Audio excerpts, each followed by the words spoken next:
Estoy en riesgo de utilizar los 3 idiomas, aunque el catalán todavía, los que me conocéis sabéis que todavía no soy tan fluido, pero bueno, quería daros la bienvenida a todos y a todas a Gamelab.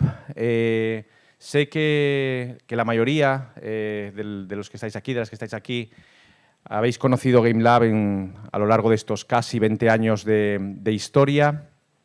Habéis participado. Os agradezco por eso sobremanera que volváis en esta reapertura de puertas de Gamelab. Sabéis que hemos tenido un parón durante la pandemia y un poquito más allá, ¿no? Pero durante todo este tiempo hemos estado pensando, ¿no?, cómo debería ser un Gamelab más útil, más participativo, más integrado con la realidad que está viviendo Barcelona, Cataluña y España en este sector, la bonita realidad que estamos viviendo, ¿no? Este efecto bola de nieve de atracción de talento, de inversión, de proyectos que estamos disfrutando. Y todo eso nos ha llevado a pensar un nuevo Gamelab que abre las puertas hoy, que pretende ser mucho más continuo en el tiempo, con distintos eventos, con distintas acciones, con un mayor arraigo o un arraigo total en Cataluña, en Barcelona, con un nuevo equipo de personas, tanto a nivel estratégico, me acompaña pues el responsable estratégico del nuevo Gamelab, Félix Riera, al que muchos conocéis, con un nuevo equipo también a nivel técnico, a nivel organizativo, de producción magnífico, con gente maravillosa como Carolina, como David, como Ricardo, como Ramón, un montón de gente que conoceréis con el tiempo, con una comunidad que hemos fraguado con todas las empresas del sector y los agentes del ecosistema públicos y privados, que creo que sienta las bases para crear una gran plataforma, un gran evento desde Cataluña, que creo que tenemos que elevar un poquito la ambición y por fin, ¿no?, vernos de cara al mundo, no comparándonos con el resto de España, sino comparándonos con el mundo y tratando de ser ese lugar importante para el videojuego que ya comenzamos a ser.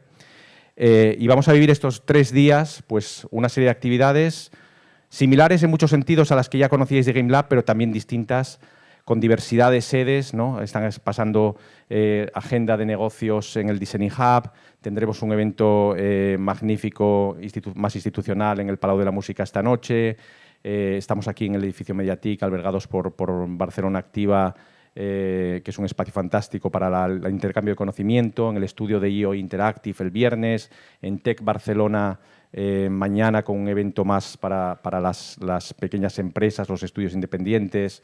Bueno, al final de una diversidad de espacios y de propuestas que son un poco una declaración de intenciones, un laboratorio de lo que queremos construir con todos vosotros y vosotras en este nuevo Gamelab en los próximos años, ¿no? Agradeceros nuevamente que estéis aquí, daros la bienvenida a los que venís de fuera y pediros también la colaboración y la ayuda para este reto bonito que tenemos en el futuro y que no sería posible sin que vosotros y vosotras participaseis. Así que muchas gracias, disfrutad de los 2 días del evento. No me lío más para no quitar más tiempo y le cedo un momentito la palabra a Félix también, que quería decirnos algo. Gracias. Hola.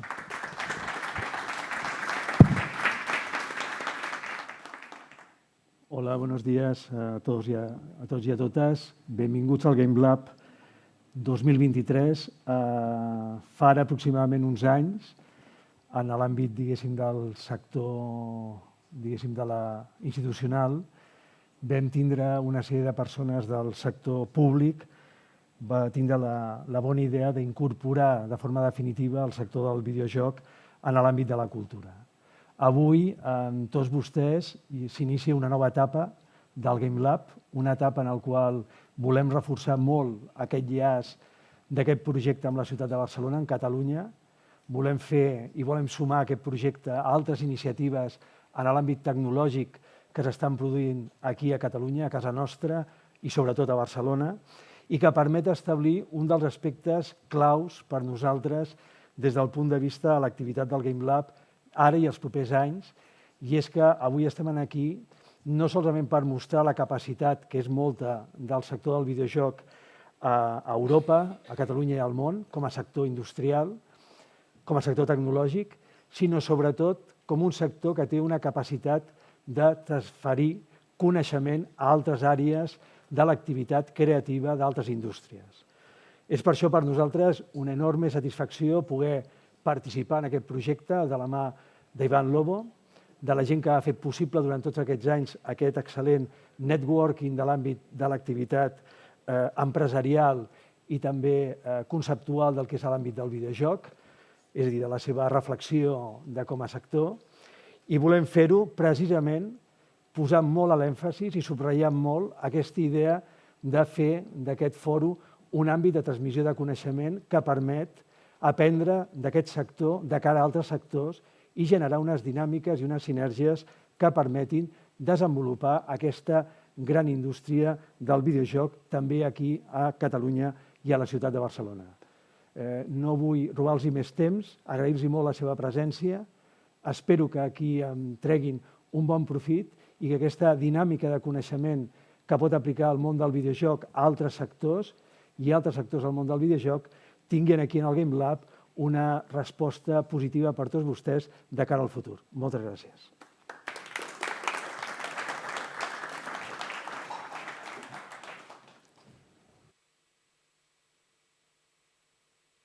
Benvinguts. Convido els participants d'aquesta primera taula a acompanyar-me a l'escenari. M'han indicat que ens posem just on tenim la nostra fotografia. Per tant, ja sé que és una mica joc de les cadires, però així estarem perfectes. Molt bé.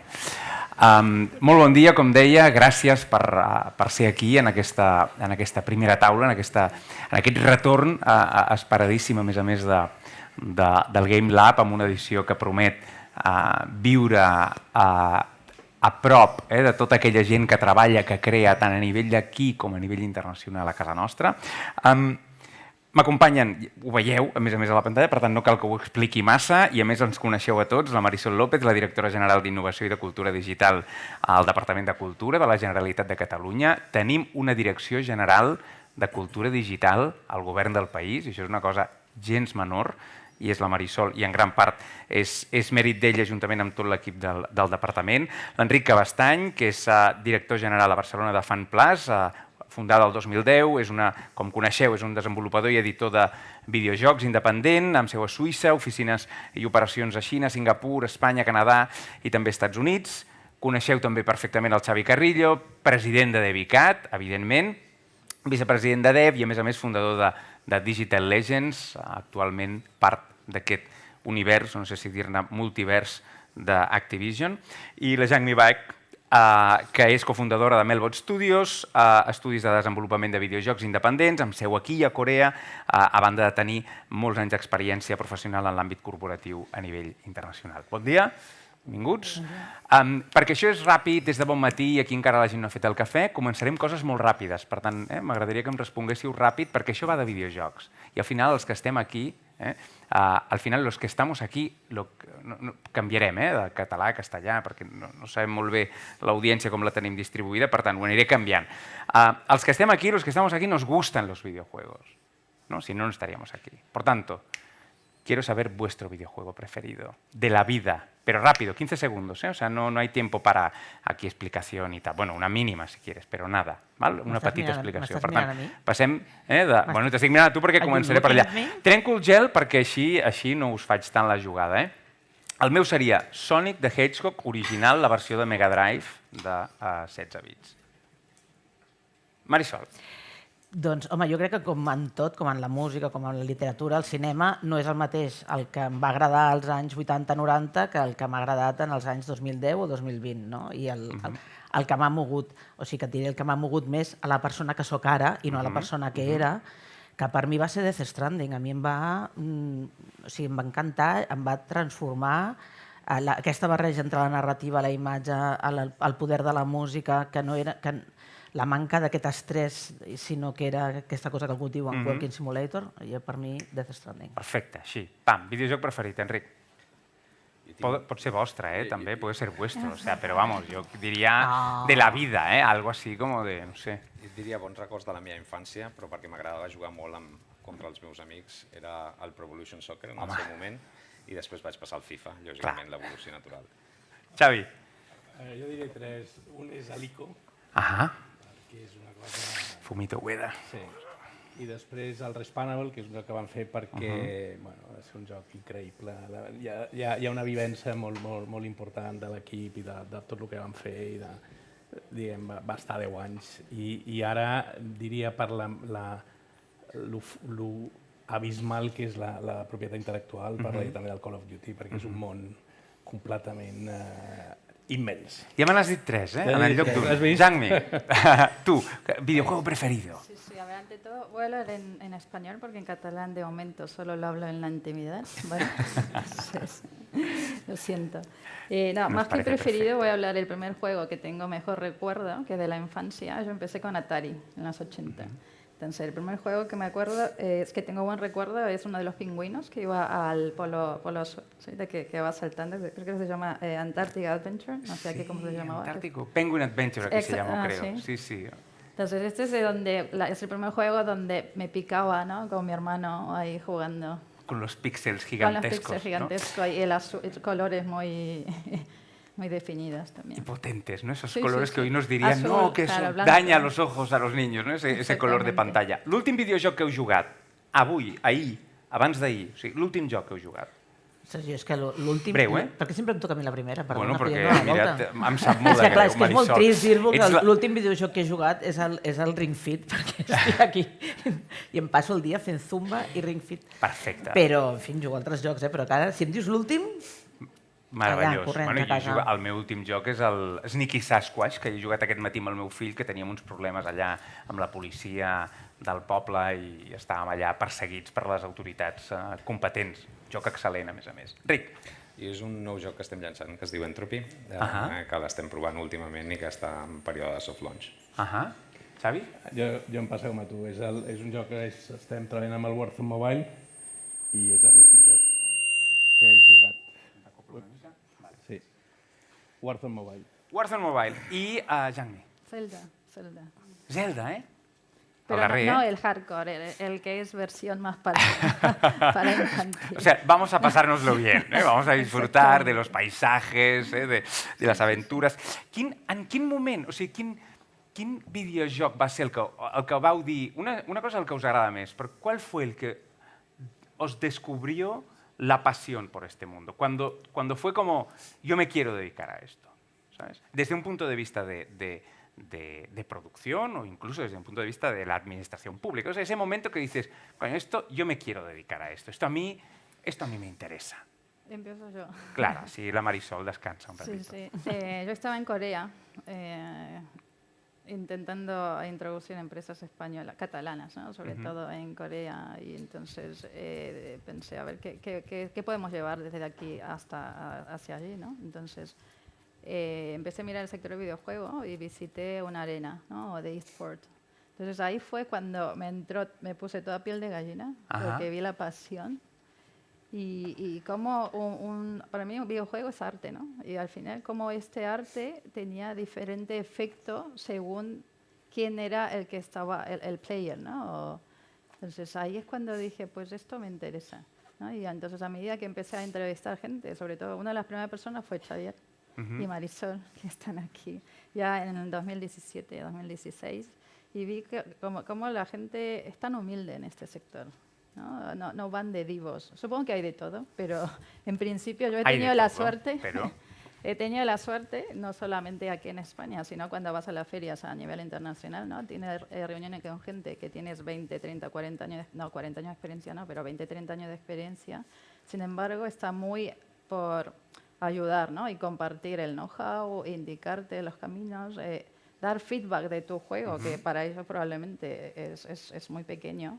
Pero lo más, esta humildad también es lo que más me ha llamado atención. Xavi, ¿en qué momento haces el clic y dices, este juego, este momento, ¿no? Como Yang, ¿no? El momento de ver una arena de eSports, ¿no?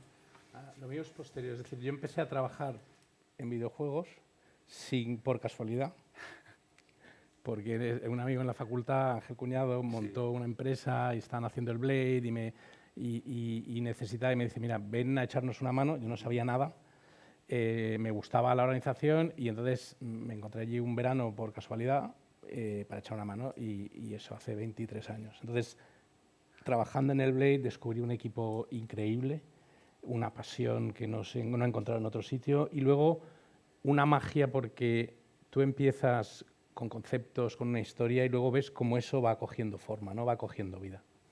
Qué bueno. Tengo un problema ahora con el Blade, que lo tengo ahí en original y no sé dónde ponerlo. Tengo que ir a mi casa antigua, ¿no?, de mis padres para poder jugar estas cosas antiguas. Enric. Yo vengo más de la industria de la publicidad, del advertising, y cuando estaba viviendo en California, descubro en su día Zynga con su juego Farmville. Veo lo grande que es esa compañía y cómo realmente esos juegos se introducían en el mercado y empecé a meterme en el mundo de los videojuegos a través de Zynga. Zynga. Marisol. Jo, el que em va portar a treballar en això ets tu i lo sabes. El culpable. Era el moment que ho havia de dir, no? Per tant, en fi. Però jo crec que el joc que em va com transformar... Jo era molt fan, bueno, tenia un Commodore fa molts anys i després era molt fan de tot el que eren LucasArts i per mi va ser l'UM. I el recordo molt. O sigui, el tinc a casa, és d'allò que vas fer un canvi de pis i l'UM va allà. Aquesta cosa de la música, la imatge, no? Tota aquesta cosa que significa... No? Sempre parlem de l'òpera, és l'art global perquè suma de tots. Hòstia, aquell videojoc era l'òpera digital. Quina meravella, amb aquells personatges, amb aquelles caputxes. Que havies de tocar les notes per fer els encanteris, per poder seguir. Sí. Quina meravella, molt bé. Escolteu, torna al Gamelab i és molt important per tots nosaltres, tant per Barcelona com pel país.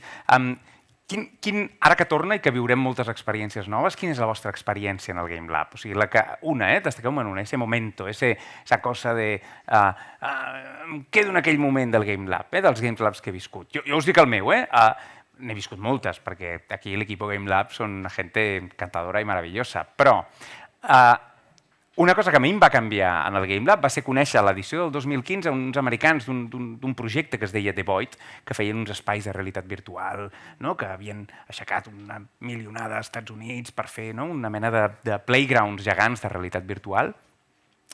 Va venir aquella gent, vam estar parlant i en aquell moment vam estar provant coses i jo encara en aquell moment estava treballant a la direcció general del Departament de Cultura i va ser com, vaig dir, vull dedicar-me a això. Afortunadament avui, 2023, tenim espais gegants de realitat virtual muntats arreu del món i va ser precisament en un Gamelab, que és una de les coses que defensem d'esdeveniments com aquest, que et poden canviar, o sigui, que et poden connectar amb aquella gent, et poden fer trobar en aquella conversa, a vegades inesperada, en el moment del networking, que de cop i volta et canvia el teu futur i no ho saps.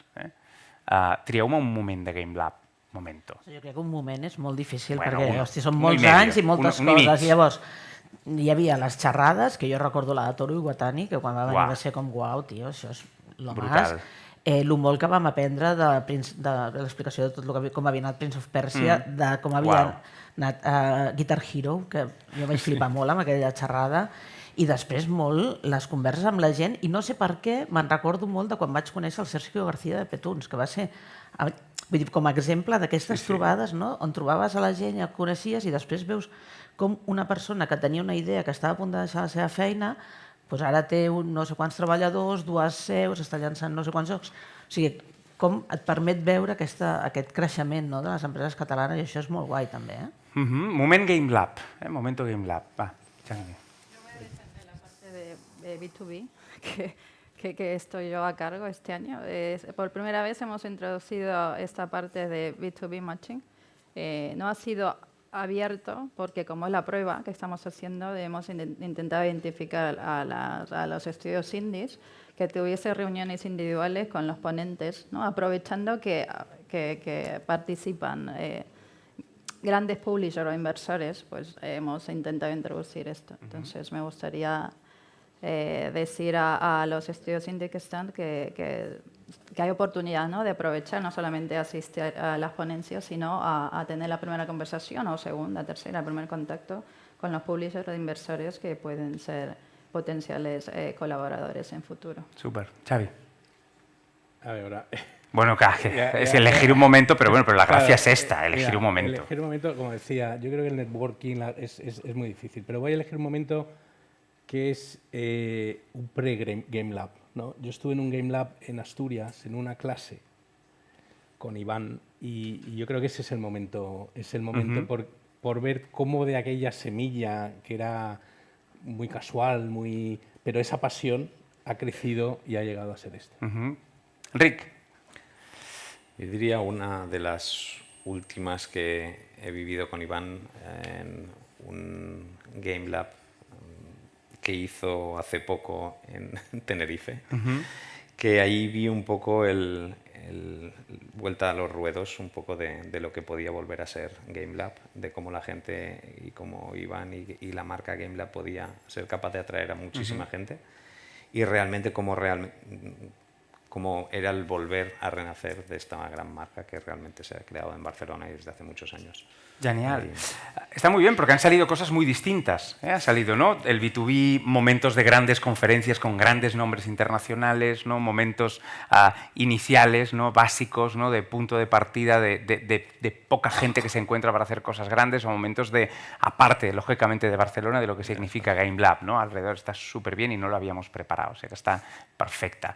Vamos al tema. Donant forma al somni del videojoc a Catalunya. Así se titula esta edición, ¿no? Es como el título general de la edición y de esta mesa inaugural para presentar la edición 23 de Gamelab.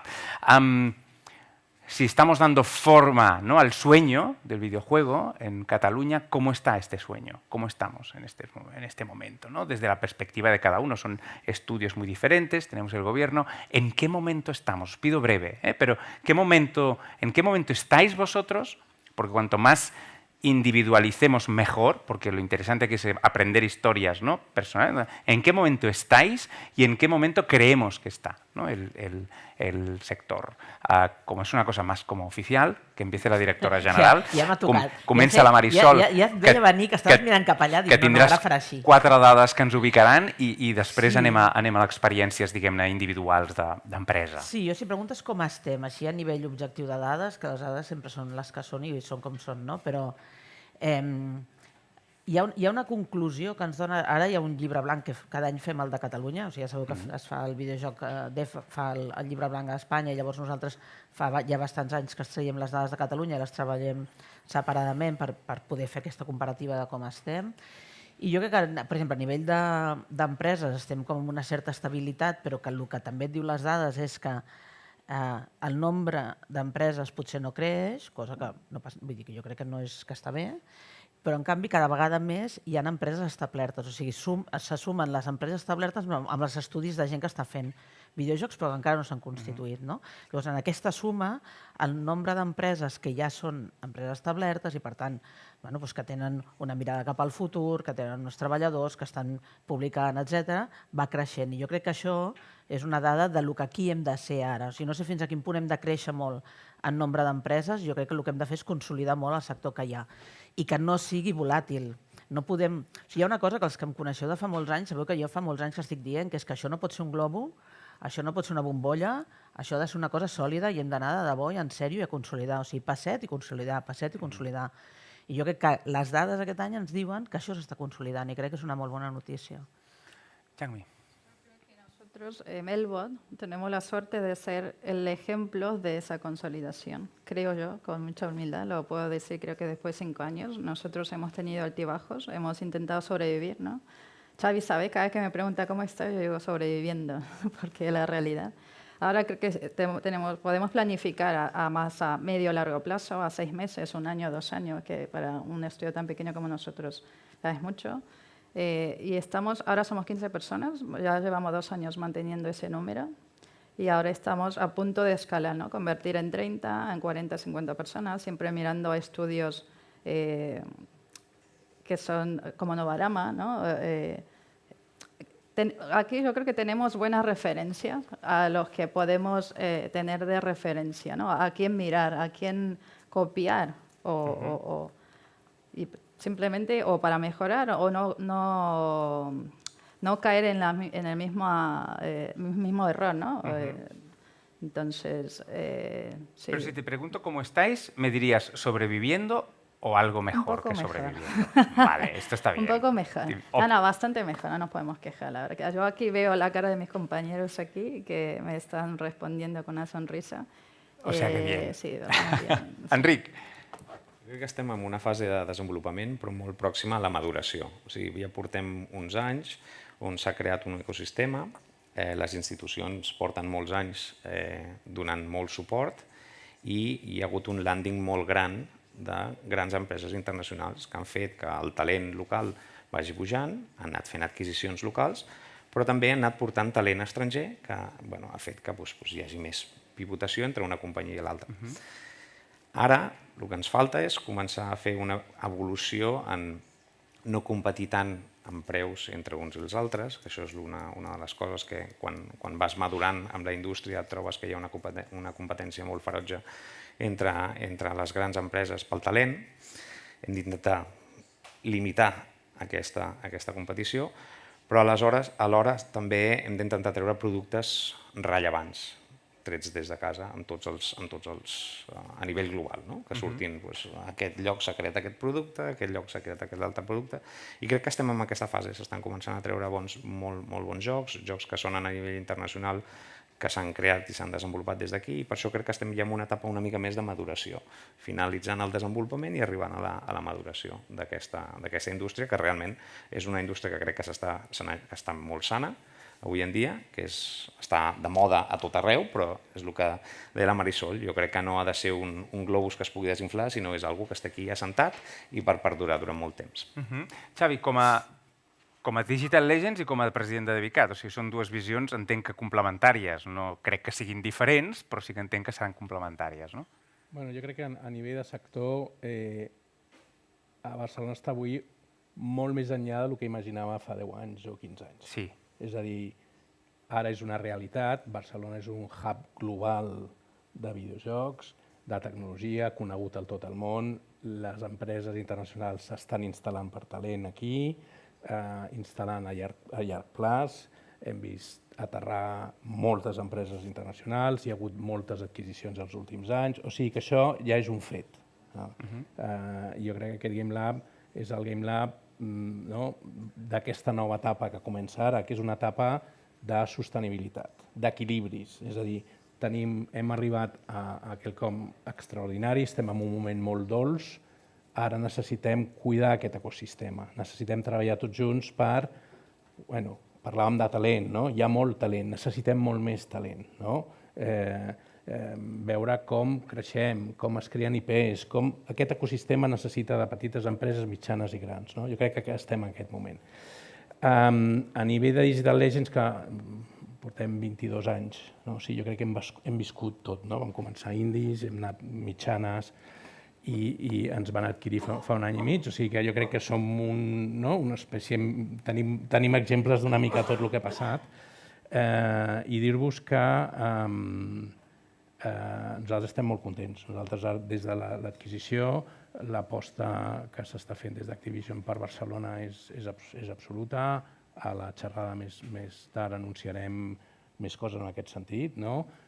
Portar un IP com Call of Duty, que ha generat 30.000 milions, que es faci ara també, also made in Barcelona, ara, ja parlem d'això, tot això enriqueix molt, però això es pot fer i es pot portar perquè hi ha un nivell, hi ha una qualitat, hi ha una sèrie d'empreses que han estat treballant i que han validat aquest ecosistema. La gent no ve aquí perquè és barat, no ens equivoquem, ve aquí perquè hi ha talent, perquè és més barat, perquè tenim incentius fiscals, perquè hi ha una sèrie d'ajudes i una sèrie de coses que s'ha treballat durant molts anys perquè Barcelona sigui el que és i Catalunya per extensió.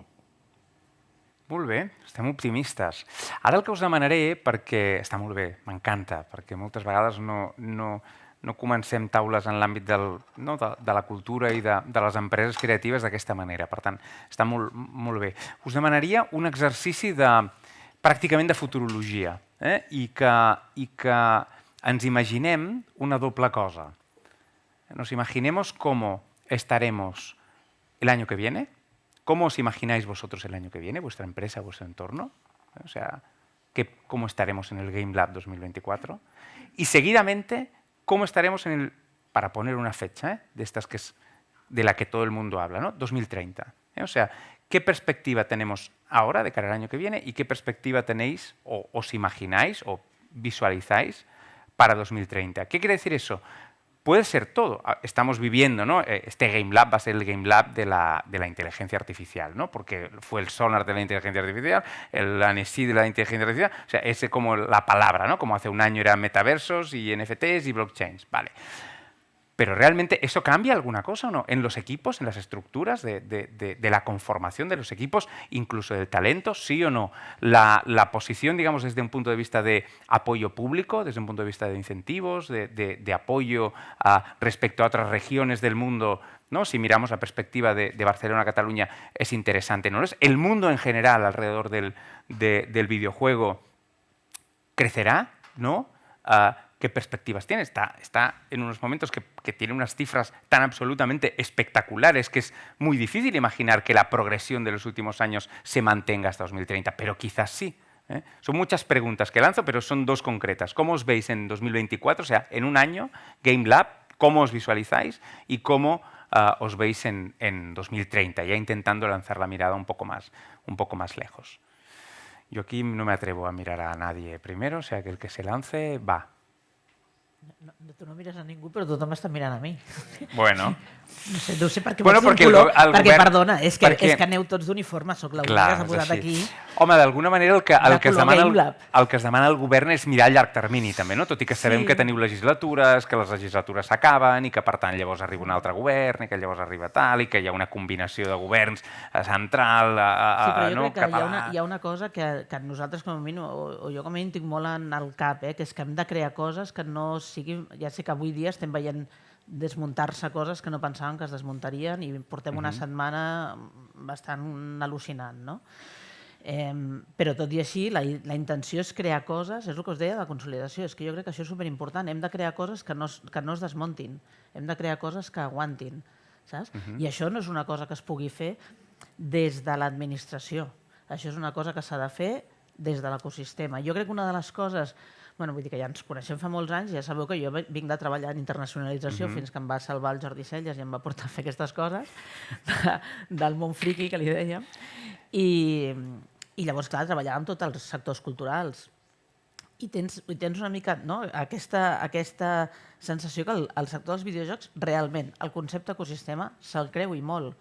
El concepte en què tan important és una persona que està estudiant una FP com el Xavi, o sigui, que això no funciona si tota aquesta línia no funciona.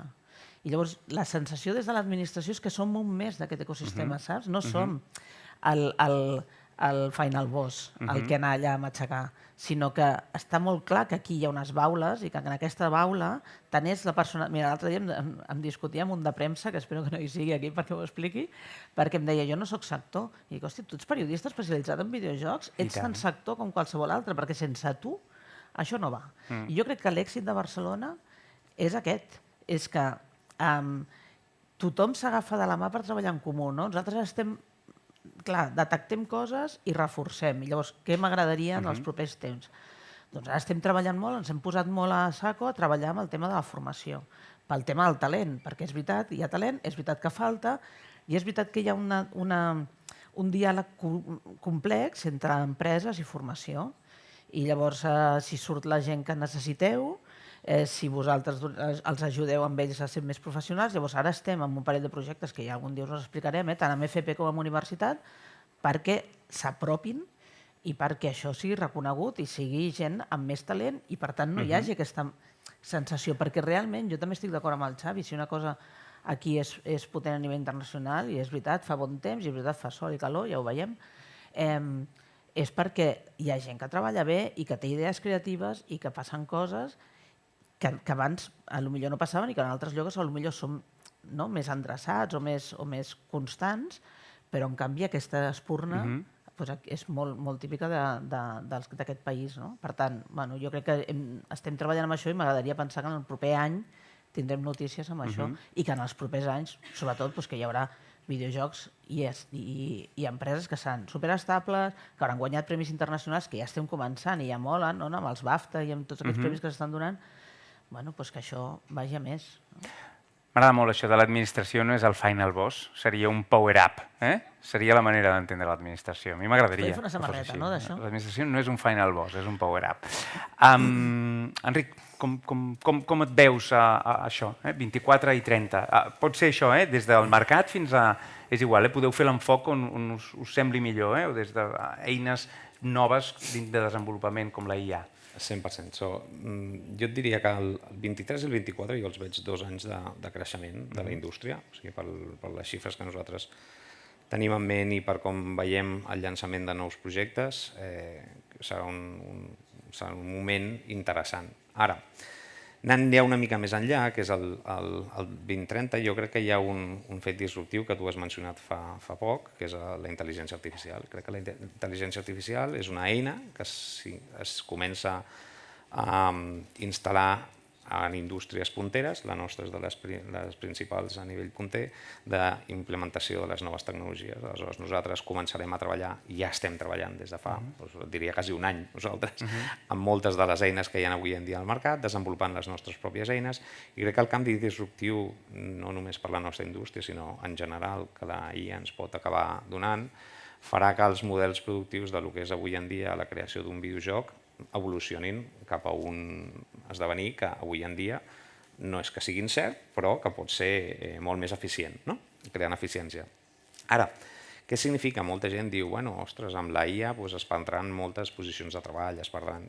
Jo crec que hem de pensar una mica com en el moment que els comptables els va aparèixer l'Excel i van deixar la maquineta i els va aparèixer una eina amb la que van poder començar a treballar. Doncs jo crec que la IA, sobretot per desenvolupadors o per creatius, com els equips que nosaltres tenim, és una eina més que ajuda al desenvolupament, a l'eficiència i l'optimització de processos.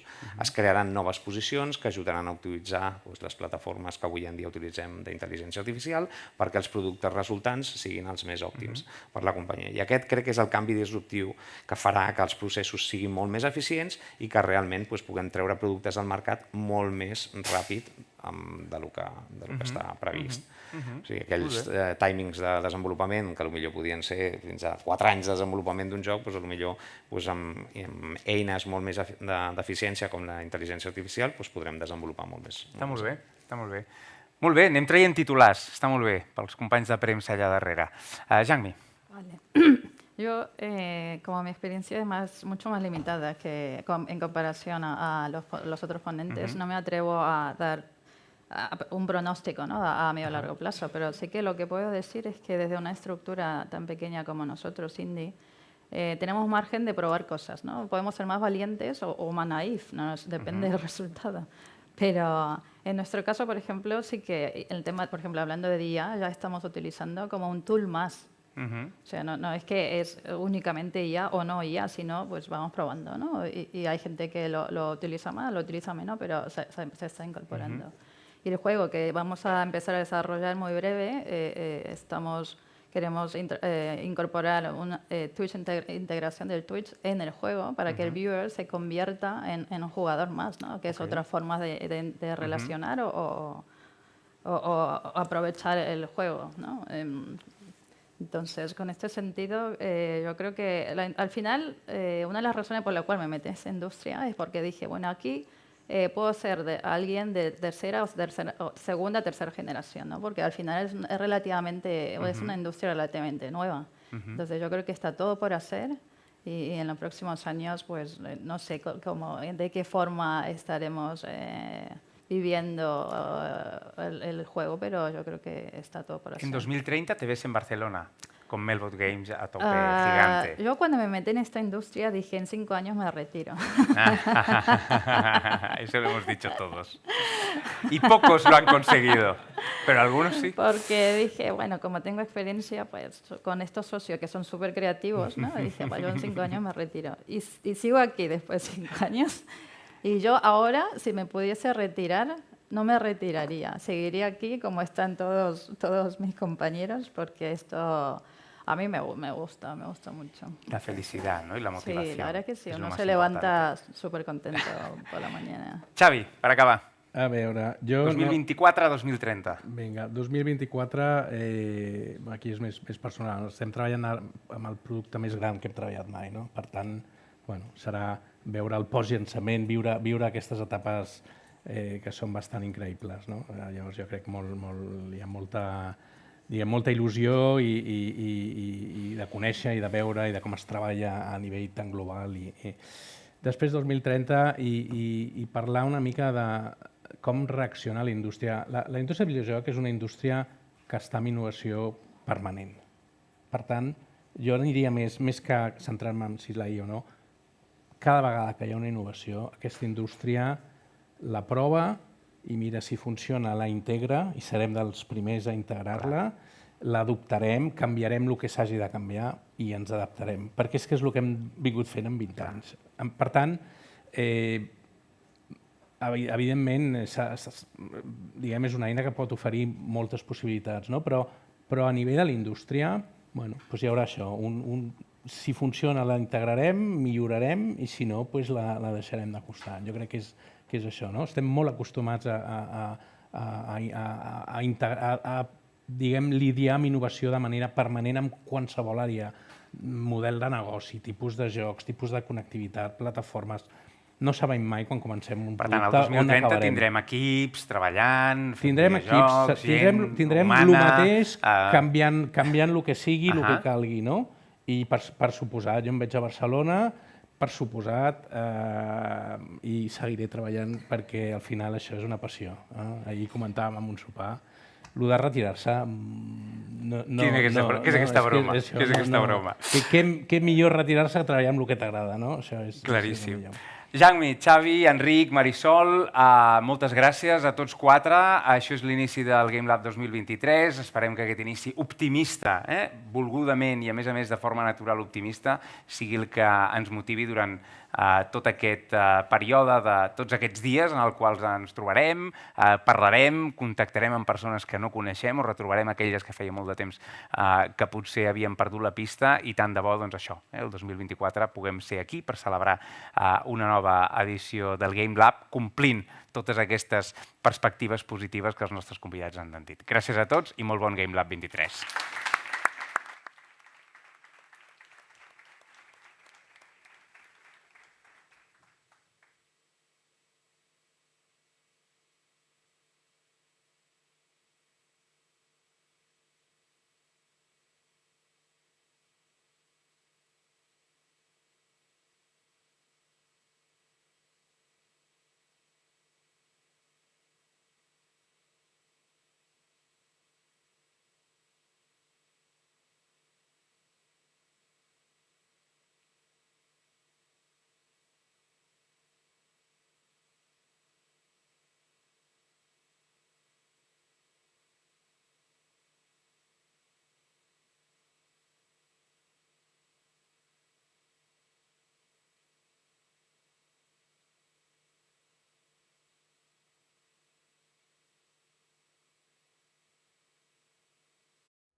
So in today's panel, in this panel, we are going to look into the past, the present, and the future of AAA development here in Barcelona.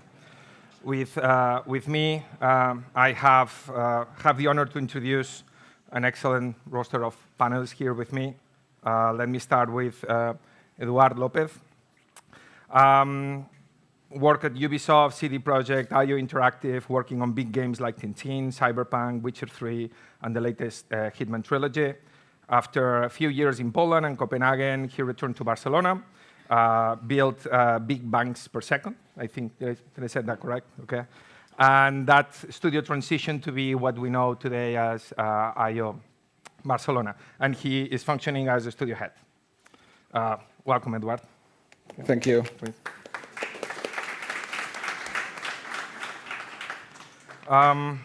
Also, we have with us Javier Capel. known by everybody here with over 20 years of experience as a game developer. Javier has worked in different roles in his career, game designer, producer, stepping up as Ubisoft Barcelona studio manager in 2016. Through his years at Ubisoft, Javier has contributed to and leads some of the Ubisoft most successful and critically acclaimed AAA games like The Division, Rainbow Six Siege, and Assassin's Creed games. So, welcome, Javier.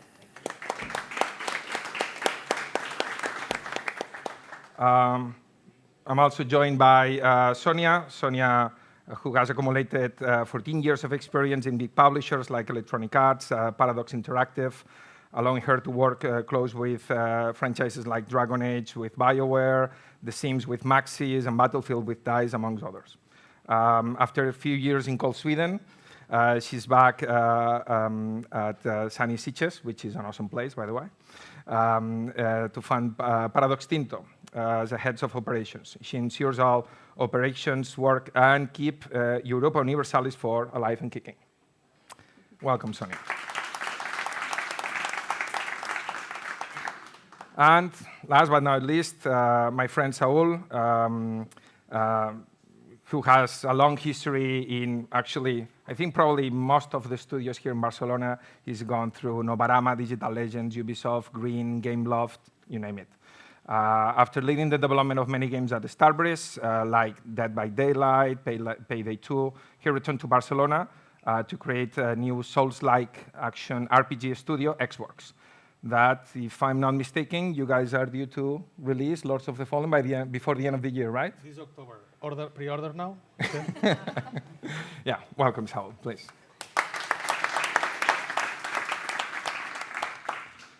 Okay, so we don't have much time. We only have 45 minutes to look into a very complex context for the AAA development. I would like to start a bit with perspective from how we arrived here. So if you don't mind, Javier, I will start with you. So how do you see the evolution of Barcelona's context of the development of AAA during the last years? During the last years? Well, let's say Ubisoft has been here for 25 years already, so we've been quite a lot of time. And I've seen a really interesting evolution especially for probably the last 15, 10, let's say.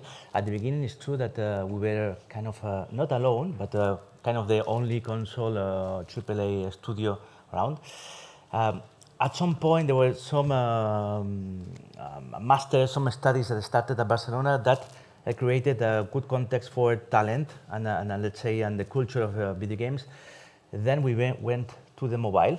At some point 10 years ago, there was like a lot of mobile companies like like Keen and Social Point and many others joining. We still were, AAA studios still were a bit like on the side, not many.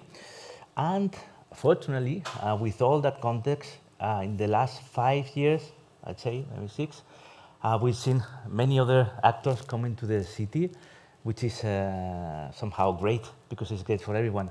I mean, the competition in the city and having the ability and the talent and people learning and evolving in one studio, another studio, seeing how the culture on a AAA, let's say, at the city, fantastic. And I would say that today it's a really nice place to find AAA studios and to even create a new AAA studios.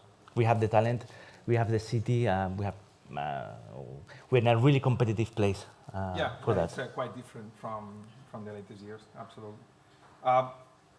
Saul, yeah, your example of someone who just, you created Xworks not long ago, right?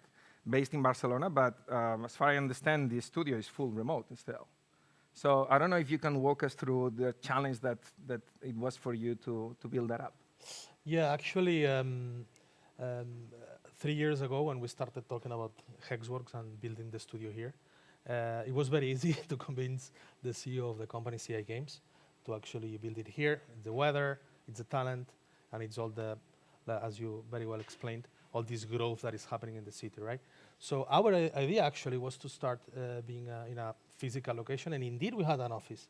So we were celebrating a Friday, like taking beers and having lunch. We're so cool. And we had the office ready, all the computers, everything was ready. And actually, that weekend, bam, the government saying, everybody stay home. It's like, oh shit, what do we do now, right? So that's where we started, right? So we had to adapt to the situation and make, basically work remotely. We were forced to. But actually, we've seen that, that this is something that has allowed us to get some of the best talent in Barcelona, from our point of view, of course, and actually as well from other locations, right? So the headquarters is in Barcelona. So myself, the CEO, and some of the directors, we are all here in Barcelona. Well, all of the directors except one, actually, that is in UK. And that's something that we still offer. So anybody that joins Hexworks, we offer them to move them to Barcelona. And this is still attractive for some people, right, just to come with us. Even if it's remote, we still offer this, to enjoy the city, the weather, and et cetera, et cetera. So actually, for us, the growth has been a mix between people that wanted to join the city and people that actually just wanted remote work, right? So right now we are 87 people in the studio. In Barcelona, we're around 30, located in the city. And then the rest of Catalonia, and then the whole world. Right? So that's. And I guess that you make some sort of event sometimes to bring people here, yes. right? Actually, that's a very good point. Every year we do like what we call the Hex Fest, in which we invite the whole studio. That's a nice name, actually. For yeah. We go usually near Barcelona, in Gavà Mar. We book a full hotel and then we stay there 2 days, having fun and doing things that should probably not be shared publicly, like getting drunk and stuff.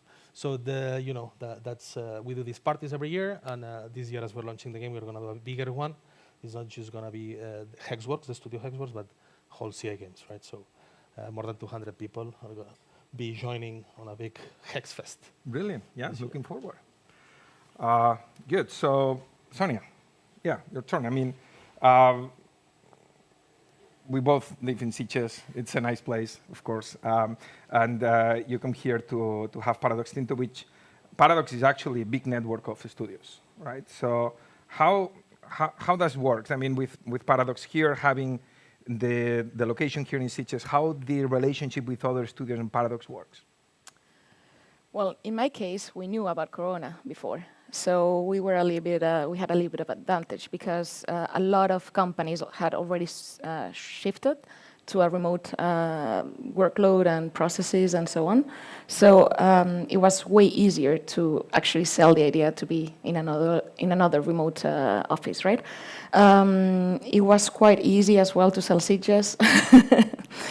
Barcelona as a location, and of course it's really tempting for the headquarters to have an office in sunny Sitges where you can do events. Like, as well, most of the directors and big managers from all the studios around the world usually come once a year to Sitges. From all the studios we have, they come here. But yeah, Corona helped us a lot to actually start processing with all the tools, Slack, and I'm not doing advertising or anything like that, but Google Meets, everybody had these processes. So it was really easy to share the knowledge, to feel close to the headquarters as well. Not only digitally, but also physically, because I mean, all the flights from Barcelona are super frequent to Sweden. We are super close from the airport as well, like 30 minutes. We are in the same time zone as well, which that helps enormously. Like compared to other studios where I've worked, like being in the same time zone than the headquarters is marvelous. So I think that everybody is really, really happy to be able to work remotely from Sitges, and the relationship, I think, is not being affected. The opposite, like from time to time, it's like, Sonia, can I work from the office? I'm going to take some holidays, but I want to as well work from the office another week, and we just make the space at the office, and they just alternate work from cold Sweden with sunny Sitges plus holidays. It's not common that you hear a sentence that says, Corona helped us a lot on... I know. Sorry for that. But yeah, no, you're totally right. Yeah, I mean, it pushes you to think about your process, right? Yes, and we found the office as well knowing all the cons about Corona. So for instance, we knew that we didn't want to commute to the office that much. And we wanted a garden in case we were shut down again and we needed to have meetings outside. So that help in that sense, of course. Yeah, gardens all won't help. That's that for sure. Eduard? So IO has quite a unique structure. You guys are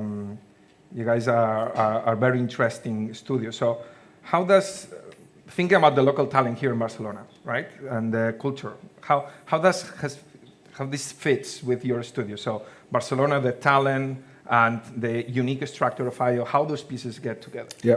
So actually, lately I've been thinking about a bit of the history of AAA games and how have they evolved in time from when you could be like a team of 3 or 6 people making the biggest game in the planet to like hundreds of thousands of people. And this is where culture is so important nowadays. It's not just organizing teams, not just hiring people and having tasks being spread. It's how you communicate. It's how you align with your team. It's how the direction gives the vision. It's how the team, everyone in the team can detect problems, can find opportunities, and can react and adapt to them, right?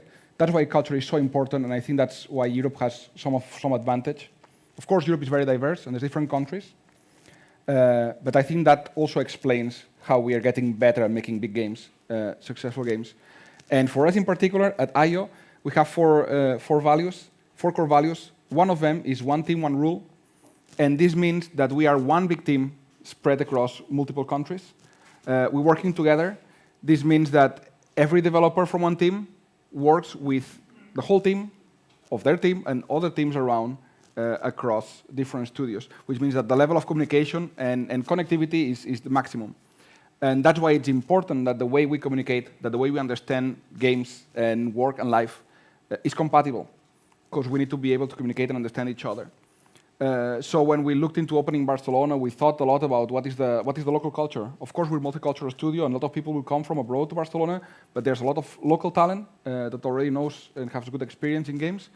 And the local talent and the company will affect the culture of the studio and how we work together, right? Yeah. So I was thinking about like the Danish culture itself and the IO culture, and these two things as well as Barcelona culture, because they will work together, right? So I was thinking about values or traits like a culture of productivity, efficiency, humility, the power distance. This is like how far away socially you feel from your boss, or how a junior feels far away from the CEO of the company. And in IO or in Denmark, actually, this is very short. The junior can write to the CEO and say, hey, I think we should do this because it would be awesome, right? And this is important to work in a game. So we thought that the Catalan culture would fit very well with this. The way we can communicate honestly, but with respect. That was very important. So I think that explains a bit why we thought this resonated very well between Denmark, IO, and Barcelona. And we were confident that we could open the first studio we opened that was a bit farther away, because of course first we opened Sweden, which was 20 minutes away from Copenhagen. But when we opened in Barcelona, it's like, okay, these people are going to be a bit farther away. We still need to communicate and work together, right? So that's why it has been very important, and why I also think as well that AAA in Barcelona will be very successful because of the way we work. We react to problems, we find opportunities, we communicate with respect, etc. Oh, that's brilliant. So let me put a simple example to see if I understand a bit of that structure. So imagine an animation team, right? So you could have 2 animators here, 2 animators there in Denmark, and then the lead animator is somewhere else, and they are all the same team, even if they are distributed through different... Exactly, yeah. The lead gameplay programmer for a team may be in Barcelona. He may have most of the team in Sweden, some people in the team in Denmark, and opposite, the lead of the engine team may be in another studio, and we just work together all the time. Well, that's amazing. But come on, there has to be some difficulties there. I mean, it's... Of course, there's challenge, and it's always the same, like how you communicate, how you share the information, how do you adapt to the growth of the studio. But it's going really well. Of course, we had Corona as well, that made people work remotely. We are a hybrid, so we still have people in the office. There's a bit of flexibility to work from home as well. But it's important that we meet and we talk and we comment on what we were talking before, right? Like complain about something, propose some ideas. But it works really well for us being one team. This also means that everyone in the team has the same voice, the same responsibility, the same ownership of the project than anyone else. And it feels like we can actually shape the future of the games we make. So it's being very good for us, actually. Even with the physical distance, absolutely, they still feel that they can communicate directly with anyone. Yeah, we can communicate with anyone. We, of course, put an emphasis on traveling between studios. We try to travel a lot. We have increased the budget for traveling recently. We also do some celebrations where we all go to a location for an event. We also encourage people coming for a week or for 3 weeks. This week, some people came to IO Barcelona as well, since we have also an event working with Gamelab in Friday. Yep. So we took the chance to get even more people to visit. Oh, yeah, brilliant. Okay, so maybe, if you don't mind, I'll go back to you, Sonia, very quickly with the, because you are part of the process of introducing people here in Spain, right? So I'm assuming that you guys are hiring internationally, or how do you see expats arriving to Barcelona area and how they integrate? It's an interesting question. I think most of them are extremely attracted by the location and the project, of course, and the studio, because we have a lot of similarities as well, coming from a Swedish studio set up in Barcelona. Culturally, we keep the core values, but then we adapt, like wearing Hawaiian shirts and just, I don't know. But yeah, we need to adapt, and we take meetings from the beach, while in Sweden they don't, right? So when the expats come here, they see all that as something extremely attractive. I mean, most of them, most of the talent that we have from abroad are from Europe. They come from Germany, Poland, UK. I mean, it's not the best weather there and the best quality of life either. So when they come here, they understand, especially in Sitges, Barcelona is really, as well, really open internationally, and the language is not a barrier. But in Sitges, especially, it's quite international. Almost everyone speaks English, so it's really easy to navigate the system and just enjoy the city and the town.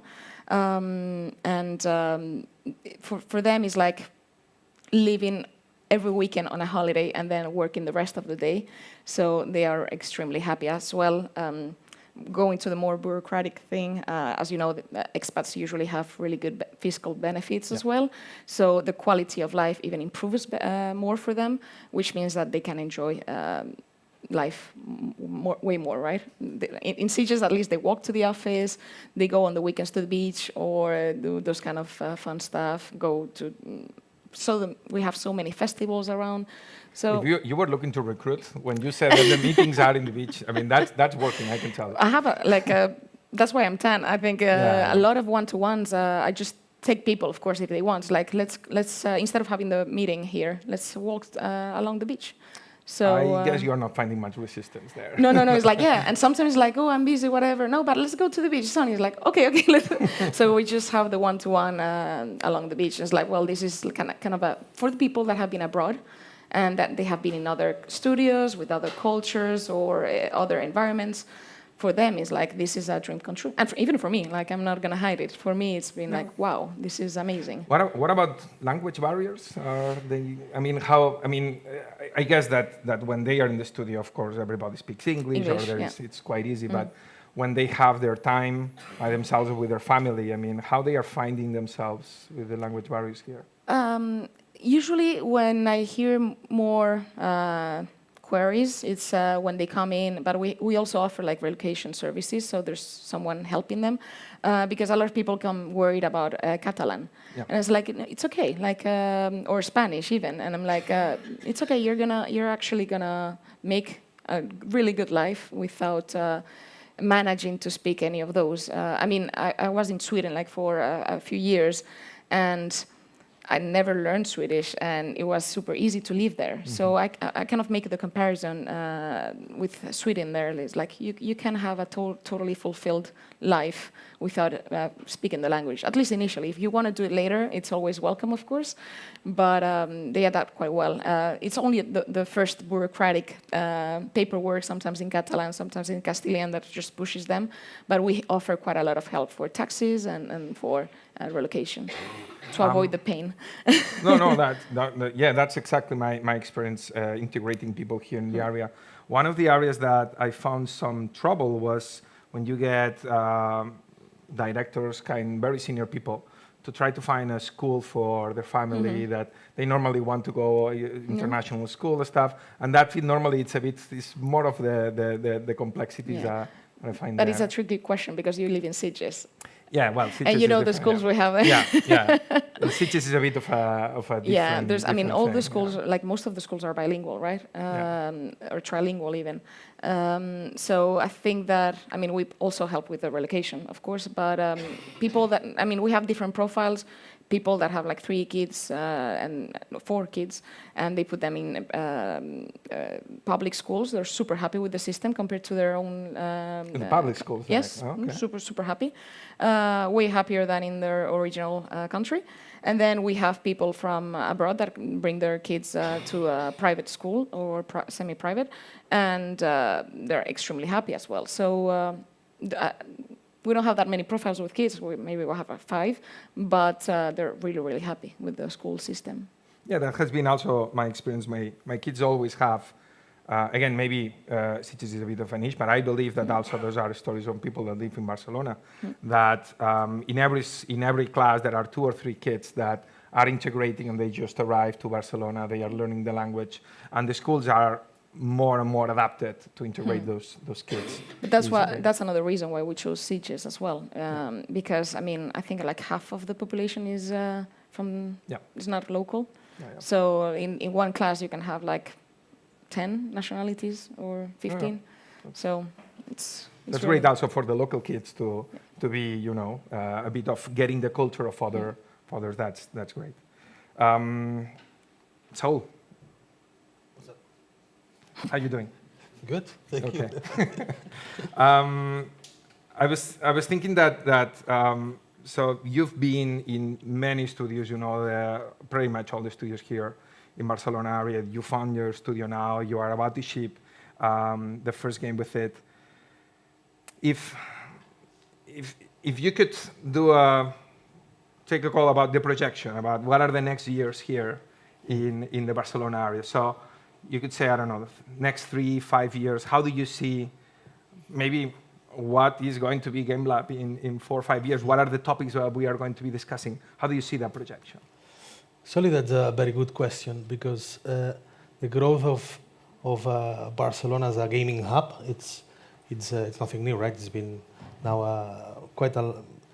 it's been quite a long journey.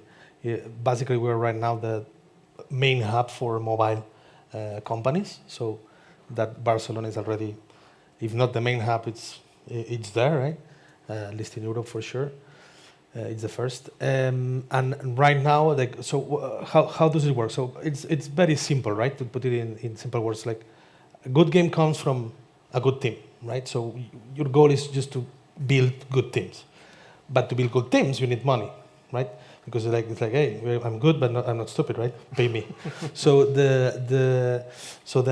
basically it's all about investments, investors, and money at the end, right?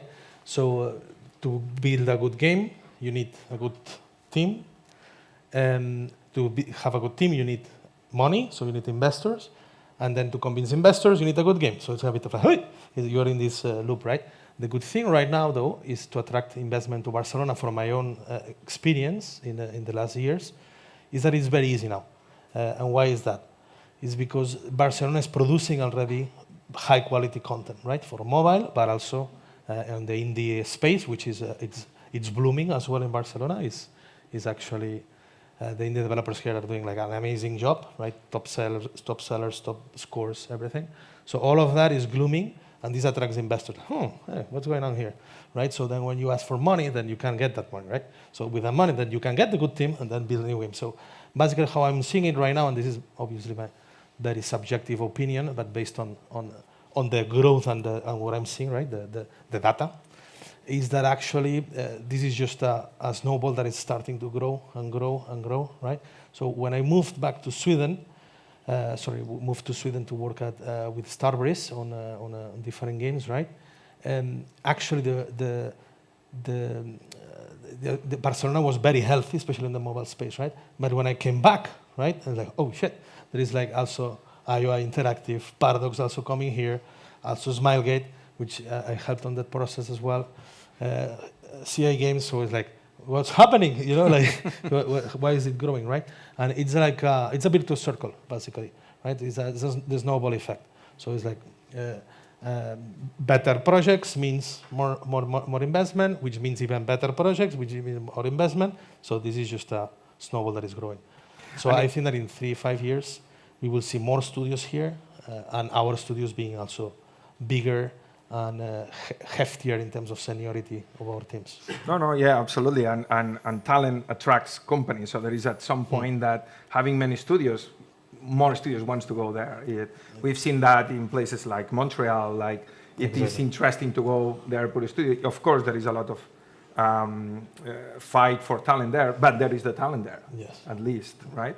So, and what are the problems that you see that we will find those next 5 years that we are not seeing right now? The problems, to be honest, I don't know. Now I see like a blue sky, but we're about to launch, so I guess I'm a bit biased. But we have a good talent pool. We have a growing, let's say, library of studios, mobile and indies and AAAs, right? So this is growing. Investors are more and more interested. So we can attract more talent. We can attract, we can do. So it's growing. And on top of this, you have the government, right? That is helping as well. Yeah. So then because they see, like in Montreal, they see the opportunity, right? Mm-hmm. So they are like, oh, we need to help this grow further because everybody wins. Like if we keep growing, we make the snowball gigantic. Like, but could it be that? Sorry, Javier, you want to jump? No. I was just because he was mentioning the government helping, and you were asking about the things that may challenge the growth. And there are some countries, some studios that have really high fiscal incentives, let's say. Yeah. 15 years ago, I think Montreal was the first one with a really strong, let's say, tax reduction, let's call it like this. But now it's rest of Europe, and we are alone. And so let's say the competitivity in terms of salaries, in terms of cost, today it's a risk. So when you ask which are the challenge or the things that may not go that well, I am really seeing that it's harder for us to compete with these normally more expensive countries, but with the help and the tax reduction, they become cheaper. So I've seen that obviously internally in the Ubisoft network. We have studios everywhere in the world, and we can see and we can compare. And that's where even with the aim to help and let's say and the steps that the government has done, this is the main thing that is still preventing us to become really the super hub in Europe. And honestly, yeah. But somebody from the government, please reduce taxes further. That would be amazing. Well, yeah, of course, we still are. There is a big gap between what Barcelona is and, for example, what a hub like a huge hub like Montreal is. Yes. Of course, the tax incentives are oh yeah. Finish. No, please go. I was going to say that I also see another challenge when it comes to in 10 years from now, it's going to be really hard to keep talent and retain talent because, as you say, there's going to be a lot of companies and we are going to fight for those people and it's going to be harder to keep it and we will have to fight harder and management will also need to adapt to that. So you mean you predict that there will be a natural inflation of salaries and fight for talent? Exactly. And which happens already in many cities, I think. Happening, yeah. It's a thing. I'm optimistic about this, actually. Because I think that the more companies that come here and the better games we make, also more students, also the society will understand that there's a future for them video games. When I started, I didn't know what to do with my life, right? I did mathematics. But now people will be aware that we can make video games and be profitable and have a great life, right? And when between us, we share how we work in the studios, people will be like, yeah, this is a great life. And I think we will also raise talent. We will also get juniors and interns and help them grow. So I think that also the universities will grow and we will get more talent. And I think that will be even more important step when we have even more talent in here because then more companies will come. And also when we look into the future, I think it's not just like the video games. I think the video game future is bright because more people want to play and it's fantastic because it's just fucking great. But I think that everyone wants to gamify things. All the companies want their app. Everything wants something interactive. Everything is moving towards this direction. So whomever works in video games has a great future, even later if they want to do something else, right? So I'm a bit optimistic on this in terms of like the snowball and more companies competing. I think it's going to be it's gonna be good. I think we're gonna be successful. I think that overall is going to be better. Yeah. It's going to be a small challenge there, a little bump. Yeah, all the time challenges, right? That's But that's a very good point, actually, and we've seen it already, that there's been some transfers, people left and right?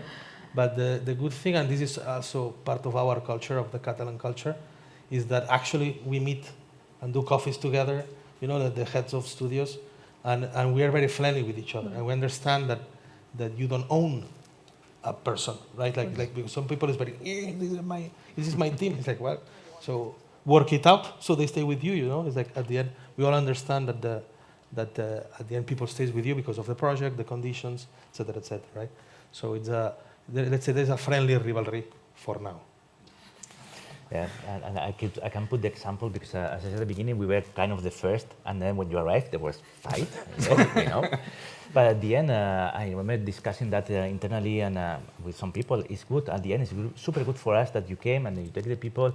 Now the pool talent in Barcelona is huge, it's bigger, and it's even better because they work in many different things, many different expertises. So at the end of the day, it's something we want to. And if you check the other cases, like you were mentioning Montreal is, 30,000 people are working on video games, and they're still going there. I mean, yeah, the pool of talent is more challenged, and people jump from one company to another. But at the end, the level of that talent, it's bigger. So the projects that we do, it's bigger, it's better. So it's win-win anyway.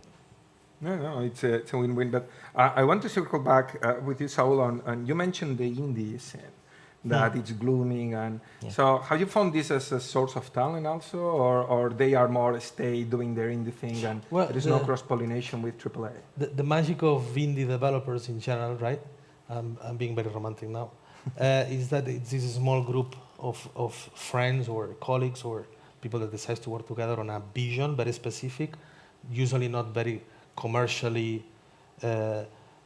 designed to be commercially successful, right? It's more like a work of passion. So usually those teams are very well tied together. So it's like teams that are very, very strong. They play their cards. They're like friends, right? Like a family, a small family. So usually you don't tap on those studios for talent because one, you don't want to fuck them up, right? But two, also they are usually a very cohesive block, right? So, but yeah, like you've seen it like with a lot of games. Greece probably is the most famous one, right, lately. But you have plenty of examples of excellent indie games in Barcelona. And that's a very good pool of talent. Now, of course, if those very talented people working on those projects knocks our door, we're, yes, please, sir, come here, right? So, but usually, at least Hex, we don't tap on the indie studios. You want to? No, I was just thinking when you mentioned Greece and the indies, there are some indie studios that come from students or young people that want to start something and that don't have that much experience. And this kind is for me, it's super powerful for the city and for the talent. And you can find specific expertise and people with a lot of ambition and of talent. But then you also have other kind of indies, people that work with us in AAA and then created like Greece, because those were Ubisoft guys and left, and they created something incredible because they already had the experience from a AAA studio like ours. So I was thinking like, yeah, it's good to remember the paper that AAA studios like ours are doing in the city as well for the indie development in general.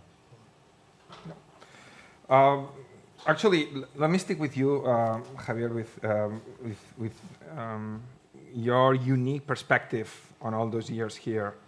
So imagine now in the audience we have studio managers thinking about building their studio here, and what will be the tips that you will give to them? It's like, careful with this, but this is going to be very good. Don't worry about that, but invest time on this. For new studio managers, I would say there are many things, but let's say the first important thing is that the most important thing is people, is talent, and your team is the team that will create your project, your game, and that team has to be cohesive and has to be able to work together, and the better the team is treated, the best project you can have. Second, I would say focus on a business idea, not on the game that you want to play, because that's some common mistake we've seen many times in indies, but not only indies. When try to find the right profiles to understand what the market is looking for and how you can reach that. And then I would say focus specifically on doing something best in the world. I mean, do not try to reduce things that already exist. Try to do best thing ever. I mean, that has to be the ambition for a city like Barcelona. I mean, the competition worldwide is huge. It's big, and it's a lot of talent around the world. You have to demonstrate. I mean, if you do something, let's say regular or in line with other things, even if it's big, it's successful. It's gonna be hard to achieve. You want to succeed, do something that nobody else can do, and focus on something that differentiates you or your project from the rest. Let me expand that question to the rest of the panelists, because I think this is actually the core of this panel in the end. We want to give that perspective or how we are going to do that. So maybe I can continue with you, Eduardo. It's like, what will be your tips or for the aspiring studio manager who maybe is bringing, I don't know, like you, a big company here in Barcelona, or maybe is building their own? So yeah, I agree with what Xavi has said. Strive to do something great, focus on the team, focus on the culture of the studio, communication, find the best people you can to make your projects. And also, if you come to Barcelona, I would say reach out to us. Reach out to the community already of developers. Reach out to those studios. We are here also interested in you joining us. We want to help people. We do it often. We will give you the tips, like some legal intricacies. We'll put you in contact with other actors. I think the Catalan government also has Axio, who also helps people. So that would be my tip. Come talk to us, and we'll give you whichever information you need to get started and remove some pains that we have already passed, and some people have already told us as well, right? You guys are great with those Fridays afternoon that you invite more studios. There are conferences. You have one this Friday, I believe. Yeah. So, what is how do you see this ecosystem of studios helping each other here? I see it very strongly, actually. Since I arrived in here, I was opening big bands per second to work for IOI as well. And I remember Javier just called me like, hey, we're having this DeviCap thing, we're revitalizing it, we're pumping it up.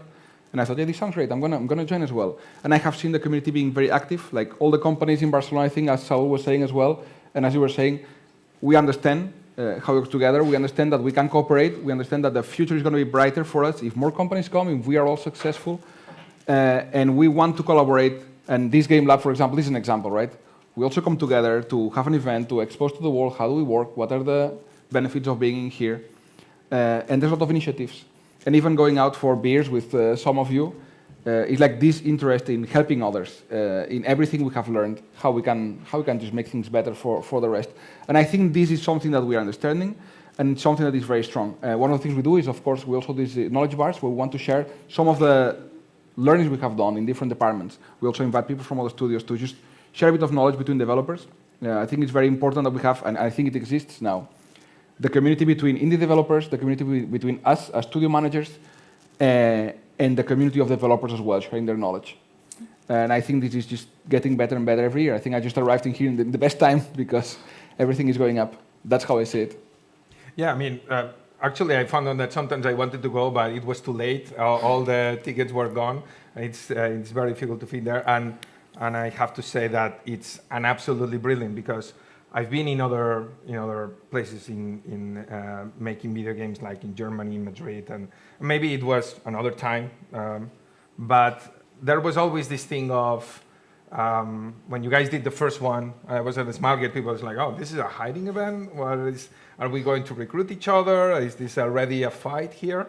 But no, I mean, I remember most of my team went there, they came super happy. It's like, why we are not doing this? It just makes sense. And that spirit is like already is fantastic. And this is something actually I like myself. I love it. When I was working as a gameplay programmer, I love to go to events, get to know other people, how they did their tech, how they did the games, ask them questions, have a beer with them, and really ask about things in depth and talk about gameplay. And I think this is something great, like for our developers to learn, to get better, also to share and to enjoy. Yeah, I think it's fantastic. We'll do more. The concept that Saul was saying, we don't own developers. We just right now we are there. In the end, they will decide what's the best place for them. Sonia, so maybe again the same question. I mean, imagine you have here the future Sonia that is building a new studio now. So what will be it's really hard to add to your comments because I think you cover most of it. In my experience, I think that joining the VCAT actually helped a lot for some fiscal things and more paperwork because you guys share some tips like, hey, do this and do that, and it works super well. So I would just say, like, do that. Contact the city hall. Usually they're really interested as well on, well, I should talk to you guys. Usually the city halls are really, really interested on capturing talent and bringing new companies here. They offer super good support and they facilitate so many things. So don't be shy, ask, and as you say, make a business case out of it and say, hey, we are interested, who should I contact? Actio really helped as well. And yeah, it's we are a little bit far from you guys when it comes to a physical location. But so for us, it's a little bit of an effort to come to Barcelona. But definitely, every time I made that that trip or that travel, it was completely worth it. So I will keep doing that. So for the people, yes, we try to be a little bit unique by setting the studio and having our unique select proposition of studio in Sitges, which is also good. I would do it again, but just make the effort and come to the hub here. It's worth it.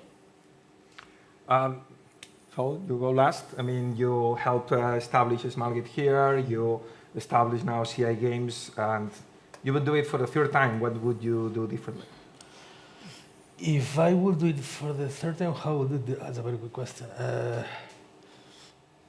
Probably I will do it earlier. You know, the thing is that actually it was, you guys mentioned it already, so I don't want to repeat what you guys said, but indeed Axio played a key role on helping out on this, because actually they helped funding an office, they've helped, okay, what doors to knock to ask for funding, right? Mm-hmm. And they actually put me in contact with other head of studios. Some, well, the ones I knew, of course, that's one thing, but some that I didn't know before. So that was great. And that we started doing these breakfasts, you know, with different heads of studios, just very casually, but just to share, hey, I have a problem with this, how you do that? Oh, you do this, what do that? And it started with like 3 people, and now, you know, we're quite a few. So so actually, yeah, just doing it earlier, you know, not building a studio before. Like the experience, honestly, has been much more smoother than what I expected it to be, right? So everybody is here to help. The government, your other heads of studios, and so yeah. So I get the idea that don't be scared, just go ahead. I mean, there are plenty of resources out there to make that happen, right? Exactly, and then what are challenges you're gonna find? It's like, oh, how I build my legal entity here if you come from outside, right? Boom, don't worry, you will get plenty of help. It's like super easy, it's just paperwork. It takes time, that's it. Then, like, okay, now I wanna start recruiting, where do I go? Don't worry, we got you. Yeah. So like basically there is different hubs that you can tap on, different people. Then I need, you know, I'm looking for investors, right? Like if you don't come with your own publisher, I'm looking for some funding. Bam, you will also get help. So it's super easy. Like honestly speaking, I expected it to be very hard. And so I came here and then I did 2, you know, so it's like, okay, it's very easy, let's go. You know, so everybody's super helpful. And that really tells you, as you were saying, that the city hall is hungry, right? It's like, hey, come here, yes, you know, we're gonna help. And you really can tell when you are actually through the process, you really can tell that this help is happening. Well, we ran out of time, so I want to thank again all the expertise is amazing in this table. So I would like for a round of applause with our panelists.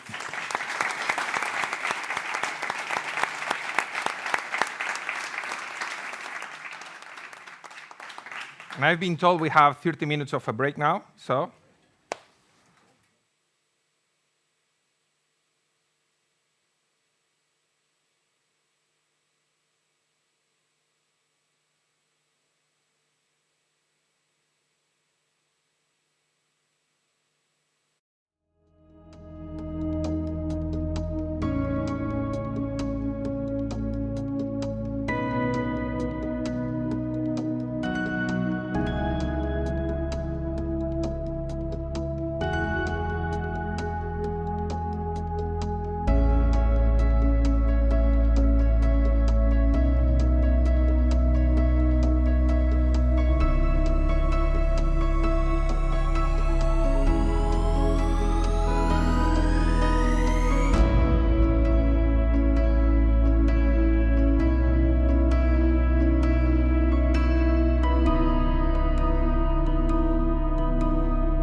please. Hello.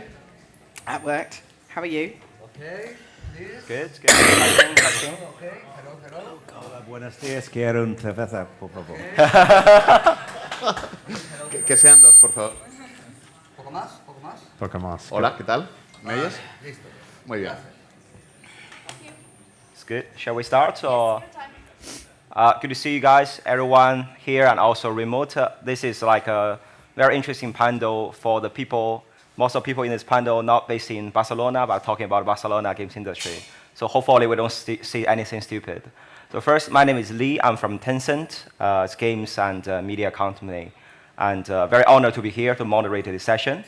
And along with me, there's 4 very, very experienced games senior executive in different functions. And we try to use the next 45 minutes to share a little bit of our knowledge and our thinking around how to make Barcelona a better place for games development.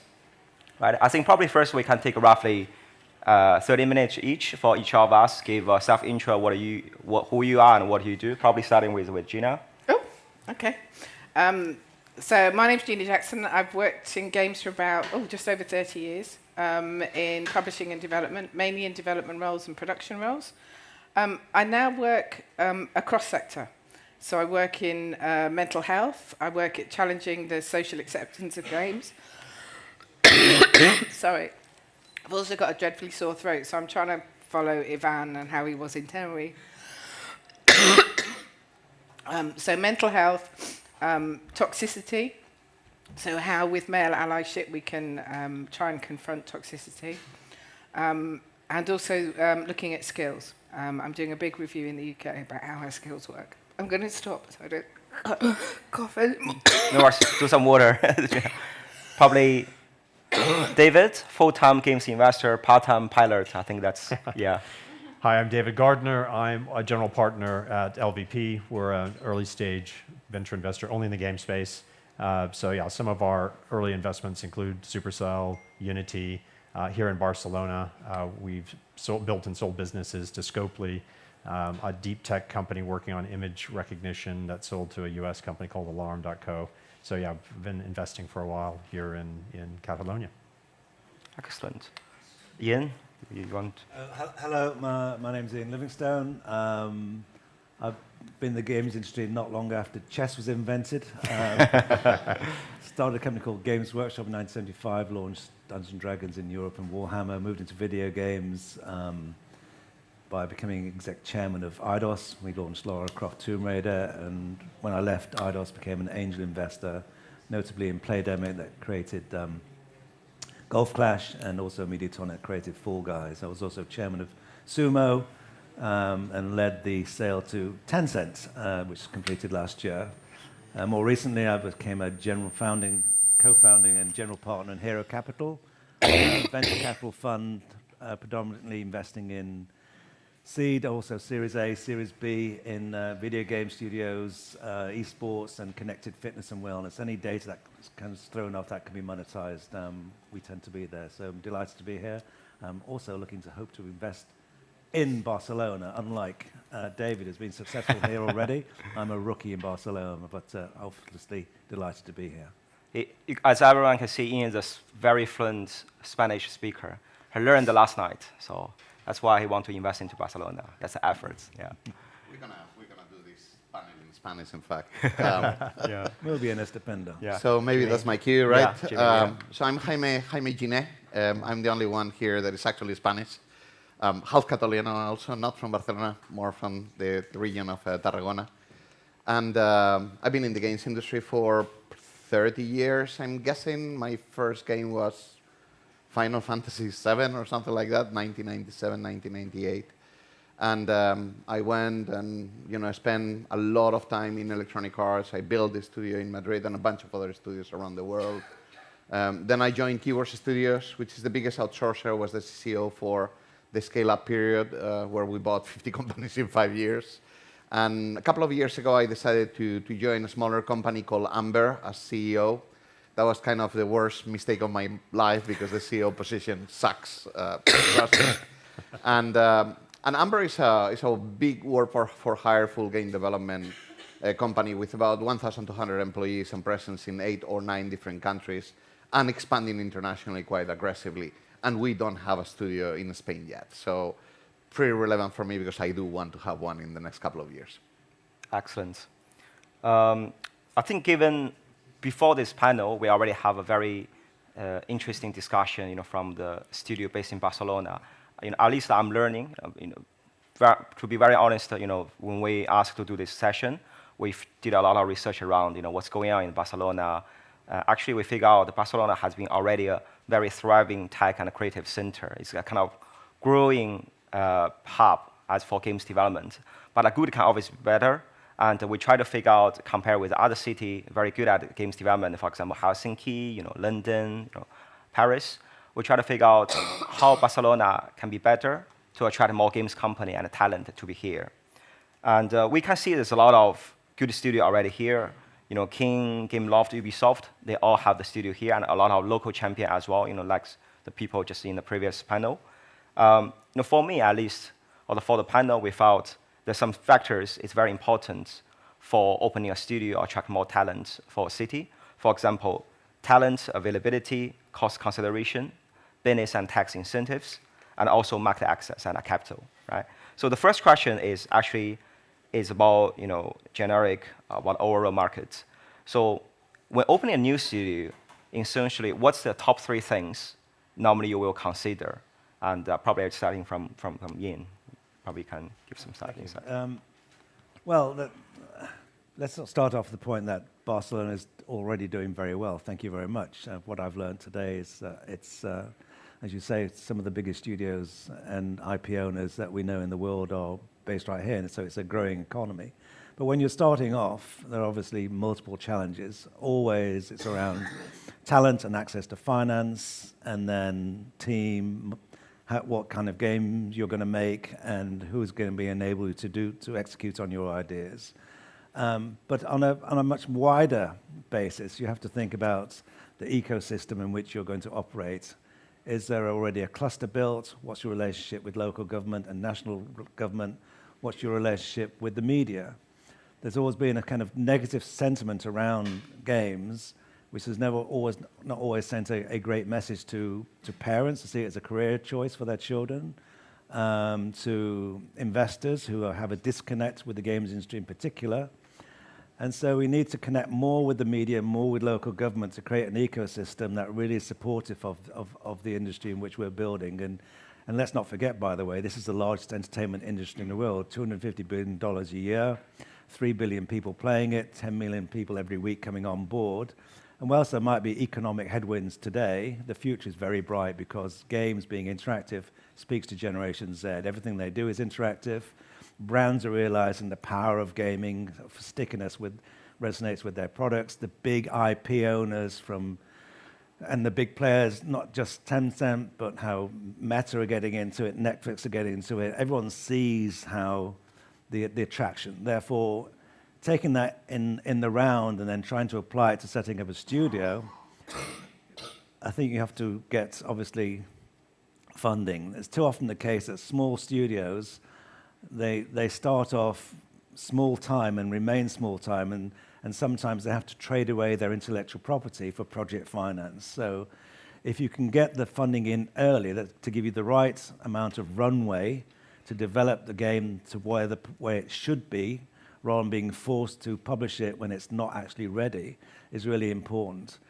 I've always tried, in all the companies I've been with Isbound, work for hire gets you started, but if you own your IP, you're going to build better value, better multiples in that company.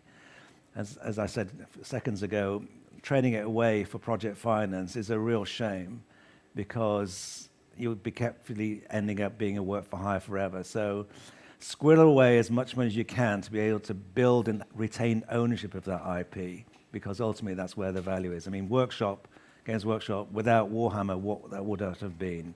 When we started IDOS, Lara Croft, Tomb Raider, and Hitman when we owned it, that built the value in that company. And you determine your own destiny when you own your IP. You're not beholden to other people. And therefore, you can command much better deals, ultimately, for your studio and attract better talent. So it's a self-fulfilling prophecy by being able to invest in your studio, create your own IP, build a bigger business, but get the funding in. And last but not least, it's the team, the senior leadership team. Lots of creative industries, and games in particular, are led by creative people. But they have to understand their own weaknesses as well as their own strengths. And so they should partner with these people, a CEO, who can do the jobs they shouldn't do or can't do. There's no point in the creative people doing the tax returns or ordering the toilet rolls or the kind of crazy jobs that they shouldn't be doing. They should be focused clearly on creating the game. Similarly, the CEO shouldn't be involved particularly in the game creation, because they often come from a financial background and they want to make something that was successful last year rather than something that might be successful next year. So I better not talk much longer, but there's a whole raft of things that we always consider when we're investing in games companies, from senior leadership team, game itself, of course, monetization, platform, technology, etc. But all I can say, it's an amazing opportunity, and just do it. Yeah, we got more questions. You can share your insights on different things, but thank you so much, Ian. So, Himi, you are thinking to open a studio here in Barcelona. It would be great. Yeah. I think top 3 things. I mean, you guys have already mentioned the key components, right? You need investment, you need a good education system that provides the talent, right? And you need a friendly institutional environment. But I think what's missing here, you also need passion. You know, I've had some really deep experiences and on bringing, either building studios from scratch in new locations, or buying a small studio and scaling it up, like Mexico, in Guadalajara, where we bought a small 8-people studio, and 2 years later there were 270 developers there, right? And I think the pivotal thing that made those things successful, and the same for the Madrid studio, and I saw Sonia over here who was part of that, it's that people want to make games and that they see this as aspirational. Remember that the people that make games are the 1% of the 1% of the 1%. Everybody wants to do that in the new generations, and you get only the very best of the best of the best. And you need to couple that with passion. So finding a good founder or a pivotal figure, a good local leader that will help you translate your corporate overlord messages to a real culture, something that is new, something that is creative, something that makes you bigger instead of smaller, is essential. And Jorge Suarez in Mexico was that person for us. He translated us to Mexico, and he translated Mexico for us, right? It's easier in a place like Barcelona, and this is basically where I need to sing the praises of this place, because the talent is amazing, the weather is incredible, the city is beyond beautiful, right?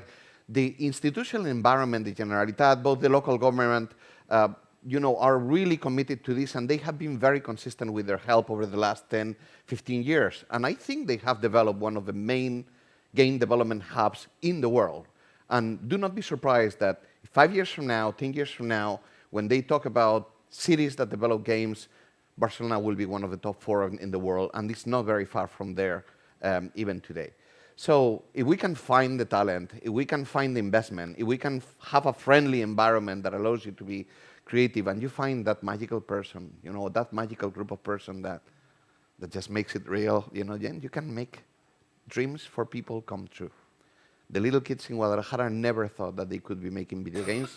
They thought that was something that happened in films, and they're now making video games. And the same thing in Madrid when we started, Sonia, and same thing in Barcelona 20 years ago. So, I think we are doing God's work here, and, never forget about passion. Sure, excellent answer. And you're speaking about talent and passion. That's actually coming to the talent pipeline, everything. And Gina, actually, this is actually for the second question about the talent pipeline. So can I answer the first question first? Yeah, do you mind? Yeah, you can, but we have 5 questions to go in 30 minutes. So as you can tell, I'm always the challenging person who doesn't do what people want them to do, which is why I work for myself. So I just wanted to challenge. I love you. That's from the heart. But one thing I would challenge is I don't think we always get the best of the best of the best. We get the best of the best of the best white straight men. And I think we have to understand that we are not the most diverse industry and we still put barriers in the way of a lot of people of joining our industry. I stand corrected. You're absolutely right. And when we're looking at all those things within the ecosystem, I think the one thing we're really missing is trainers. I think we've got good universities, but we don't have a series of people who can upskill the people who work in our companies effectively. So we're expected to do that all in-house, all on the job. We're not stretching the people in the right way because we don't have that deep ecosystem. I'll stop there. And for the Barcelona in particular, I mean, given this panel is more, so what do you think about any infrastructure or otherwise you want to give to the local university or the government? You see like any other things to improve? I am totally sold on wanting to move here. I want to be on the beach. I want to do one-to-ones with you on the beach. I would love that. It just sounds amazing. I'd like to have my kid in the international school, or better still, in a Spanish school. But I think some of the things we're missing, and I can explain some of the things that are happening with our workforce in the UK. After COVID, we expanded massively, but we didn't expand like that. We didn't just take on more juniors. We expanded sideways. So our big issue is on senior or mid to senior staff. So what we've done is we've brought juniors through super quickly. So we brought juniors to mid to senior in 3 years. Oh my God, is that a time bomb that's going to hit us? We've also said, okay, we'll just take money, and going back to from the talk before, money equals talent. Doesn't always equal talent. You can buy people in, but you're taking them from somewhere else. We need to get better at bringing people through quicker and more effectively. And in the UK, only 7% of our jobs are junior. So we've reduced the number of junior people because we're missing the mid to senior people, because no one can manage these people because there's not enough of these people. So I think I would be concerned about how you make sure you manage that. You're in a great place now, but in 2 or 3 years' time, you need to make sure you've brought through those mid to senior people really well. We've got to get rid of the toxicity in our industry. We've got to manage better. We've got to spend more time being good managers. I loved I.O. talking about culture right from the beginning. We need to talk about that stuff way, way more. And what I'm seeing in the UK is if you have AAA and indie in the same space, AAA sucks indie. Absolutely sucks the life out of indie and just takes those people. Why? Because indie's hard. And when you're having a hard time and someone's offering you lots of money and lots of security, you take it. We see that in places like Leamington Spa, who are really good at making Forza, and they've got EA making F1 just around the road in Birmingham. There are very few indies left. So we've got to work out how we balance these talents together so that we can make a really functioning ecosystem. But the biggest problem we have in AAA is having people with deep knowledge of a particular area. Well, that's not coming from indie. So we have very different skill sets in indie and AAA. And how do we balance them out? How do we bring them through universities? How do we drag people from tech sectors with the right skills to understand what we do? In the UK, we just need to pay them more. That's why we can't get people from the tech sector, because we pay half as much as them. So there are lots of things within the ecosystem we need to consider. Excellent. And also talking about salary pay, which means funding, as Aaron mentioned, is a big thing for the industry, right? Especially for the early stage company. Then coming to the Barcelona-based studio, essentially founding, I would say there's a lot of successful games fund actually based in here, investor. A lot of deals they have done. Some are very successful, but from the international perspective, probably is need to attract more money and funding to come here. So this is a question to David. So from your view, honestly, you feel like Barcelona studio-based studio getting enough funding, or do you mentioned you guys have done some investment here. So what's your view? Is the funding enough for the studio here? And what other things can be done to attract more investment globally to be here? I think, but I agree with a lot of the sentiment spoken in that sense that Barcelona is really on the precipice of kind of moving up a level. I mean, I think right now the competition for Barcelona are places like Lisbon and Berlin.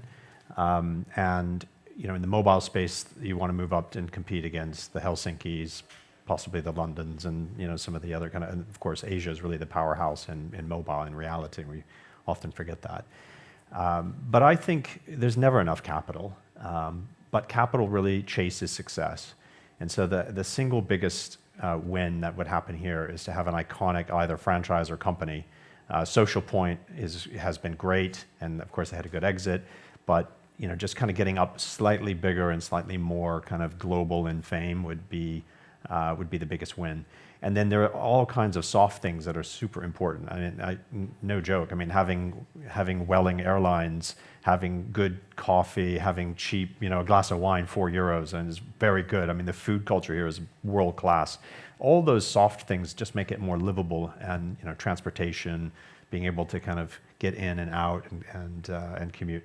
The only thing I would say is you got to stop the cell phone theft so that mobiles aren't stolen, and kind of bring that down and get that under control. But I think a lot of the raw materials are in place, way above all the other kind of competing cities. But ultimately, it's success will breed success, and it's kind of good. It's very widely distributed. There are a lot of companies. I mean, lots of kind of indies, and I think indies are critical as part of the ecosystem, but I do think they play a role. Indies are, I think, trying to train and grow, but they often do become that kind of talent feeder for the big companies. But I don't think that's a problem. I think that's super healthy. Excellent. David, Barcelona has the largest mobile conference globally, so that's why probably. Yeah, that's right. Yeah. I want to come. Same for the founding question, Ian, probably is also for you. So do you share the same view with David about the founding condition now for the Barcelona-based studio? What can be further down to attract more? Yeah, I absolutely agree with David, and would also add about, I'm not so worried about the indies wanting to go to join the large companies originally. The reason that you're indie is because you're kind of have an entrepreneurial spirit and want to do things in your own way. You find that most of the game innovation does come from the indie space. The mature studios often iterate on existing franchises, make them bigger, better, etc., which is fine. There's no problem with that. I've been a great supporter of some of the biggest titles that have ever been launched, but all the innovation, all the excitement comes from the indie space. So it's just finding the right people and making sure that they're empowered in a position to be able to do what they would like to do. And I think there should be perhaps more public funding, maybe match funding with funds like David's and ours, to show commitment from the area to support local teams with outside capital coming alongside them. I think that'd be pretty useful. Brilliant. Yeah. So we were in the Tenerife last year for that conference, and there was Tenerife-based studio, No Break Games, made the Human Fall Flight. Yeah. So 40 million copies globally, which is very impressive. Well, that was a one-man band. Originally, the guys from Lithuania just choose to live in Tenerife, but it can be done. And I mean, Notch Person with Minecraft, that was effectively a one-man band to start off with. There's amazing examples of very small teams making very big, successful franchise, which ultimately will be acquired. But it's just a question of access to capital, as David says. And a lot of the capital is in the USA. A lot of the capital comes from China and other parts of Asia. And in Europe and in the UK particular, we've always over-delivered in content, but always been underserved by capital. And that will change, but it does take time. Sure. I think pretty sure, I'm not quite sure how many people are watching this streaming, probably some young designer, games dev, probably in the future, they will make their Human Fall Flight, selling millions of copies, become a champion for this city. So they're actually coming to the next question, is having a local champion is always important for a lot of city, a lot of country. For example, in France, you have Ubisoft, in Finland, you have Supercell, a lot of local champions. So I think Barcelona needs its own champion, massive one, and actually give a lot of talent, a lot of training, a lot of infrastructure. So from this perspective, I wanted to ask this question probably to Jimmy, right? It's a Spanish way to say Jimmy. So what do you think that the key things to create this kind of the national champion or regional champion and to bring the success? Because you guys, Amber is pretty much the largest one for the home country, where the country base, and you grow further and become international. If you want to, let's say, Barcelona needs to have own champion in the games industry, what's your suggestion? I agree, but I really don't want to talk about Amber. It is true that without Mihai, the 700 people in Bucharest would not exist, and pretty much the industry would not exist the way that it is today. But But hey, you know, Barcelona already has their champions. I mean, Xavi Carrillo, who I'm not sure if he's here, and a bunch of the people that I have seen here have been working for years. Xavi built, in my opinion, the best tech base for a first-person shooter on mobile that has ever been built. And he was acquired by Activision, and they're doing Call of Duty today. And that's a pretty big deal. That's not a small thing. You know, that is a flagship franchise that lands in a place where there is talent, where all the technical power is being done with local people, right? That are kind of now all over Spain because now we can work remotely. But those local champions are essential. And you know, Xavi was there 10 years ago, 15 years ago. He was on a stage with Steve Jobs when, you know, the iPhone was being launched, and that's the kind of person that will, you know, change the industry in a city, right? And I've seen it happen again and again. It's happening with Jorge in Mexico. You know, it happened with Mihai back in Romania, in Bucharest. And you really need that. You know, when you're in a more developed country, things are easier because there is more talent, people are more interchangeable. But when you have very limited talent and you really need to navigate something that is a little bit alien for you, like, I don't know, going to Asia or going to another European country that you don't know, you really need your local talent to be able to champion that and basically deliver the success. Got you. Very, very helpful. The champions come, yeah, please. Obviously, more well-known on a global basis if they are actually still owning their IP. I'm going on about this intellectual property thing, but you know, you look to the UK, you can think of games like Grand Theft Auto, Tomb Raider, Peter Molyneux right here, Fable, Fall Guys, Formula One, all the Total War series. The common denominator of these global successes is that they're all foreign-owned. So whilst that was great for securing jobs and inward investment, ultimately the profits are banked overseas.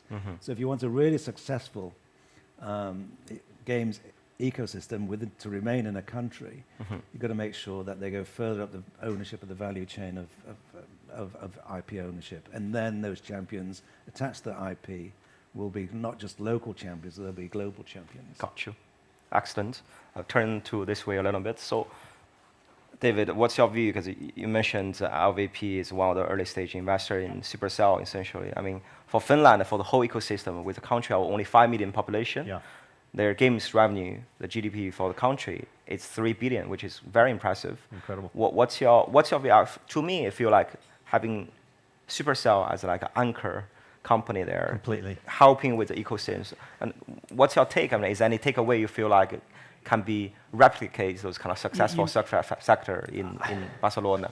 It's super impressive, everything that's happened in Finland, but I've heard similar things. I heard on the earlier panel the willingness of people to help each other out. That's a core value. I am so impressed with that.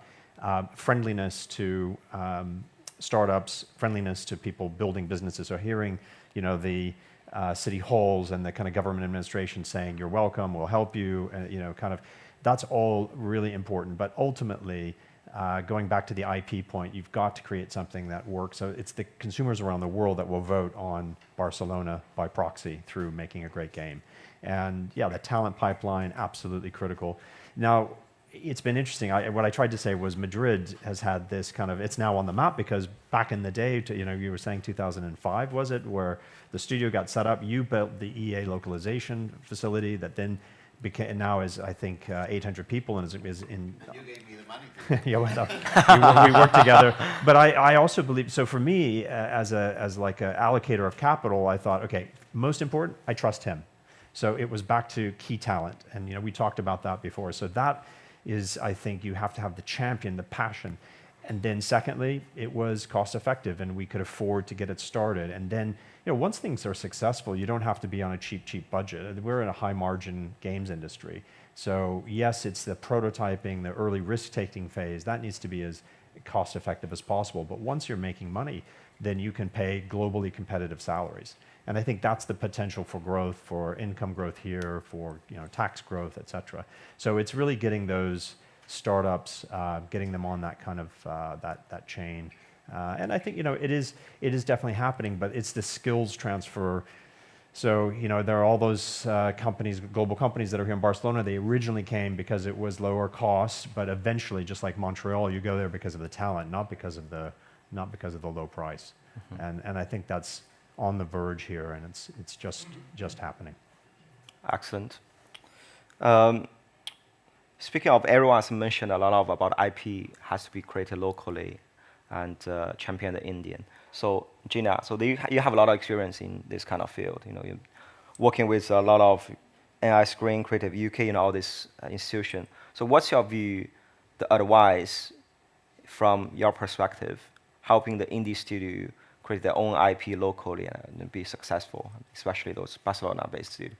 Yeah, so in the UK we have a lot of different regional government funds that will accelerate what indies are doing. And I think a lot of what trainers like me come in and help them do is to not just think about the game, it's to think about the whole business piece around that, to realise that their first game is not going to make them any money. And that takes about 6 months to go through that process. And to understand why they're making that game, why they want to work with a publisher, how they can develop work for hire as well as doing their original IP, because signing with a publisher is not going to happen in the 5 minutes that they've got to get funding.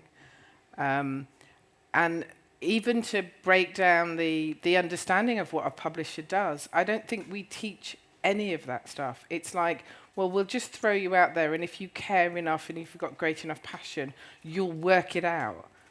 Why? We can teach these people really quickly how to do this stuff.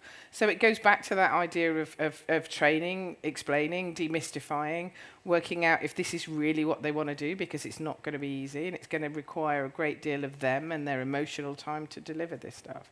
So I think if you can create those hubs, again, those trainers that can support and demystify, and if you can put that within an ecosystem where other people can give them work for hire or share talent or share their experiences, then people feel part of something bigger. And I think when you're doing it on your own or in a really small group, you need that emotional support.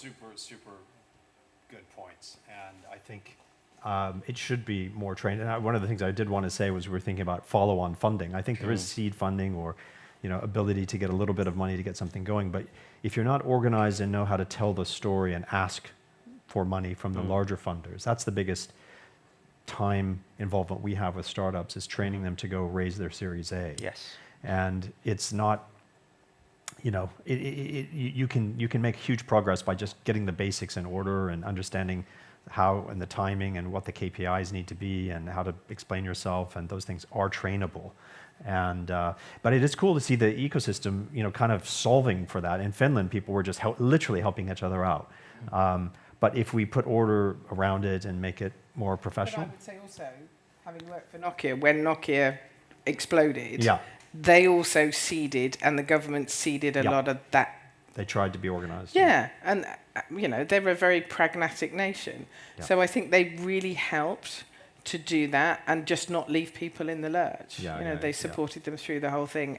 And people are then giving back further down the line because they had that support. They're willing to be generous with their time. Excellent. Yeah. From my research earlier, in terms of Barcelona-based studio, I see a lot of local champions already there, like a Digital Legend, Ambilight, Beauty Fun. So I'm not quite sure how much of this studio getting the funding, how easy to get funding. But a lot of people here mentioned government should do more things, especially the training, infrastructure, everything. But this is a question perhaps to Himi. If you are, let's say today, you change your job, you lost your job as CEO. Right. But likely to happen. Yeah. But luckily you become the mayor of Barcelona. If you have 1 million budget to support the games industry, what are you going to do? And what if that number is 10 million? Well, first I would go and try to get 100 million, right? Yeah. Talk to David and I would take that million and just use it for that. But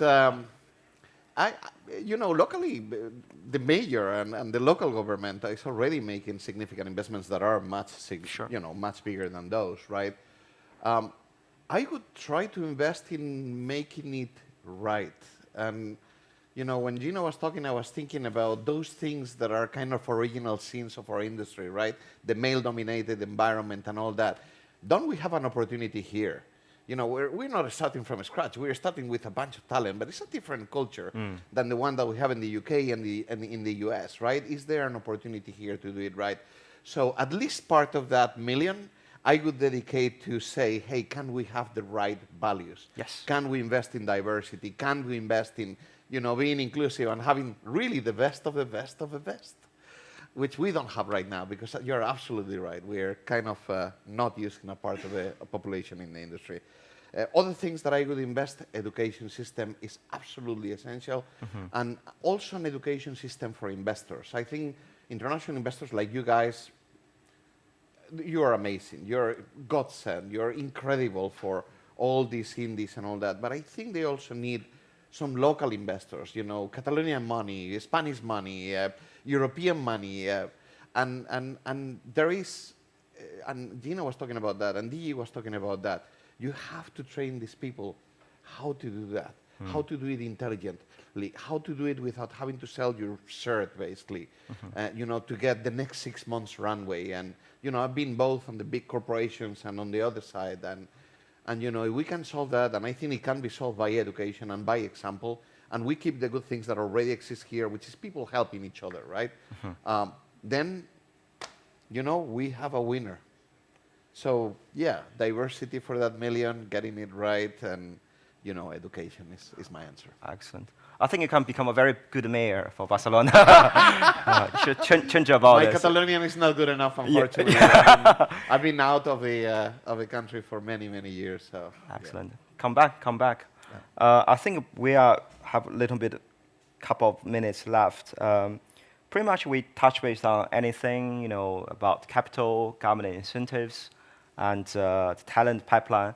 I think probably just to wrap up, I think if I'm become the mayor, let's see. If you lost your job, I want to be mayor. you want to be okay. So what's your view, Ian? You want to add anything to the ecosystem, or if you steal the job from him, what are you going to do? Of course, everything which Jaime says and what Gina was saying, of course, is important. But additionally, this is a people business, and you have to invest in people. So how are we going to do that? So obviously in the education system, in schools as well, as well as universities, to get people thinking digital creativity. How might not always be in games. It might be in building the next social media platform or whatever it might be. But people to think digitally and give them the skills to move from the passenger seat of consumption of content to the driver's seat of creativity. Yes. The way kids are taught in most schools is that they learn they can play a game, they can't make a game, they can use a website, they can't build websites, which is really teaching them how to read but know how to write. So they have to get digital creativity as a mindset, because digital literacy is almost as important as literacy and numeracy for the digital age. So that's one thing. Another thing, to help build that ecosystem and that misunderstanding between the money and the makers. I think Barcelona could be an ideal place for a convention whereby investors who don't know much about the games industry and studios, to David's point, who don't know how to get the money. I remember way back in 1975 when we were starting Games Workshop, Steve Jackson and I were become official distributors of Dungeons & Dragons because we'd ordered 6 copies, and that's on the back of that order. We got this 3-year distribution agreement, so we marched into the bank and said, we're the distributors of Dungeons & Dragons. It's a great game. It's a role-playing game. You kill monsters, you find treasure, you go these fantastic journeys of mine. Can we have £10,000, please?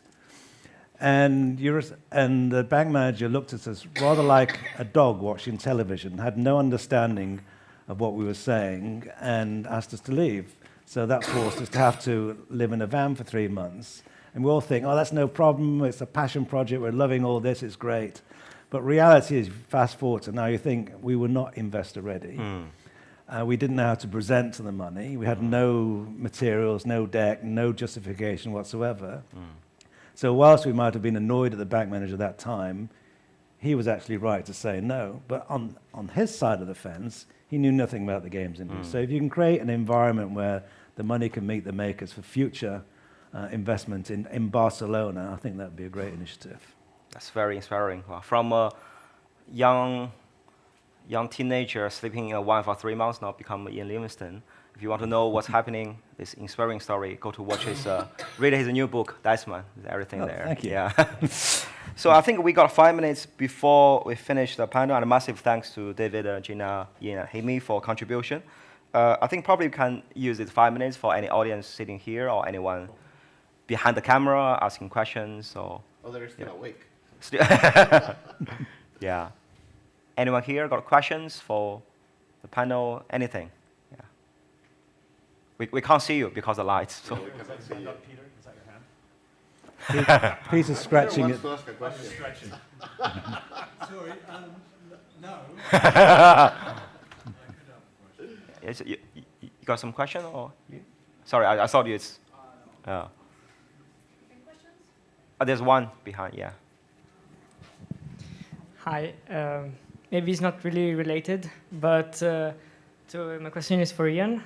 What's your favorite army in Warhammer? This is the value for IP, yeah. Yes. Well, in the old days, it was the Skaven was my thing. But I have to, hands up, I don't play Warhammer anymore.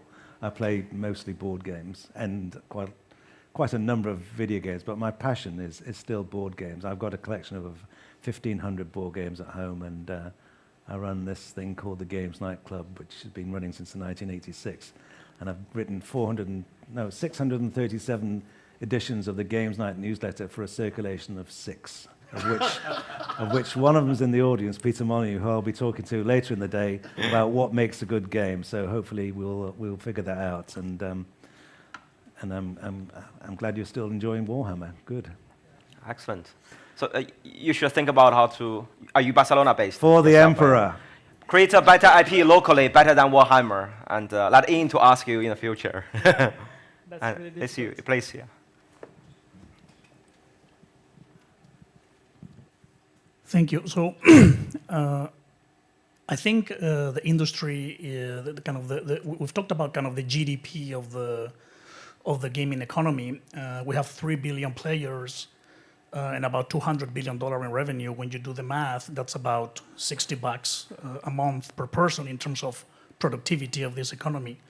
But even the poorest country in the world has a productivity, a GDP of $300 per person per year. So what do you think is missing in this ecosystem, in this economy, in these virtual world economies in which we have so many people, so many billions of people, but the productivity is still so low? What are we missing that we're not doing to extract more value from all those people playing our games?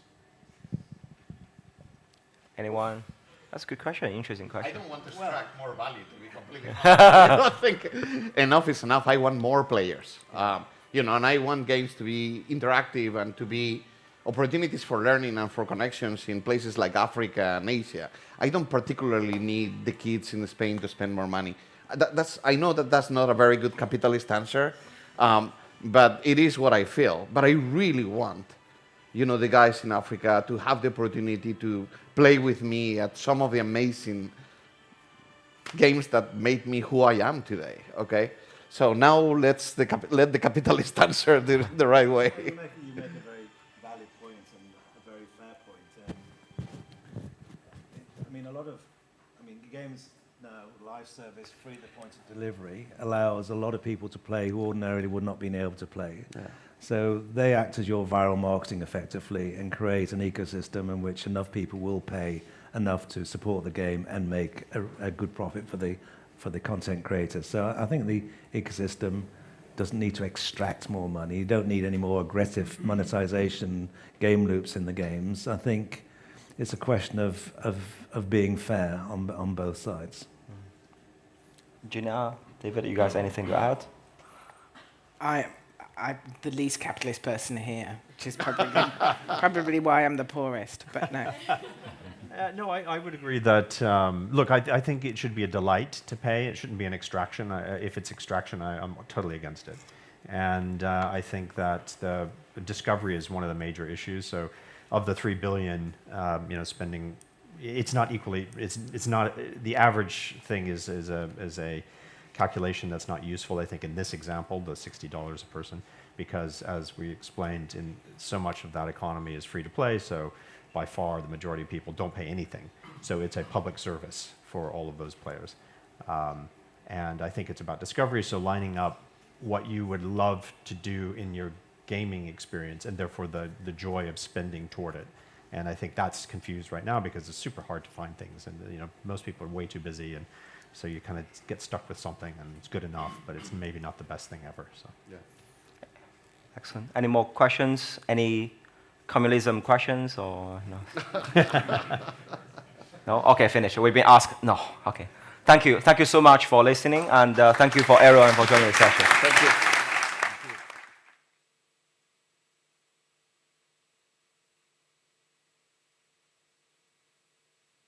Selfie. Okay, that's good. It's selfie. Got everyone on the...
Thank you, everyone. We're reaching the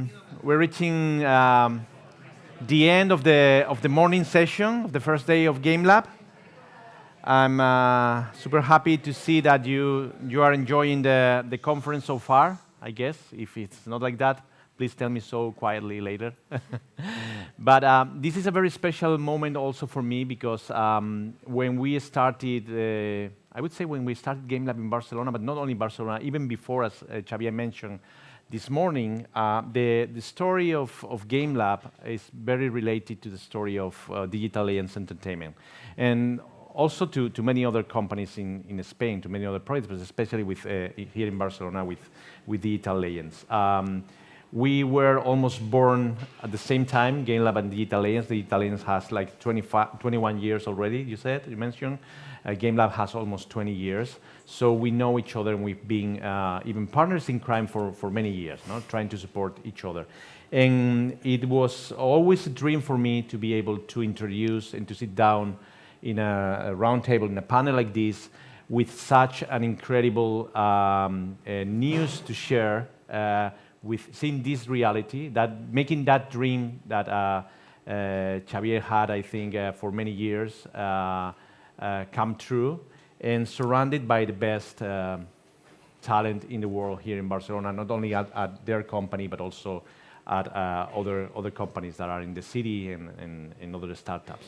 And before we start, I would like to introduce a short video to put a context on what we're talking about today. It's a video from Warzone Mobile, and it's something that introduces the topic that we're going to discuss today. So please, show us the video.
imagine that these people around me are part of the amazing team of people that is creating these sort of things, also here from Barcelona.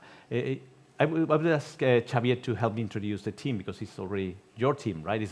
You will explain it later, but I will let you be the host for this introduction. Okay, so I will start with Bea.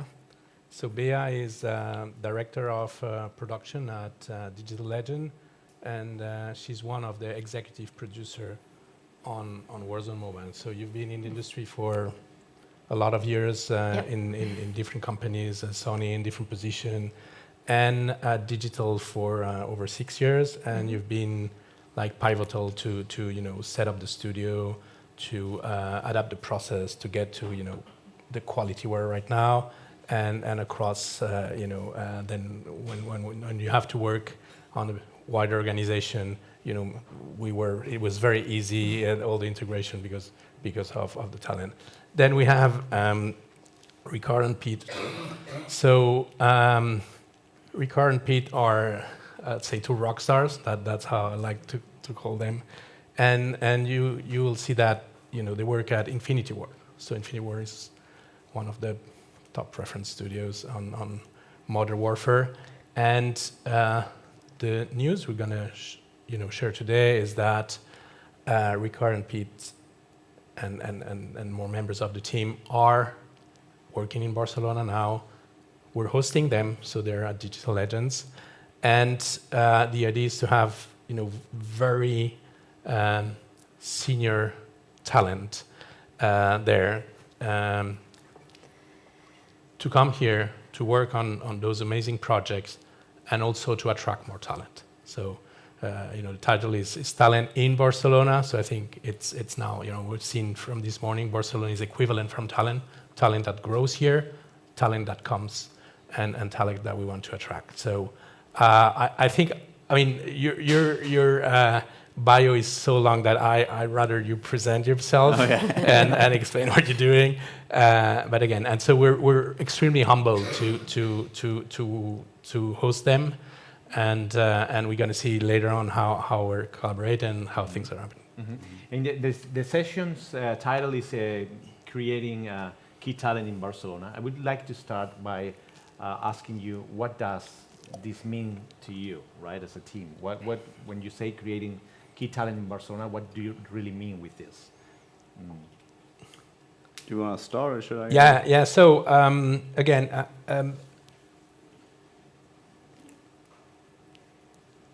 what I was starting before is talent. We've seen the talent is everything in this industry. This is a people industry.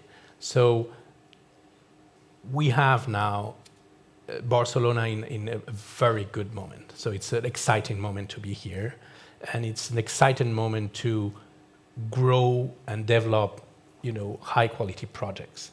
So you need people, you need talented people, and then you need to make sure you have a place that can host those people. So, a solid ecosystem with, tech, artists, everything.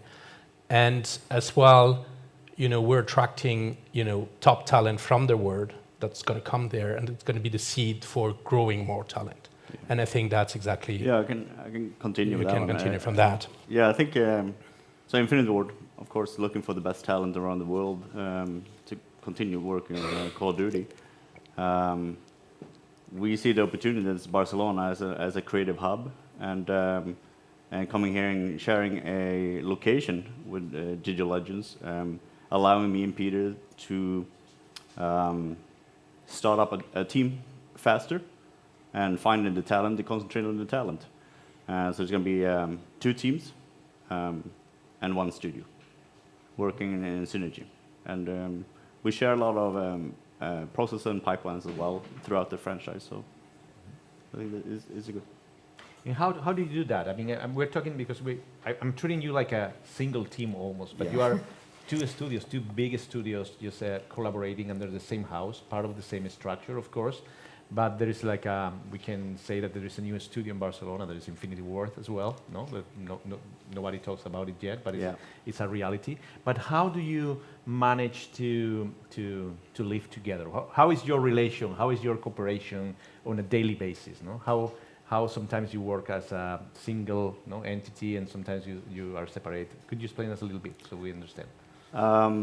So our team is going to focus on the console, and PC and console mainly, and your team focusing on mobile.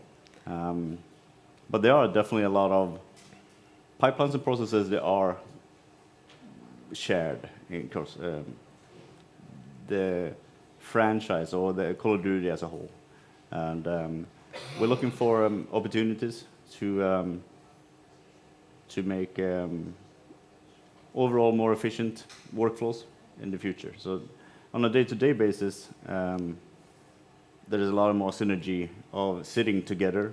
I think there's us coming to Catalonia or Barcelona, definitely we directly get infused into sharing more of the culture, where instead of starting up something on our own and sitting with Xabi and his team, you just merge into the synergy or the friendliness and everything that's happening in the studio.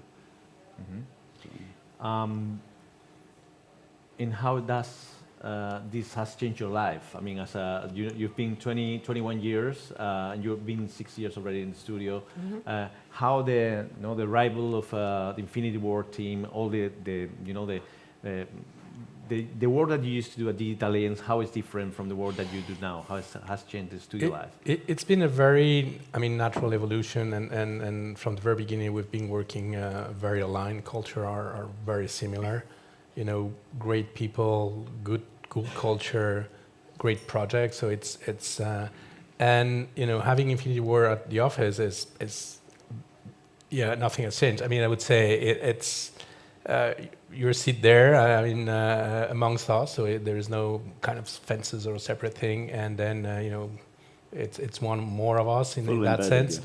And the good thing is that you do have a lot of knowledge as well. So there is a sharing knowledge between teams. That's amazing. So that's a great opportunity. And as I say, we're exploring also synergies for the future. So that's a thing. And as Ricardo was saying, you're more focused on Modern Warfare. We're now focusing on launching Warzone Mobile, but there is that exchange of knowledge, and that's really great. So it's super exciting. And I'm thinking, why? In your case, it's obvious because you were already here. But in your case, why? What made you think about Barcelona, Peter, as a place to be? I've been in the US with Infinity Ward for the past 12 years or so, and in video games for 17-ish. And personally, I wanted to move to Barcelona. Barcelona is a great city, and I wanted to experience the culture and the lifestyle that Barcelona could offer. And then for Infinity Ward, it was a good opportunity for us to evolve the studio and expand into Barcelona.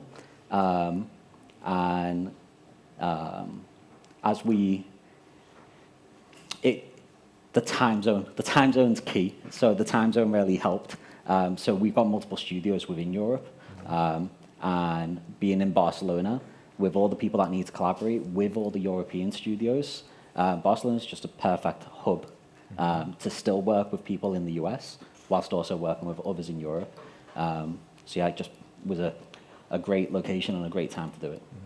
And what is the studio culture that you would say that you're trying to build here in Barcelona? What are you taking from the local culture, from the team of Digital Aliens of the city that are intrinsic from the local culture and the things that you're bringing from your studios? How would you say that you are shaping this studio culture? What opportunities are for people that work with you here in Barcelona?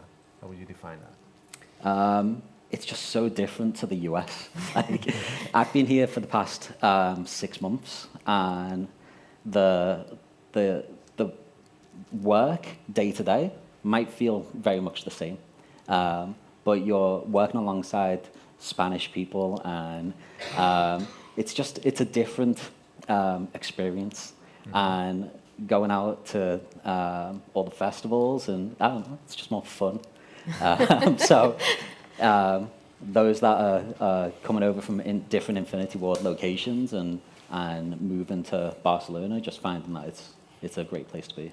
And in terms of aligning like the employees, the people that work for your teams here, do you feel that this studio is building up differently from other studios, apart from the like quality of life or the outside circumstances, that you're building up something special in Barcelona comparing to other studios in the world? Yeah, we've definitely switched the focus for our growth here is different than what we've traditionally done at other studios. Ricard might want to talk more about this.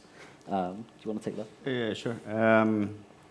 We're focusing on one of the things we want to do is when we come here is hire the right people and finding the right people. And I think Barcelona overall is a great hub of talent, inspiring artists from the mobile industry, as we are trying to reach more on the top quality console, super realistic. Me and Peter have worked with teams within Spain, so we know the talent is here, and we want to try to reach that top quality, lead by example, people, experts and leads to start with, and building up a strong team that then we can determine how we foster it afterwards there. Mm-hmm. Bea, you have worked for many other companies, international companies. How it feels to work here in Barcelona? How would you compare your experience working for the Italians to your previous experience? Yeah. I guess it's quite different in some regards. I think here one of our main concerns is always to put people at the center of everything. Mm-hmm. So we take great care, again, on hiring the right people. We've grew the studio from like 40 to over 100 since 2020, end of 2021. So that's a big step up. But we take a great care in making sure we're hiring the right people with the right attitudes and people that can bring also diverse experiences into the studio. So we try to bring people from different backgrounds. And that makes the studio quite like an easygoing place to be. I find it is very welcoming, and I find it is quite relaxed to working here. Not relaxed like we don't work hard, because we do, but it's very friendly atmosphere. I think you mentioned that before, and I think it's quite spot on. And that is the main studio culture, I would say. Not only the people that work in the company, but also it's people-centric in the sense of putting the player as well at the center of it. Mm-hmm. For us, it's like the player experience, and giving a good mobile experience for the player is super core in what we do at all times. And then you were mentioning like how did it change these guys coming into the studio before, and I would say it's super positive because we are sort of kind of new. We've been with the Activision family since 2021, and these guys are super veteran, stuff, right? Exactly. They've released like I don't know how many 10 or so. COD games. I mean, we have a lot to learn from these guys, and it's going to have a great impact just by sharing the space together and all of the organic things that can come out of that. And that makes us also feel like we're not like in a studio in Spain doing our own thing, because now we're part of something much bigger. And these guys are a testament to that, because we have them here, we have them in our house, sharing our space with us, and we feel part of something. Talking about sizes, this is something that people might be wondering. How much are you growing? I mean, how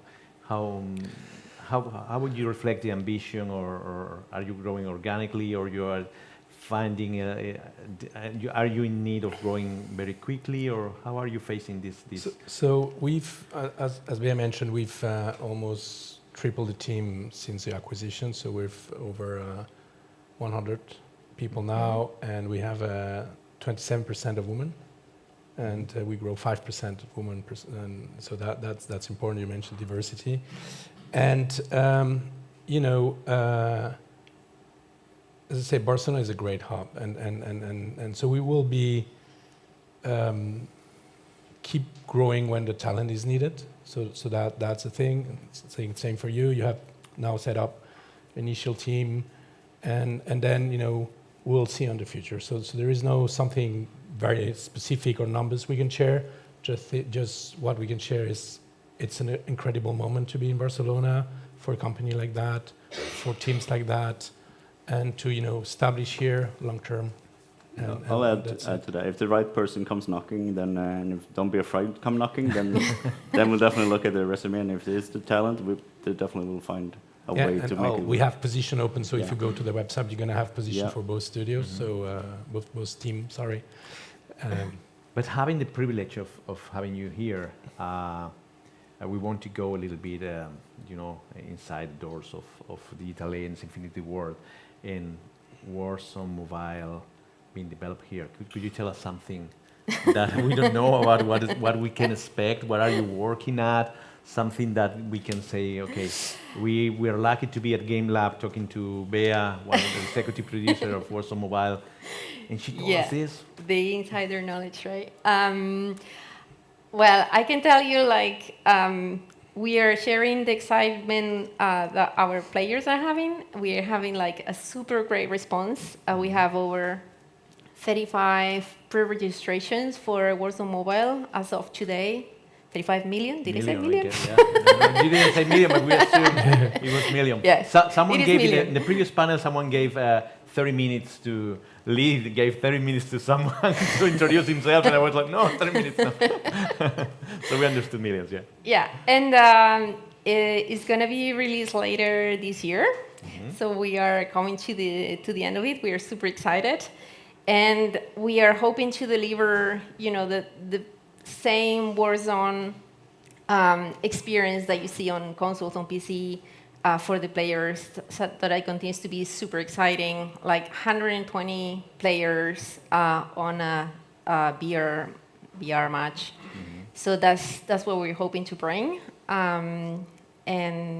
And yeah, I'm afraid that I can't tell a lot more. Okay, but there will be more things in the future. No, that's actually a huge impact made here from Barcelona.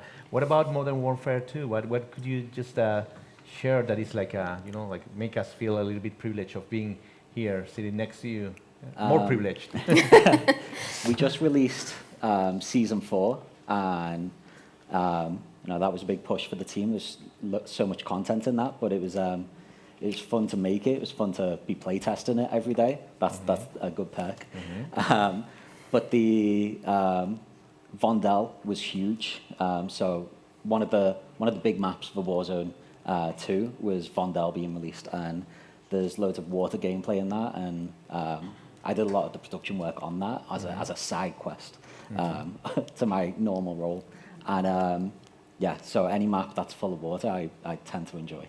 And then there were 7 maps for 7 new multiplayer maps for Modern Warfare 2 that came out there, and loads more content as well. And as for what's next, I can't reveal too much, but I'll let you say that the team is working really hard to create an amazing, top-quality experience, both in visual and narrative.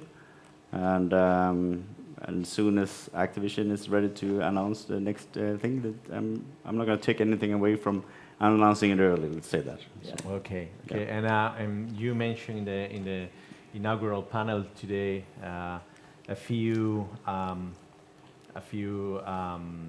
numbers about how big is the impact of this franchise in the world.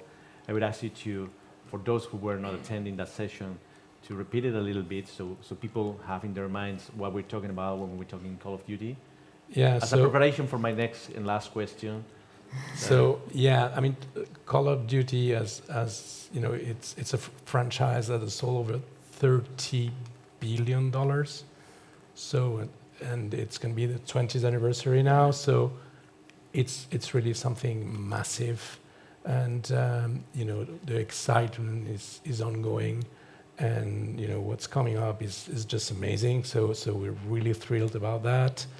And Modern Warfare did 1 billion in 10 days. Modern Warfare 2. So we're really talking about amazing opportunities we're working with, and a great team and great effort, because that you can achieve that only by top talent and top quality. And that leads to this last question that I wanted to ask you is like, could we tell? I mean, if we tell people that Call of Duty is being made in Barcelona, are we right? I mean, could we officially say so? It's like we are making Call of Duty in Barcelona. It's like when people around the world talk about Call of Duty, play Call of Duty. Hey, this is being made in Barcelona. Is that a real, actual, realistic statement? Do you think? Well, yeah. There's definitely, since there's a presence in Barcelona and the Warzone Mobile, we're making Modern Warfare 2 content here. It's definitely an easy label to put on the project. Xavi, did you want to? Yeah, no, I mean, we're a global team, so we have team all across the globe. I would say that the fairs is also made in Barcelona. Yeah. So that would be something more fair to say. Now, I'm super interested about this because now going beyond Activision, going beyond the Italians, Infinity Ward, if we think about the franchises, the titles that are being developed in Barcelona at this point in Catalonia, it's amazing. Sometimes we try to explain the success of the ecosystem through numbers, how much money, how much. But if we start relating also Barcelona to these amazing franchises that are now being developed here, I think people could understand a little bit more what is the impact that we're making here for the global. I wouldn't say for the global industry, but for the world in general. If we're talking about this number of players around the world, right? So it's important not only in terms of economic impact, but also how much of our culture, of our skills are filtering into these amazing titles, right? For having Call of Duty created here, how many things will be seen silently sneaking into the franchise, and maybe at some point we're like, oh, maybe this is because it was developed there. We have these values, we have these things integrated into the game. What happens with other companies that are working for over 20 years here in Barcelona in their titles. So for me, I think it's a privilege. It's part of this evolution of our ecosystem. Having you here talking today about Call of Duty, related Call of Duty in Barcelona is amazing. And I wish you the best for the team. Congratulations, welcome to the city. Hope you find best talent. All of you find the best talent, and we can bring more amazing talent from all around the world to the best place in the world to make games. Thank you very much. Thank you. We're going to end with another video, this time from Modern Warfare 2, and I'll see you all after lunch at 3 p.m. I think I'm not making a mistake. 3 p.m. We'll be back, but before that, let's watch the video. Thank you.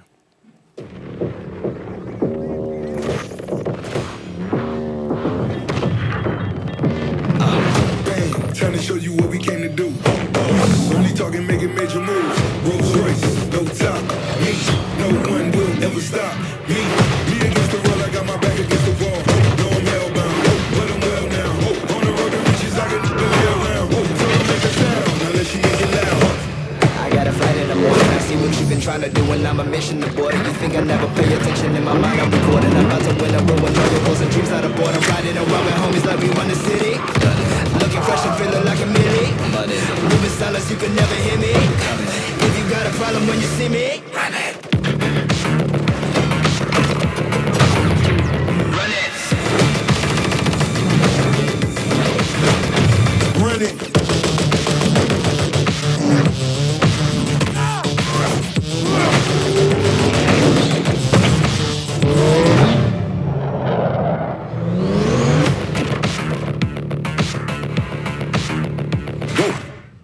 Remember, also made in Barcelona. Thank you very much. Thank you.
Hear me? Is that okay? Great. So thanks everybody for coming. I think we're probably waiting for a few more people from lunch, so maybe they still need to have their coffees, but hopefully they can join in soon. I'm Sham Singh. I'm the founder and MD of Ignicio Capital. We are an investment bank based in London, founded in 2003. What we really specialize in is providing merger and acquisition advisory services to founder-owned, founder-led studios in the industry. We've been exclusively focused on the video games industry for 15 years. What we've learned and honed over the years is really understanding the main sort of concerns or issues that affect founders when they want to exit their businesses. Will they continue to have creative control? Will they have independence in terms of hiring decisions? Will they be able to preserve the culture, identity, and DNA of their studios? So we often hear, the same sort of recurring concerns, issues, and so what we've managed to do over the years is really identify who would be the right sort of strategic partner. Because for a lot of game founders, as you'll know, it's a super passionate industry, and people are really tied to what they've created, and so want to ensure that they end up in a situation with the right party. And so what we really pride ourselves on is finding that right partner, finding that true synergy, so that it's not only a good deal financially, but it's a good deal post the transaction is announced, and so that the integration is seamless and that people can stay and be rewarded for the earn-out period post the deal is done. With that in mind, I'm going to let Enrique introduce himself, but we've obviously had the pleasure of working together back when Enrique was the CEO and co-founder of Genera Games and Genjoy, but I'll let him introduce himself, please. Thank you, Shum. Thank you all. It's a pleasure to be here, and thanks, Ivan, for inviting us to Gamelab 2023. I'm sure it's been a success. And for me, it's also special because it's going to be the first time I participate into an event being part of Scopely. So it's a pleasure to share with you our learnings on the M&A side. First of all, I'm going to introduce myself, as Shum did. I started many years ago, don't know how many, but many, on the telecoms sector, working at Vodafone Group in the different divisions. And after a while there, my partner Jose Miguel and me, we were already feeling and thinking about the future need that the mobile phones were going to have. I'm talking about the year 2000, 2003, 2004. So basically, we both decided to leave the telecoms, leave Vodafone, and start a company in order to create content for mobile devices. Okay, Jose Miguel was the first. He started the Genera Games as Genera Interactive at that time. I joined while after, and we envisioned a company thinking on the way we could create that specific content for mobile devices, but thinking to reach the wider audience. No? So that was the opportunity.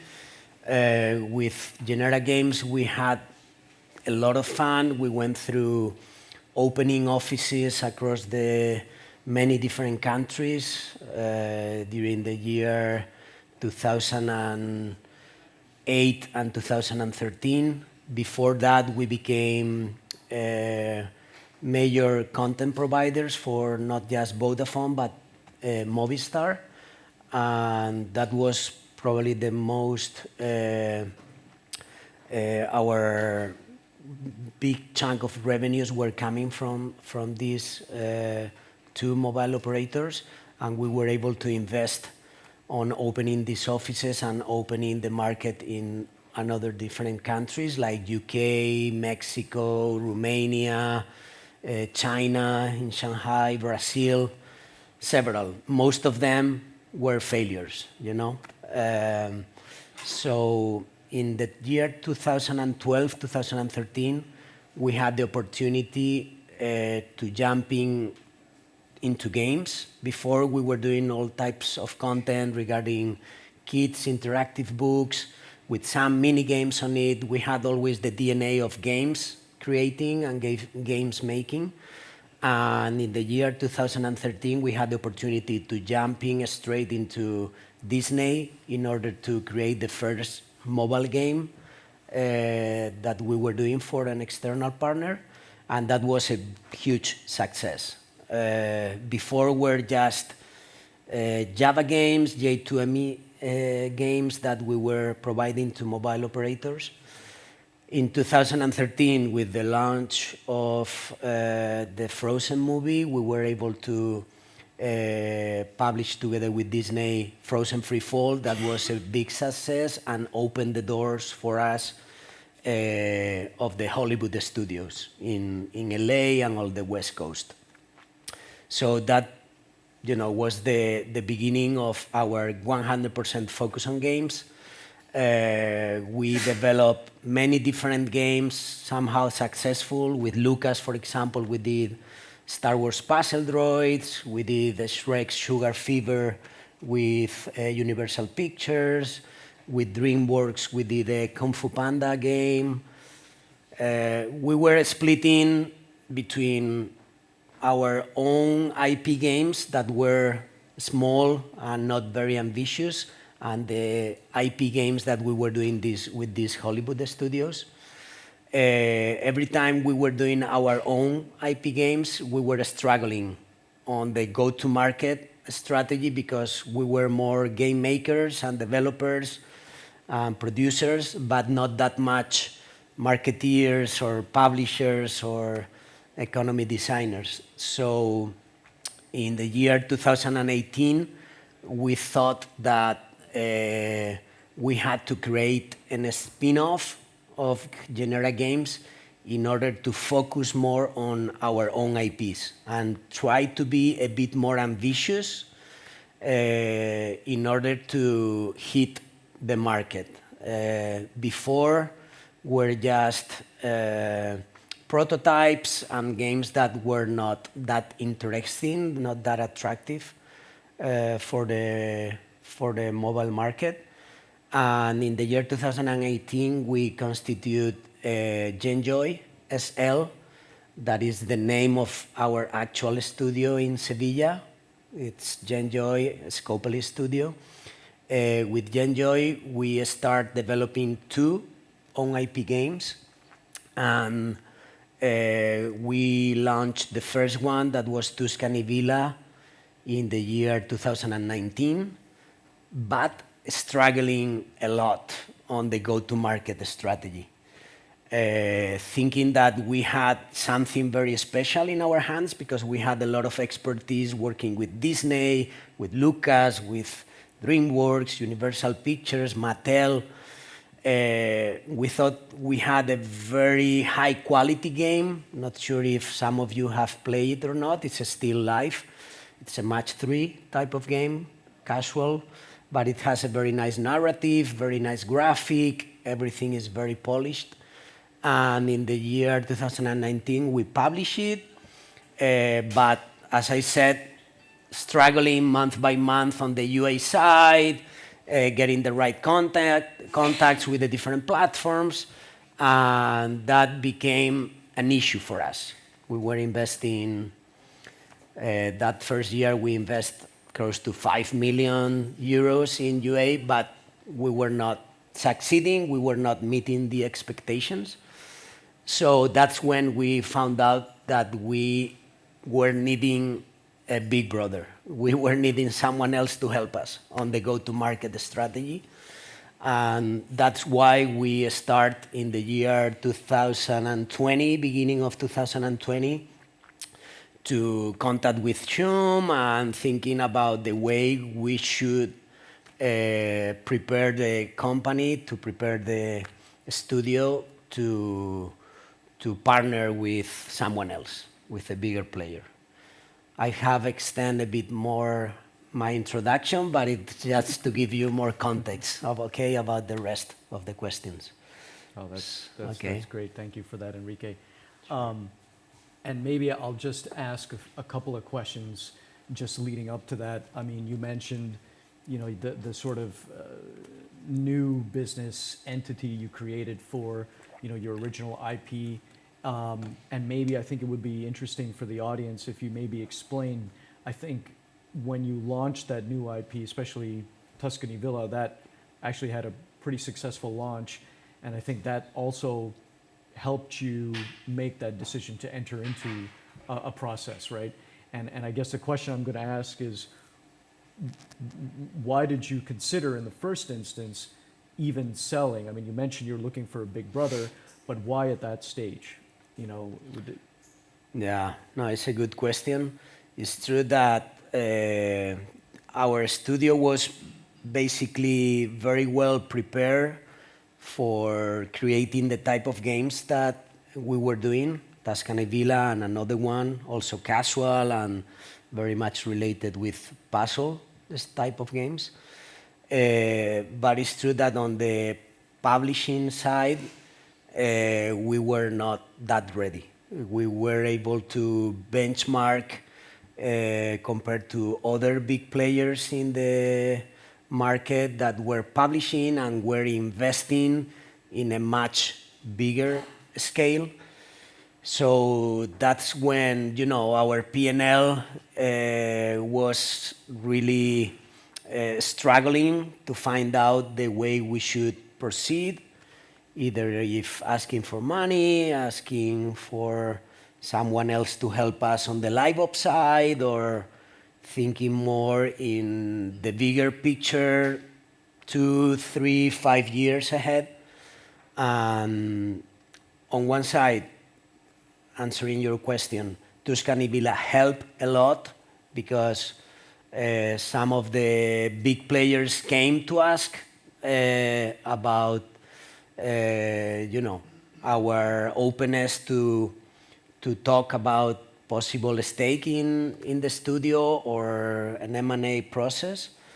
And Tuscany was speaking by itself as a quality game that was very well polished, very well done, but it was missing some of the parts that we were not able to include in the game, like the monetization side. On the live ops event side, we had maybe 2 or 3 events versus our competitors that had 10, 20, or changing every 2 weeks, every week. So Tuscany Villa had a lot to say there, and we had at least 4 or 5 of the big players coming in together with you and talking about possibilities of moving forward together. And having gone through that process, which is never a fun exercise, what were some of the, let's say, pros and cons of the process that you could share some wisdom with the audience? Well, on one side, looking back, it's true that we see a lot of positive things. It's true that thinking in October 2020, that is when we were able to sign the deal. We signed it in Madrid. We signed it completely in a remote way. All the different meetings and due diligence and everything was done remotely. And we were able to sign the deal in a lawyer's firm in Madrid. It was a bit strange. And looking back and thinking we were in the middle of the pandemic, I don't think we would be doing things in a very different way at all. I think we did it because it was the momentum. It's true that to me, as CEO of the company, I was demanding more time those days. Remember, jumping on calls every night and not having time to prepare things, thinking that we were not prepared to do something like that because our P&L, our all descriptions of roles and positions were not explained well. I thought we were rushing too much, but actually now I think about that, and I think we did it because we had to do it. And with this type of operations, either you are very much convinced about what you have to do and you move forward, or if you think too much about other possibilities or other options, probably the train goes by and you will not be able to jump in anymore, So advantages, I see a lot. I see a lot because now we are much stronger in terms of publishing any of our creations, any of our games. We have a partner. We are part of a company that believes in what we do. Scopely was very excited since the very beginning about the way we were approaching our games creativity and the way we wanted to create experiences that could live for many years, and creating amazing experiences. And I cannot say it in terms of comms, probably the timing, We did a timeline in order to be able to close the deal, but regarding the M&A process, it was a bit of a nightmare, those several weeks or short months, maybe a few months only, to get everything ready, Yeah, no, absolutely. knowing what you know now and having been through that process, is there anything that you might have done slightly differently, in retrospect, or not really? Not really. That's what I was trying to answer before. We were in the middle of that strange period, working at home, all of us, without seeing each other and not knowing what to do with the office, for example. We had a very nice office in Sevilla, but we were struggling with this Tuscany Villa game that we were very proud of, but that we could not do more, that I think the match we did together with the different big players gave us a right answer in order to move forward with Scopely, because the match was much more accurate and much more aligned to our long-term strategy versus other partners or other big players. So, except for timings, the rest, I think we would be doing it in the same way. Let's talk maybe a little bit more about Scopely, because you mentioned, you kind of, what really was the catalyst or the rationale for choosing them as, the big brother, right? Compared to some of the other parties that you were chatting with. What really attracted, you guys as founders of Genera to Scopely? Well, I think it was the company that we were able to communicate and meet in a more often way. We had, during 2-3 weeks, we had maybe 15, 20 different meetings with them, and we were able to find out a lot about what they were proposing. It was not just about the valuation.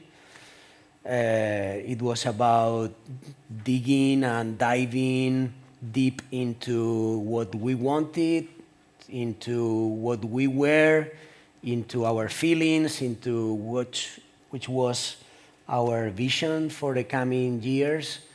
And at the same time, we were envisioning a Scopely culture and values very close, very similar to what we had at that point. So I believe that learning from Scopely about the way they were organized and divisions, they have a special division just for puzzle. That was really important for us versus any of the others that had other type of games. And also the confidence that Scopely had on us focusing just on our own IPs. That was something really valuable for us because, we had in the P&L like 8 different projects at that time, and 6 of them were branded games, were games that we were co-developing with Hollywood studios. And only 2 were our own creations, and we could not invest that much into those 2 versus the other ones. And, that was some kind of probably the biggest catalyst, hearing from Javier Ferreira to focus what we were thinking if we could just focus on our own creations. That was like sparkling water, coming from a very clear fountain. I don't know how to express it, but it was something very important for us, and to be able to create those evergreen games based on our own creations, own IPs. What sort of, now that the deal's been a few years, you've kind of really integrated with Scopely, what sort of recommendations during that process would you have for independent studios, that might be considering, that might be in a similar position or considering their options at the moment? Well, I think it's key to be clear and have a very strong decision about that you want to start an M&A process. If you doubt and you don't have it clear, that's probably a weakness. Once you feel that you need to do it, probably the best I can think of is to draw a timeline with enough time to prepare the company in order to do it. Try to dig and research enough among the big players and among the different companies that could fit the studio or the company best, in terms not just of looking for valuation, that probably is the most important for bootstrap studios like we were, but thinking on the mid-term, long-term strategy of the studio, of the company, thinking on the people that are working together and the way you feel those guys would like to keep working in the future. By that time, we felt very well working all together, and we had the strong belief that we wanted to continue to work in the same way. So that's something that you need to be clear, unless you need to or you want to change dramatically the way you make games.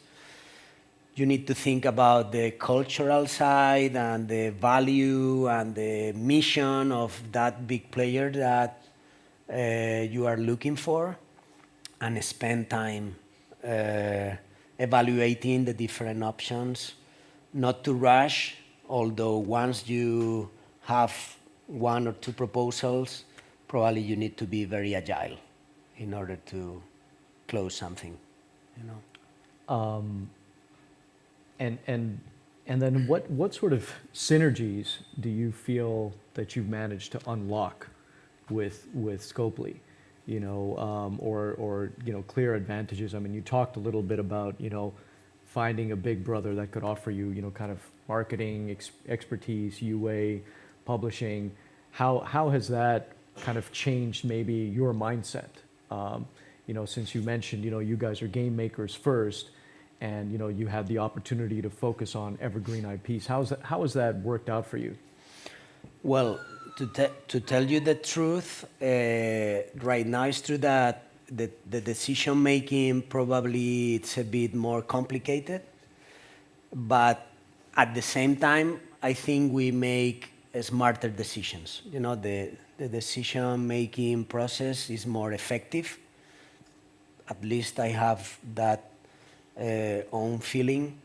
In parallel to that, I think we've been able to be in a completely different position for top talent recruiting, for example, which we used to struggle a bit before. We didn't have the enough financial muscle for top talent to join us.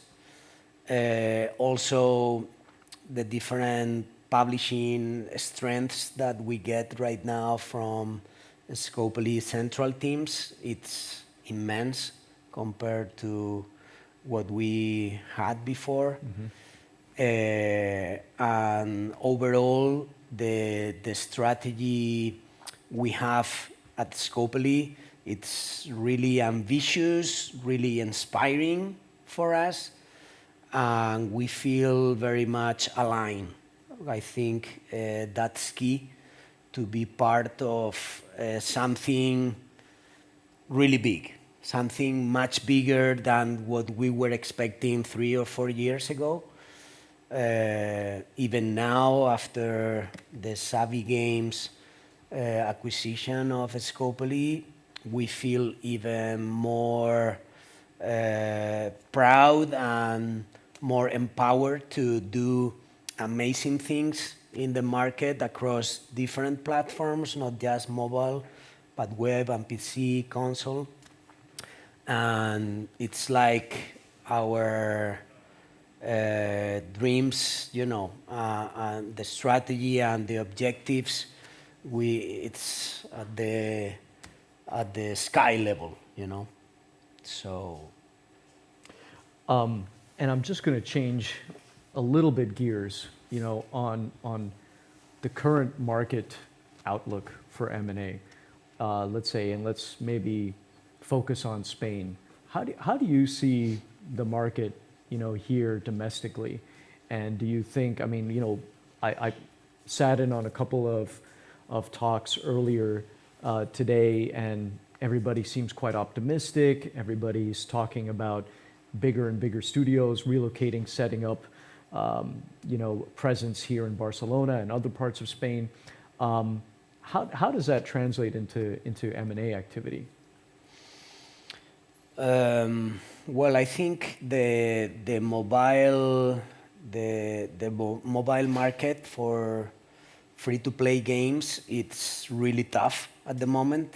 It's getting very, very complex, and only the big sharks, the big players, are the ones hitting the top rankings.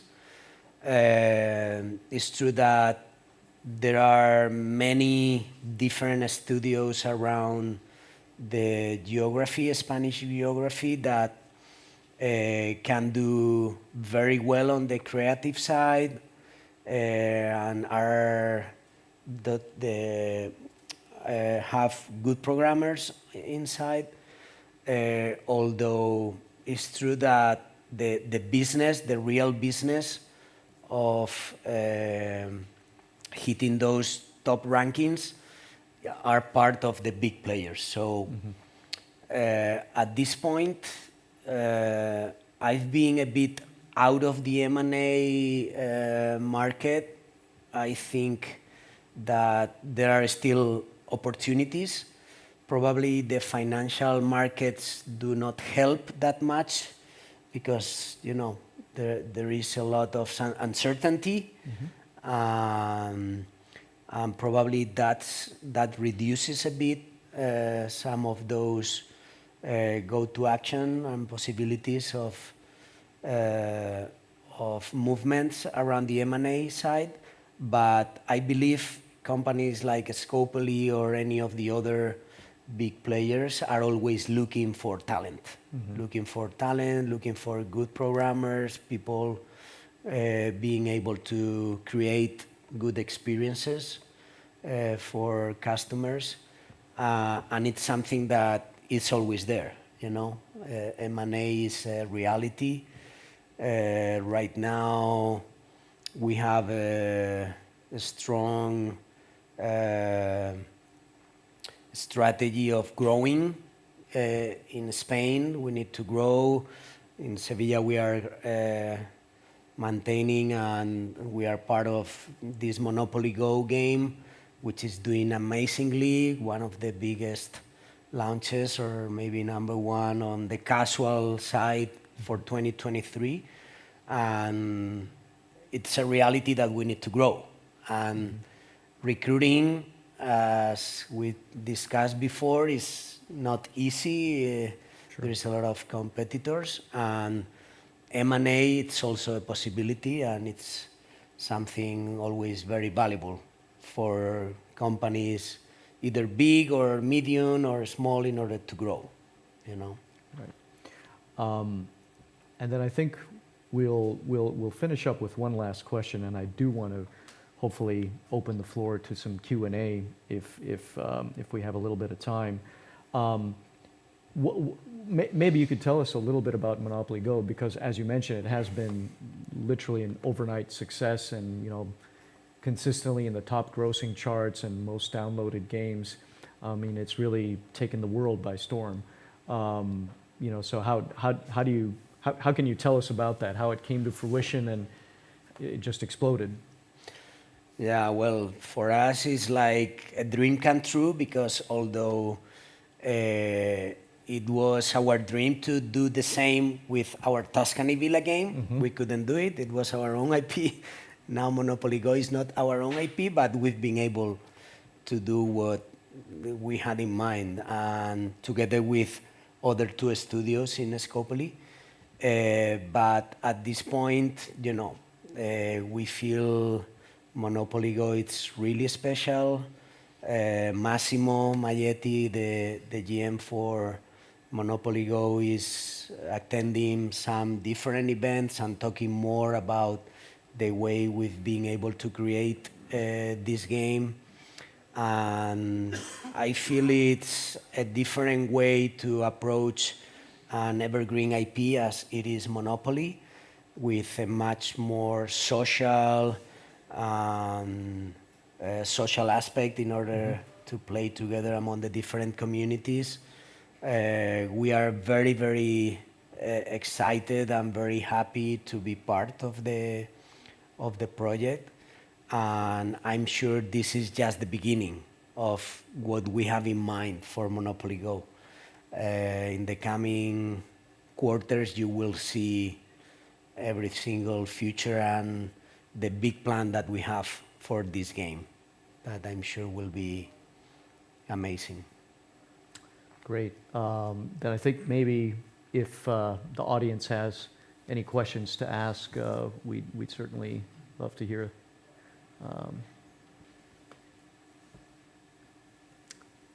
Oh, there's one. One question there. We don't have much time, but yeah, just It 4 or will be 5 quick. minutes. I think, well, I was late, so sorry for that. I don't know if you mentioned how long the process took for the M&A process. Yeah, that's a good question. I want to say from start to finish, it took us about 6 or 7 months, roughly. More or less. More or less, yeah. How many employees did you have? At that time, we were split between the two studios. We were 140, 150.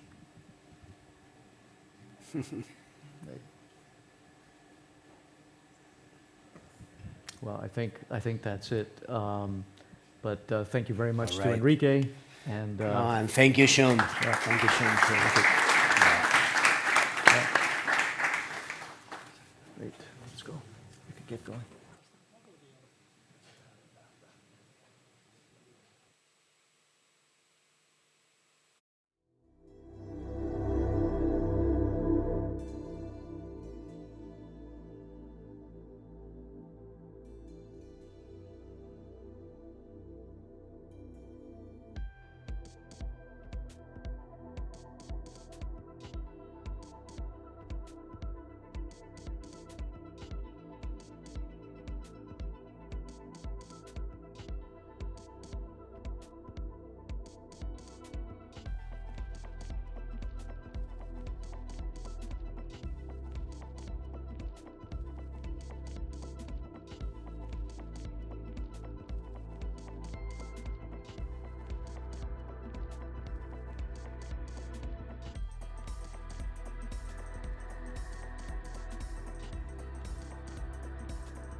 Is it kickoff time? Yeah. Good afternoon. Great to see you again. This is going to be hopefully the fun session where we're going to have a bit of fun and games and find out what is the fun factor in games development. My name's Ian Livingstone. I've been, I said earlier, in the games industry some 48 years since co-founding Games Workshop and then moving into video games with IDOS and angel investments, and more latterly with being a venture capital partner in Hero Capital, investing in games of the future. To my left here, a rather youngster, Peter Molyneux, who's only been in it, some 45 years, so relatively newcomer. Yeah. But as you well know, Peter's one of the premier games developers of all time. He co-founded 3 companies. Bullfrog was his first one, creator of Populous, and a whole raft of others, which I'll let him talk about for a small amount of time, because I don't want to inflate his ego too much. Good luck. And then, of course, Lionhead with Fable, amongst others, and more latterly with Modoir Studio 22 Cans. And clearly the success about all those 3 studios has been Peter's ability to create compelling gameplay experiences. And when people ask me, what are the 3 most important things about a game, I always say gameplay, gameplay, gameplay. Technology and graphics are absolutely vital. You can't make a game without them, but they nevertheless play a supporting role. You will always play a great game with poor graphics over an average game with great graphics. We buy it because of the fun factor and who we connect it with and who we're playing with. And speaking to us as human beings, we are naturally playful creatures. When we arrive in this world, we learn through play. Play helps define us as who we are as human beings. But when it comes to making a game, how do we make a compelling game that you want to play more than once? You want to play with your friends, or you want to play on your own? What is the secret sauce? So help us come up with the next best hit. Peter is going to answer a lot of grueling questions from me, and then we'll throw it open to the audience, who can also try to drain his very large brain of all the creative talent that he's been involved with over his time. So maybe I think let Peter introduce himself a little bit more fully about some of the games he's developed. And I'll start off, when he's finished that question, telling you a bit more about his history in games.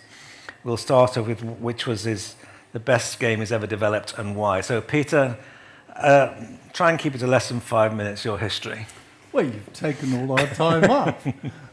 No, I mean, it's been a complete honour of mine to have worked in the computer games industry since 1985, when almost everyone in this room was sperms and eggs. And I stumbled into the computer games industry. It was by pure fortuitous chance. My first real game was a game called Populous, and before Populous, I was the most incompetent, poor, human being. And suddenly, this game was created, and it came out, and it changed my life and changed all the people I've worked with lives. And that got me into this mindset that uniqueness and originality is something we should strive for. Something that in the computer games industry, even today in 2023, as opposed to 1989, we should always strive for, because it's the ability for us to create things that people have never seen before, to invent new things. That, for me, is the secret source of commitment. That's what drives me on to create a great game, hopefully create a great game. And that's how I really incentivize the teams that I've worked with. And over the years, the first game, Populous, that I developed, there was 2 of us, up until Fable at its height, there were 200 of us. But the same sort of sentiment. Look, let's just create this game and let's make something that's never existed before. Let's invent something. And it's been a joyous, joyous journey.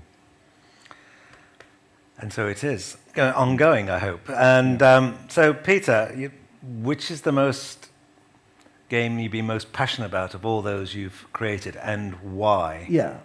So I think it has to be a game called Black and White. Does anyone in the audience, do they know Black and White? Yeah. There was a game, Black and White. I had sold my previous company, Bullfrog, to Electronic Arts. I was senior vice president of Electronic Arts. You know, my whole life was cast out before me, and it was, you know, become a senior executive, you know, do all those management things. And then one day I thought, can I swear here? Am I allowed to swear? I'm not listening. Right. Go ahead. I thought, fuck that. I'm not gonna spend half my life on a plane flying to and fro and in meetings. Why don't we set up a new studio? And this is advice to anyone setting up a new something new, whether you're a startup or whether you're an existing talent. Find great people to do that first startup with. So 5 of us got together and we sat around a table and said, why don't we do a game that's never existed before? A game called Black and White without any icons. Why don't we use AI to allow players to create their own creature? There was this giant creature which you could teach morality to, and you could teach it certain behaviors. And at that time, this is 2001, I mean, I know AI is everywhere now, but back then it was a real act of invention. We had to recruit this genius called Richard Evans, who was a philosopher, to work on the AI, and we brought that game together under this incredible public spotlight because my big mouth had, instead of doing the sensible thing and not talked about the game until it was finished, I actually spoke about the game to the press within about a week of actually thinking of the idea. And that whole course of 4 years it took us to do the engine. We had to do the engine back then. There was no Unity. There was no Unreal. We had to do the engine. We had to do the gameplay, and we had to do everything else. It was just an amazing, incredible experience for all of us. And it was, you know, I'm still to this day immensely proud of the people I worked with on it. So, what is critically important as central to all your games design? What is your personal secret sauce? I'm still learning what the secret sauce really is. And my current fascination is with polish. And it's really surprised me, actually, is the old approach I used to take was, you know, I'd bounce into the office in the morning. I mean, I drive developers insane. I am the worst person to work with in some ways, because I can bounce into the office and say, I've had this fantastic idea. I know exactly what we're going to do. And what that would be is, well, you know, the game's not going to be about this. It's going to be about this. But that is a foolish way of working. The correct way of working, I think, is to pick some element of the game. I prefer unique elements, but it could be something that exists, and polish the hell out of it. You know, just think to yourself, when someone's playing one of your games, what are they actually doing 99% of the time, 90 or 80% of the time, and make that fantastic. Whether it's a match 3 game and they're matching things, or whether it's a role-playing game and they're running around the world, you polish the little central core until it shines as brightly as anything else. And then you can start attaching all the things around it, which is absolutely essential in today's world. You've got to have a narrative, and that narrative has to pull people through the game. You know, very often we forget about... What? That's my phone. Sorry. It's just told me to try saying that again. I'll take it out of my pocket. We forget sometimes, and we think, you know, well, you know, I've got this lovely mechanic, it's fine, and people are going to love it. But we forget that people love to play our games, and they need to be constantly motivated. You know, just as if you were writing a story, just as you complete one arc, you've got to start the other arc. There's always got to be that thought in a player's mind, I wonder what happens next. So polish the central core of the game and then wrap, you know, a beautiful narrative, a beautiful motivation loop through the game itself. You said in your own words that you drive teams mad. Yeah. Because you come in and say, we're not going to do this, we're going to do that. Yeah. So what's your general view and advice about feature creep to the world? Yes. Well, feature creep is something which... You're famous for. I am famous for.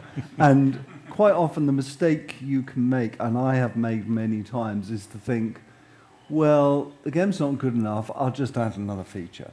And just to keep on doing that until eventually you think you've got the features to release the game.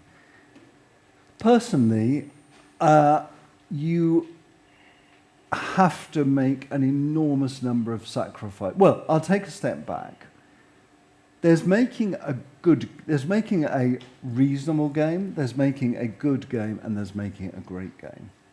Making a great game requires you to take the incredible pain of feature creep. Because if you say to yourself, and this is what I'm saying to my team at the moment, look, we're making a great game. We're making a game that when you go to the pub and someone asks you what they do, you say, I worked on such and such a game, and those people are going to remember. That's what I define as a great game. And when you make a great game, it's incredibly hard to write the whole game design down at the start. In fact, I very, very rarely do much of a game design document at the start of a game. And that inevitably leads to feature creep. Because what designing a game for me is like, my analogy is this, is it's like exploring. You know, back in the Victorian times, we had famous explorers who used to go out and, you know, like Christopher Columbus used to say, I'm going to discover the world, and used to go out. They didn't used to say, I'm going to discover the world in 3 months, and I'm going to need this amount of supplies. He just set sailed.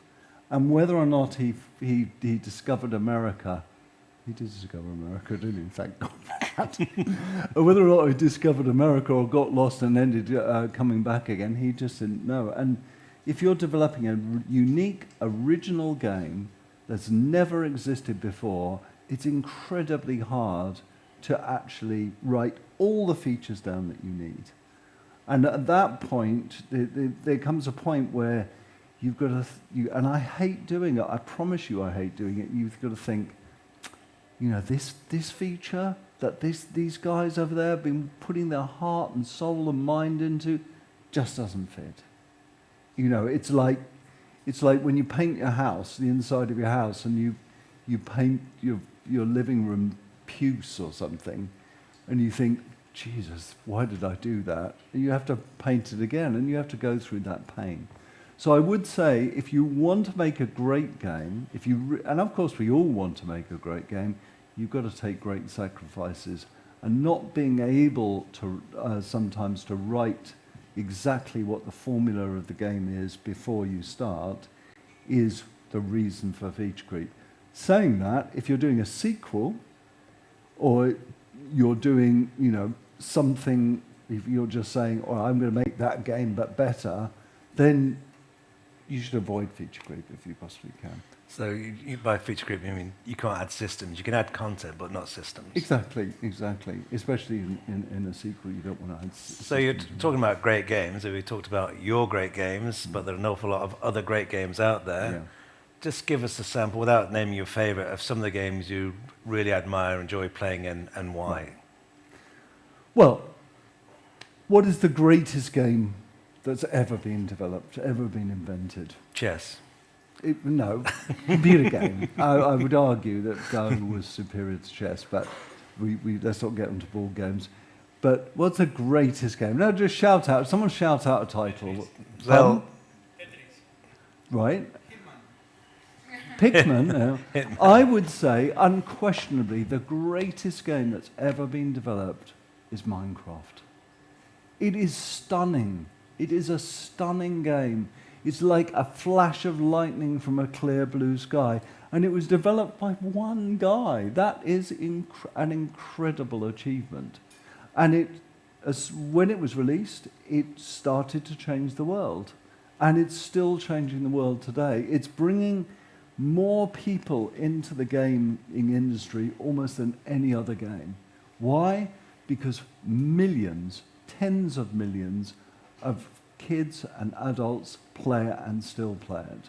And I think it stands way ahead of the crowd. Well, again, that also speaks to the point I made right from the top of the session, that it's not graphics that sell Minecraft, that's for sure. No, it's the gameplay and all the component parts, the crafting, the community, and children learn effectively by doing. They can contextualize their learning. A child can learn by applying the heat of a furnace to silica sand. That they make glass, and they take that glass and they put it in their environment. And that was taught in a physics or geography lesson. They'd be bored stiff, but because they're discovering that through their own experience of playing a game, that will resonate and last with them forever.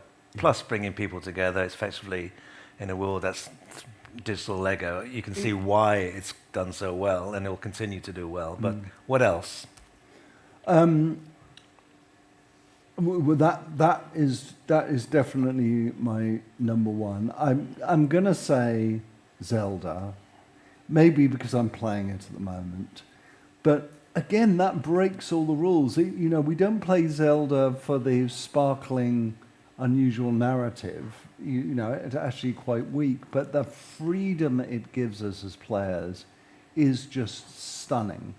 And what Zelda games teach me every time I play them is you don't need more and more mechanics, you just need one mechanic, and to exploit that mechanic just to the full.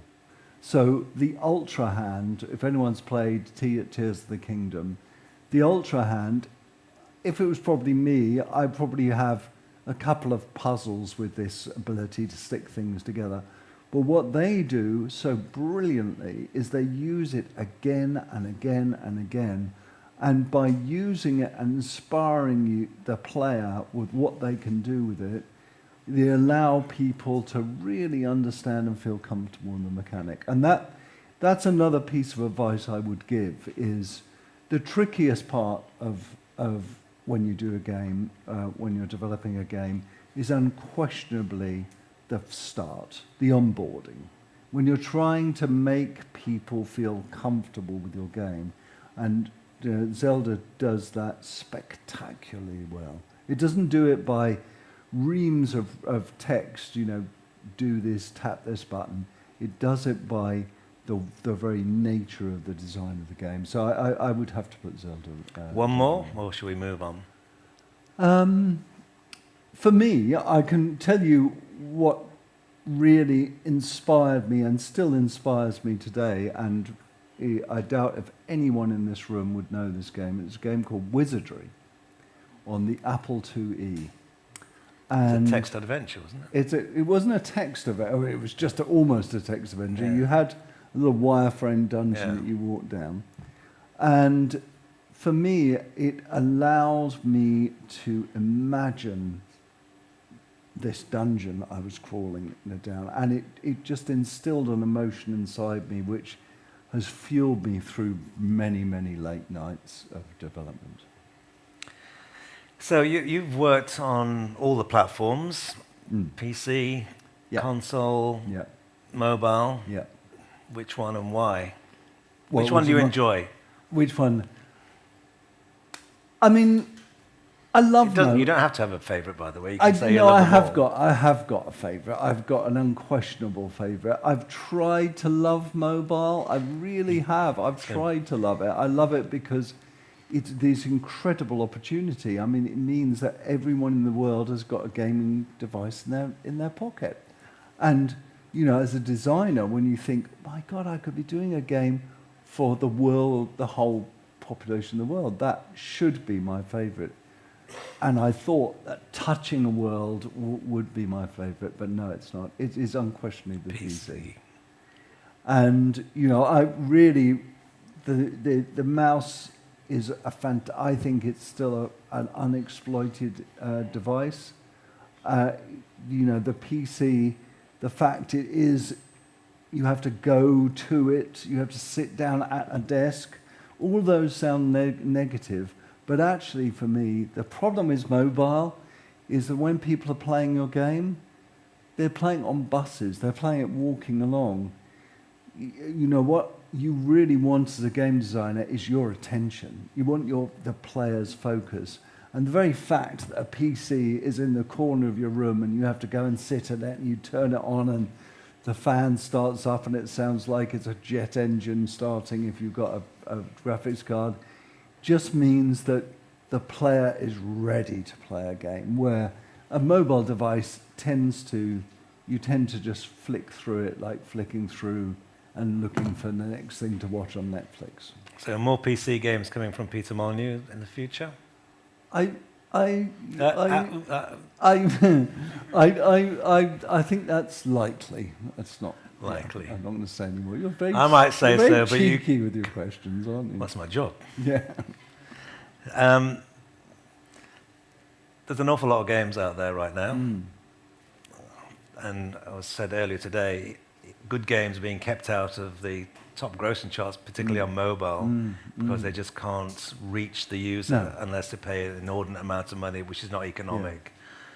So how does a great game get exposure and discovered these days? In fact, that's part one of the question. Part two is it still possible to be differentiable and original in games because there's so much content, or is everything derivative these days?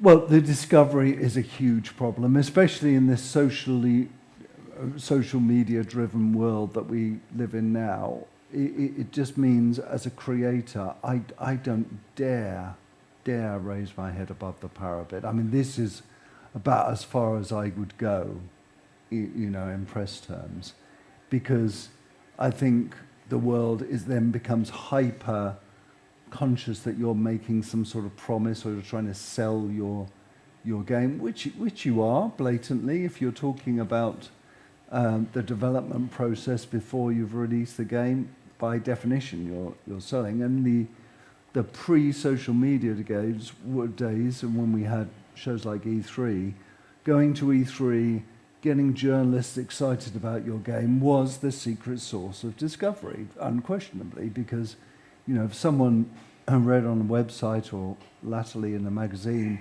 that you were excited, is far more likely to get excited. But it's a lot trickier now. And I think what you have to do is, when you release a game, you know, in the old days, you used to release a game, we all used to go down to a cafe in Guildford. You know, our studio is in Guildford, you know, because we were working early hours of the morning, and celebrate by having a big fried breakfast. That used to be our celebration. Now, you release a game, but you don't finish it. You carry on developing it, and you slowly grow a community of people that find your game fascinating enough to talk to other people. And that whole process can take 9 months, a year, multiple years to build up that base of people that are giving your game a chance. It also allows you, you know, as your community grows and as people find your game fascinating, it allows you to talk in the press again, because the game, you're not hyping the game because it's already out. So I would say discoverability is tricky. For me, free-to-play games are so formulaic in their monetization because they have to make the money to spend it on the user acquisition, and that means it's very, very hard to be innovational. Now, the other part of your question is innovation still possible? Absolutely. In fact, all of these people, how many people in this room regard themselves as, developers, programmers, artists, designers? Your responsibility, your duty is to create innovational things that people haven't played. And now is definitely the time to do it. We have, comparatively infinite amounts of power in the gaming devices, whatever, even, in mobile has unbelievable power. We have unbelievable technology like AI, which we haven't even begun to exploit. We haven't really thought about connecting people together. I know we've got, fantastic, marvelous games like Call of Duty and even Minecraft where you can play together, but that is just the start of this. What we as developers should be doing is, how can I connect people together in a different way, in a unique way? How can I use AI in my game that gives me a world that has never been possible before? So I would say that at this point in 2023, there are more opportunities to innovate than ever before. And especially if you focus on the core, what I said at the start, what the core mechanic of the game is, and polish that, and then have innovations around that, I mean, the sky is the absolute limit. You mentioned AI there, and the effect it's going to have, not just now, but massively in the future, to create new content. We already know how analytics and data are used to modify games as a service to give people more of what they want and less of what they don't want, and increase monetization. So would you say then, as being someone who's lived in the ivory tower and created games in the ivory tower, that the rule of the ivory tower games designer is now over? Yeah, I mean, I think the days of a single game designer coming up with all the concepts, is over. It is every game that I've ever worked on, bar one, has had a team of people working together. A Bullfrog, Lionhead, and 22 Cans. It's a collaborative effort, and for a long time, I was, a spokesman for those people. I had to teach myself not to say I so much and say we much more. But only in France, I bet. Yeah, but those were the old days. Now, I see a designer as being more the glue that sticks ideas together from the whole team. The idea of having a designer in his office, all quiet with a blank sheet of paper in front of him, that doesn't work. It's a collaborative, definitely a collaborative. There's still examples of one-man, one-woman bands creating content at that scale. Human Fall Flat. Thomas from Lithuania, who now lives in Tenerife, 40 million copies sold of his game. I know, it's Happy incredible. days. So it's still possible, but are you concerned that games design might become more of a science than an art with all the tools and AI and data that's being used to create them, especially around monetization? Yeah, I mean, there's nothing wrong with design. The first spark of a design to be kicked off with a team, and that spark can be unique as an original, as I've mentioned before, and then everything from that point becoming formulaic. Yeah. I don't think there's anything wrong with that, in fact, I think it's quite healthy. What I think is a lot more challenging for anyone starting out new, especially if they're a new studio in Barcelona, if you start thinking like, I know the formula, I'm just going to take humans falls flat, and I'm going to make it with bunny rabbits rather than humans. That's where I think that when you believe there is a formula, that's when it goes wrong. Let's stick with game design for now. We play a lot of board games together. We have been doing for decades. Yeah. What can we learn from board games in terms of mechanics that should be used in video games more? Should we pay more value to board games? Yeah. What can we learn from board games to put into video games? To put into video games. I mean, there's a lot of motivate. I mean, I tell you one thing with board games which is incredibly challenging, which computer games have tried to solve is learning them. It's a tortuous process. And I just say that Peter does most of the rule reading. I do. The rest of our group of 5 are just too lazy. No, let me just say that I do all the rules because they can't be bothered. Fair enough. What's worse, I get all the blame. So, 3/4 of the way through the game, oh, you didn't tell me that rule. Right, the game's ruined to me now. So I get all the blame and none of the thanks. Ian does the newsletters, of which we're incredibly grateful for. I just slipped that one in there. He's only saying because he's on camera. He's not said it once after 640 issues of it he's received. Yeah, I think it's...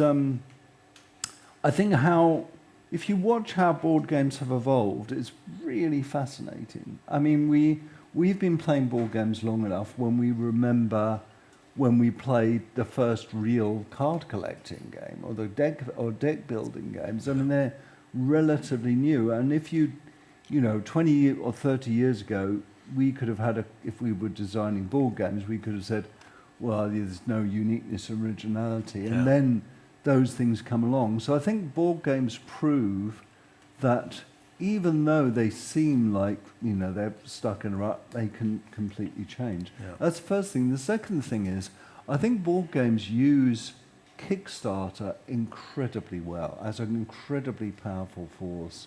And I would say a lot of the games that I'm fascinated with, I'm fascinated because they're Kickstarter process. And I think Kickstarter for computer games, I know it's a completely different animal, but I think Kickstarter's fallen out of love with computer games, and computer games have fallen out of love with Kickstarter. So I think we should try, especially if you're a young indie, really something like a Kickstarter program could be the answer to you starting a studio.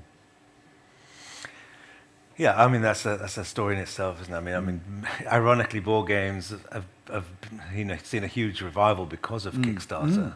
So the digital age has enabled the analog world to flourish because obviously you can use crowdfunding, you can learn about how to play games from sites like Dice Tower.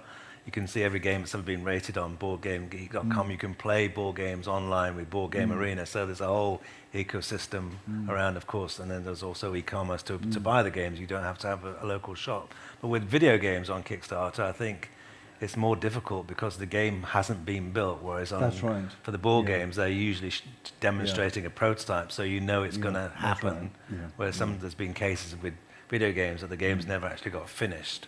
So that's where I think the distrust came. Yeah, it's just such a shame because I think for a lot of independent studios, a lot of indies that are just starting out, you can start your development process in your bedroom for sure, but at some point you're going to need money. You're going to need to employ people, and it's great to have something like Kickstarter as a fallback. Yeah. But let's get back on topic. Let's talk about human emotions and connections between them, and that's so important to games that you've developed over time. Community and personalization, customization, all those things that speak to, you might call it Maslow's hierarchy of needs, about basic needs, human emotion, and ultimately achievement. How much do you consider that emotional connection when you develop your games? Well, I mean, part of my motivation to develop a game is I want one thing, just one thing from a person who plays any game that I've developed. I just want them to remember the game. If I could just have just a memory for the rest of your lives, that would be an incredible achievement. And to achieve that, you have to bring out emotions in people which maybe they don't realize they have. And that's what's always fascinated me. It fascinated me with Black and White. Well, the fascination started with a game called Dungeon Keeper, where I thought, you know, wouldn't it be great? I'm fed up with playing good guys in game. I want to play a bad guy. You know, bad guy seems much more interesting. And it went on through Black and White and laterally through Fable. And there's one thing, to get that memory, to get people to remember playing the game or remember a moment in the game, then the trick, I think, is to make people realize, my God, I didn't realize I was that awful. I didn't realize I was that kind. And the one thing that I really still want to explore is this emotion of feeling proud but guilty. So it's the cost of success. So if you had a game, for example, that you did terribly well in, but the cost of your success was enormous, then I think that could pull out a really interesting emotion.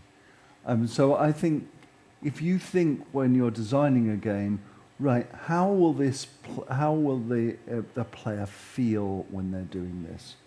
You know, what will they be saying to their friends?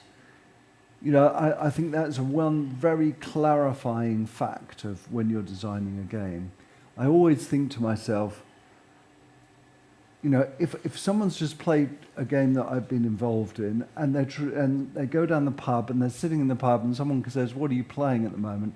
I'm playing, you know, whatever the game is, Fable or Black and White or Moat, which is the game I'm working on at the moment. What are they going to say?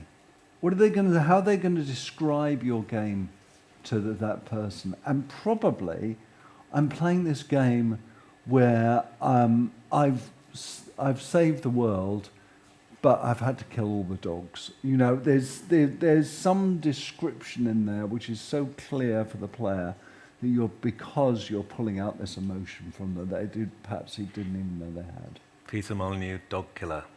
Yeah. Well, dogs are cheap tricks. I mean, if you really want... I worked on a game called Syndicate back in the early 90s. And in Syndicate, I mean, this is unthinkable in today's world. The game was about basically running around a city with a minigun, shooting everything. That's what the game was about. And we allowed players to shoot women, children, babies in prams, but dogs were invulnerable. Puppy dogs, no, that was one step too far.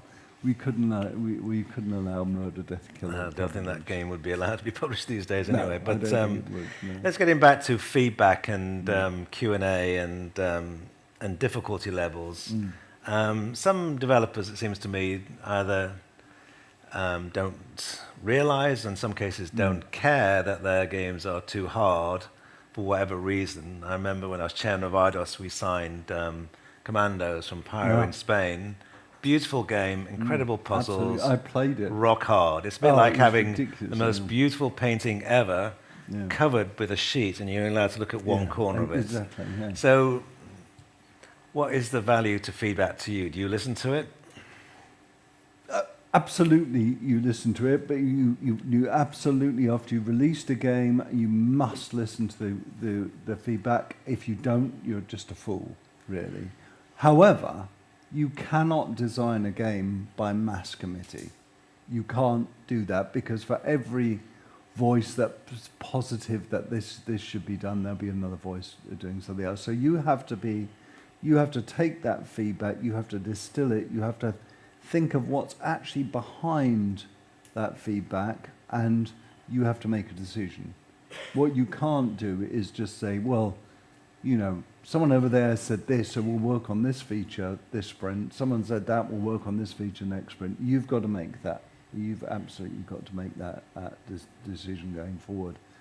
I wouldn't personally, I'd resist the temptation to get too much feedback too early on in your game, simply because in your mind as a designer, there's always well, we've got to add the music yet, we've got to add the sound effects, or we've got to add these graphics, or we've got to add the skybox.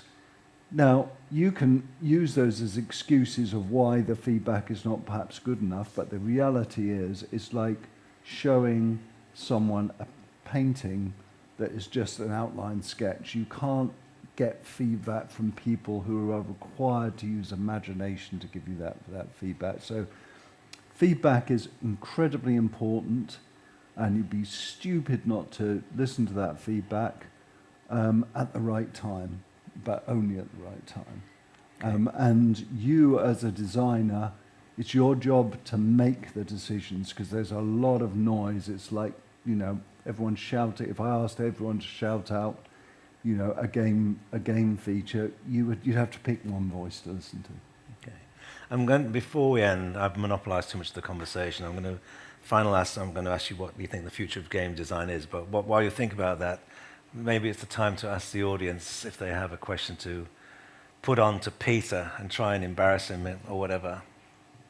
We have several questions, hands raised. Try to embarrass me. That's my job. I mean, that's not good audience guiding, isn't it? They want to see you suffer a little bit.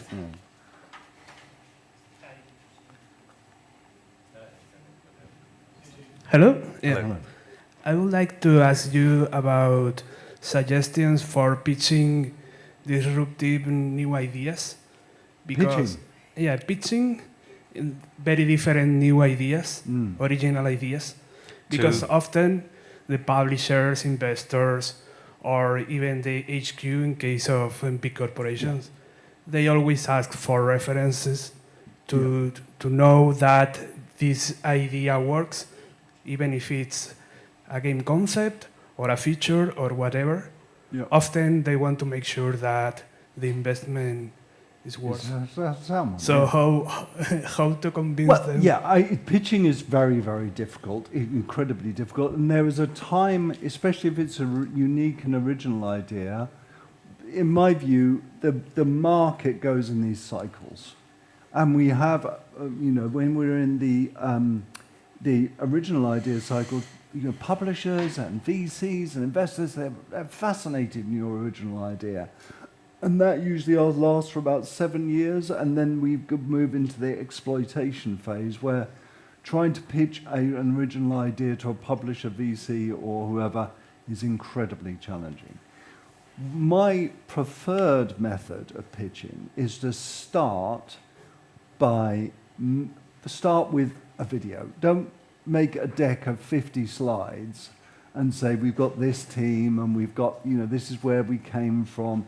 Start with the idea, and make sure, even if the video is just very short, even if it's 10 seconds, just make sure that it gets the point across. Because most VCs and publishers, they're in hot meeting rooms. They've probably seen 10 other pitches that day.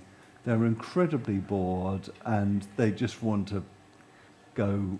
I was going to say something else then, but they just want to go for a coffee. So hit them with the idea first. This is the idea we want to make. And then the next big thing is, this is the audience we want to make it for. Never, ever say, we want to make it, it's going to be played by everyone. I've tried that.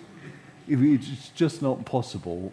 So you just be targeted about your audience. And then once you've got the idea across and the audience across, then you can start filling in the gaps. We've got this team, this is what we need. Never forget in the pitch document what you need.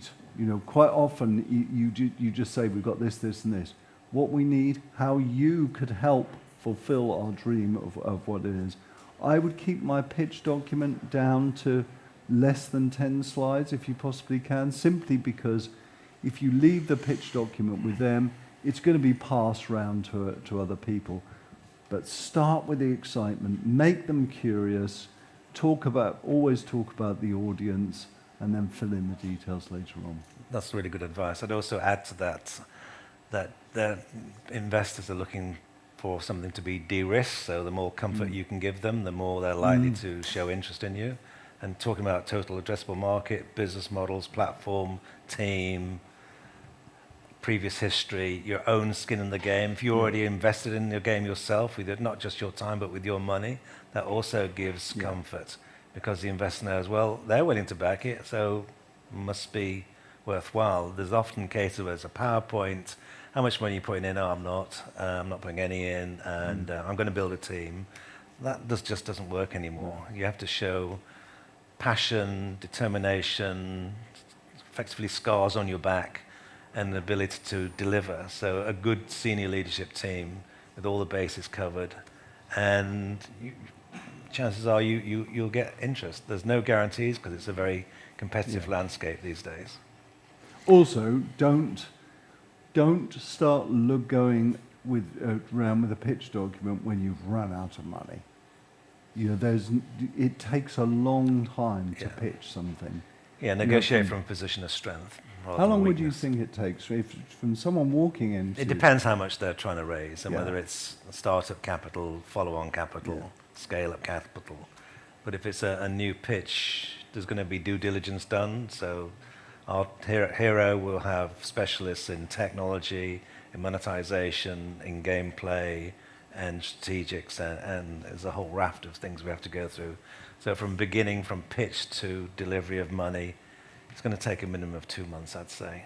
The lights have come on, so it sounds like we've run out of time, but maybe we could have one more. Let's keep going. Yeah, let's to hell with the next session. Ruin the schedule today. Let's have one more just for fun. Who would like to ask the last question? So there we are. Hi there. I was curious, do you think mobile games can provide as compelling experiences as PC or console games? And if not, what needs to happen to make them as compelling? Well, I think they can. I mean, Peter will have his own views, and I don't think Peter's saying they're bad. It's just that he prefers PC. But I mean, Clash of Clans, Candy Crush have been running for 10 years now, so clearly they're resonating with a lot of people and generating a lot of revenue and being monumentally successful. And there's a whole raft of games on mobile that are great fun. I think but it's just as a platform of choice for a dedicated gamer. Peter, without answering his question, likes the PC environment. I think games on here are different, and I think more and more I think of them more like hobbies than games. Especially for the huge franchises, where I'm lucky enough to have developed a game called Goddess, and there, hundreds of thousands of people play Goddess every day, and a good proportion of those people have been playing that game for 10 years. They're not playing it for the narrative. They're playing it because they love escaping to this world. Just like, my sister loves sculpting, I love cooking, and what I'm doing is just escaping the drudgery of this world. And I think a lot of mobile games do that, and do that exceptionally well. Is this the best device for a really deep, in-depth role-playing game? I'm not sure it is. And one of the things I didn't talk at all about is just remember when you're designing a game, if players have to remember where they are in the world. And I've got a great example when that went wrong for me in a game called The Movies.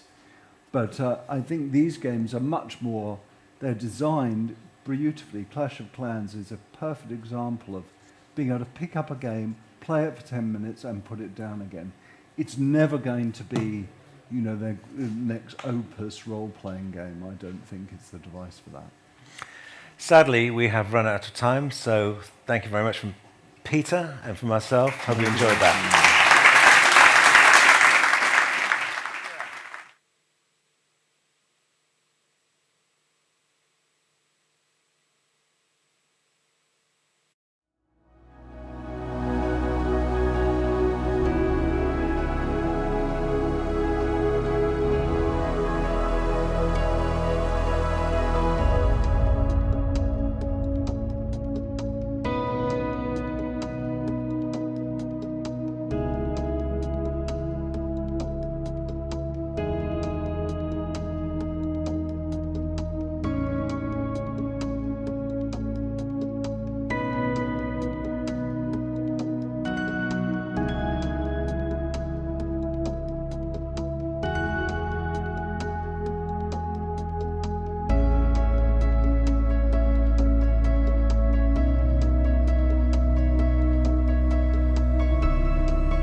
Bueno, ¿cuánto? Bueno, por aquí.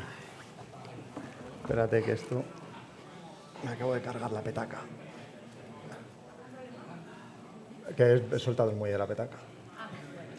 Pero vamos, debería tirar. Hola, hola. Hello.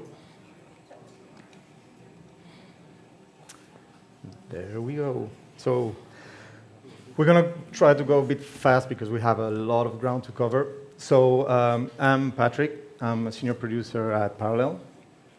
My name is Nacho Yahweh. I'm the visual developer in Parallel.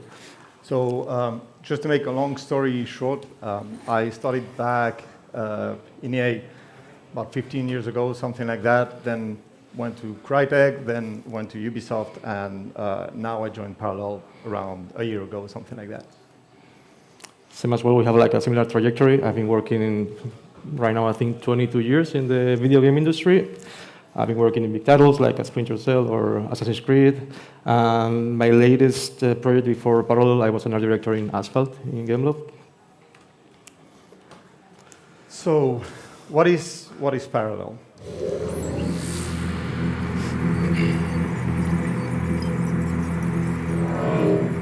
There was a cataclysm on Earth.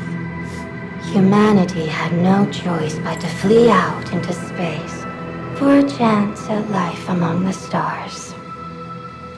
Though not everyone chose the same path, each would advance their way of life far beyond the constraints of Earth.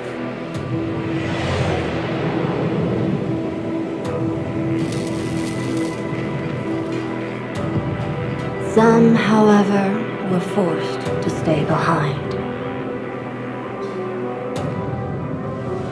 But the planet has healed once again, and a vast source of power has awakened.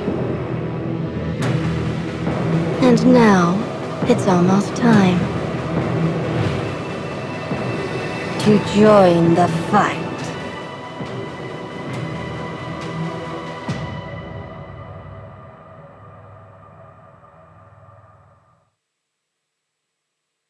To give you a bit of story about the parallels and the parallel universe. So Earth, that was once bountiful, was nearly depleted of its capacity to sustain life.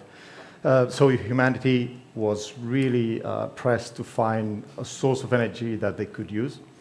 And many brilliant minds got together to try to save the planet, but in their haste, they caused a catastrophic accident that basically put everyone in danger. So fleeing the Earth, there was a mass exodus, and that's how the 5 parallels were created. So for 10,000 years, these parallels have evolved and followed their own way of life beyond the boundaries of Earth. But now, this spark that was kindled by humanity so many years ago has now turned into a power source that these parallels were looking for. So this is basically drawing the parallels back to Earth, and it is an Earth that they all think they have the right to claim. I would like to mention a little bit how did everything start, because this is a story of friendship and love for video games, for doing things a little bit different. There were two friends, was Sasha Mokhtarhedi and Oscar Mar. I worked with Oscar in Ubisoft Toronto, and basically there were two friends that have been working together for several years in different projects. And they had this idea, this pitch of this story that Patrick told about, and they wanted to make a video game, but they wanted to make something very different. They wanted to build a studio from scratch with the best of the best, obviously, and they wanted to be very innovative, not just in the way how we use the technology in the game, but also how we act as an entity, as a studio. It's a studio that is fully remote. We started being, I was the number 10. Now we are around 65 people in less than 2 years, so it grew pretty quickly. And the first idea was to do the best trading card game ever. And I think there's a lot of room for improvement and for new ideas. and we wanted to do something more science fiction. The idea and how we wanted to achieve this and how we could get like some fundings. We released some digital packs instead of doing a Kickstarter, whatever. Before having the game, we made some digital packs that we sold to the public to see how people were receiving this idea and if they liked the idea, and it worked pretty well. We started funding the project and hiring more people. Then we did a round of financing with investors, and we wanted to find people that really, really believed in our goals, in our dream, and we wanted people that really trust our way of doing things, and they really like our game, not just people giving us money because they want it. Also, we wanted to build a very strong community. We've been like sharing basically everything that we do online, on Twitter, 24 hours after we release a concept art, it goes to Twitter. We're always in constant communication in Discord, in other platforms. We do a lot of like events with the community, participating in closed alphas and betas. And also, we wanted to release a coin. It's a digital asset, which is called Prime. Our idea is to use Prime in the game economy, but also everyone can use the same coin for other projects. It doesn't belong just to Parallel. It can be used in other projects or games.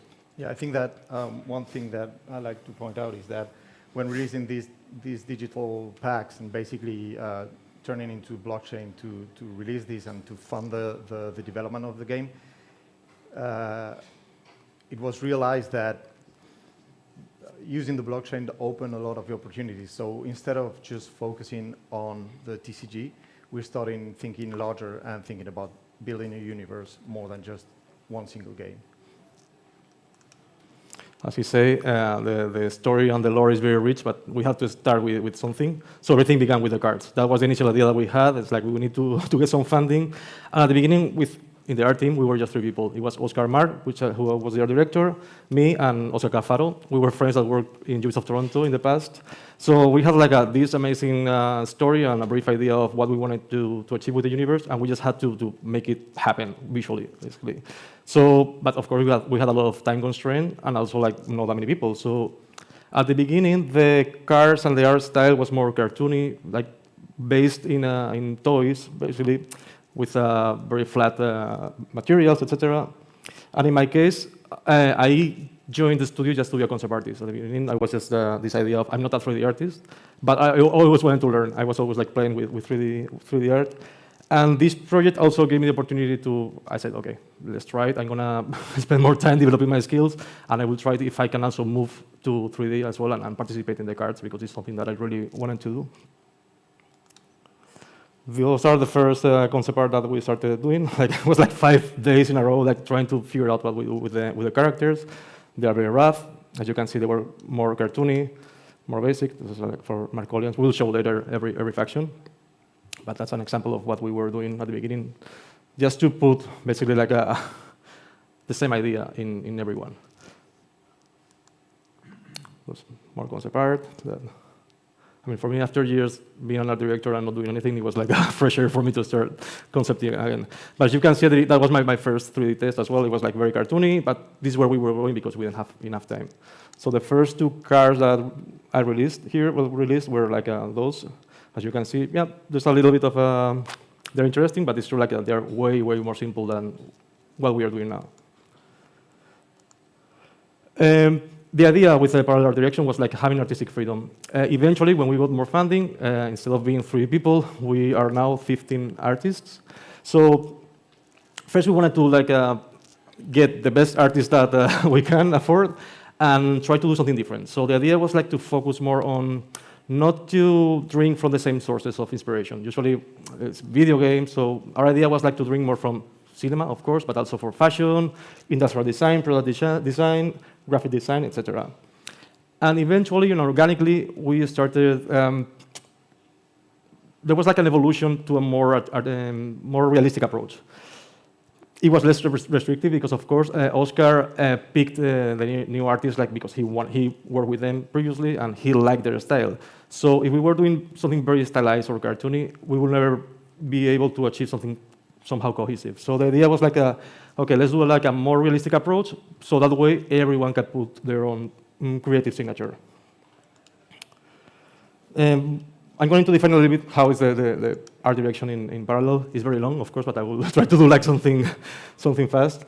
The idea is like to design. This is like the format of the cards. Vale? Okay. So the idea was like to make very strong compositions, as you can see, not showing everything. Sometimes when we were looking to other trading card games like can be Magic, The Gathering, or Hearthstone, everything's like a very fantasy first, but also like they're showing everything, the full character in action. We wanted to do something more cinematic. Sometimes maybe we can show just like the shoulder of a character, especially because sometimes we are going to use the same character in 12 different cards. So that's a good idea to show the character in different positions or revealing other areas of the character. We play a lot with focal point, strong light composition, and also always with the approach of less is more. Sometimes we tend always to overpopulate everything with a lot of detail, and these cards are simple. We wanted something very dynamic, like a one money shot. And of course, not every card is like that, but we try always to find like a very cool composition with very strong lighting, etc. Always playing with negative space. The cards, at the end of the day, you need to play them in a board, and sometimes the thumbnail is very tiny. So we wanted to do like very strong compositions again, playing with those negative spaces, and eventually, if we could, also show a glimpse of the environment. And the link, basically, because we are a lot of artists, as I said, is using very realistic materials and lighting. So even if I have a personal style that is like maybe more cartoony, other people are more abstract, etc., we are using a library of like more or less the same materials. They're very realistic, as you can see. And the king of the show is the characters. We wanted to create like a very interesting characters. Try to avoid the stereotypical superhero, of course. Sometimes it can appear as well, but we are our team is like basically based everywhere in the world. We are people with all kind of like social status, etc. So the idea is to show everything that we can, show all kind of shapes, all kind of like ethnics, etc. Play a lot with expressions, make them like feel that they are alive and that you can remember a character. I just wanted to just show who are the artists. I think there's like a massive, this is like the Primavera Sound cartel. They are very good artists. They come from cinema, from music industry, movies, etc. So for me, it's like an honor to be able to learn and share knowledge with this kind of people. It's like a dream come true for me. And we are going to explain briefly who are the parallels. There are 5 factions.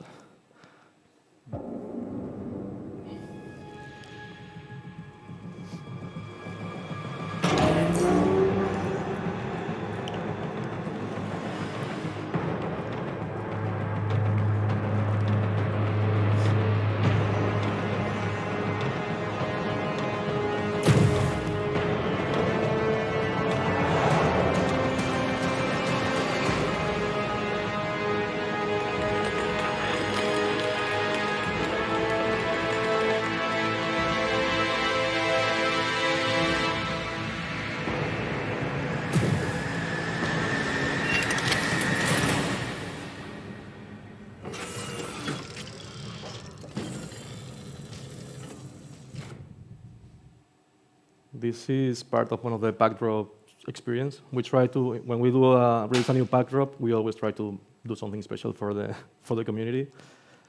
Well, you can start explaining the Earthen.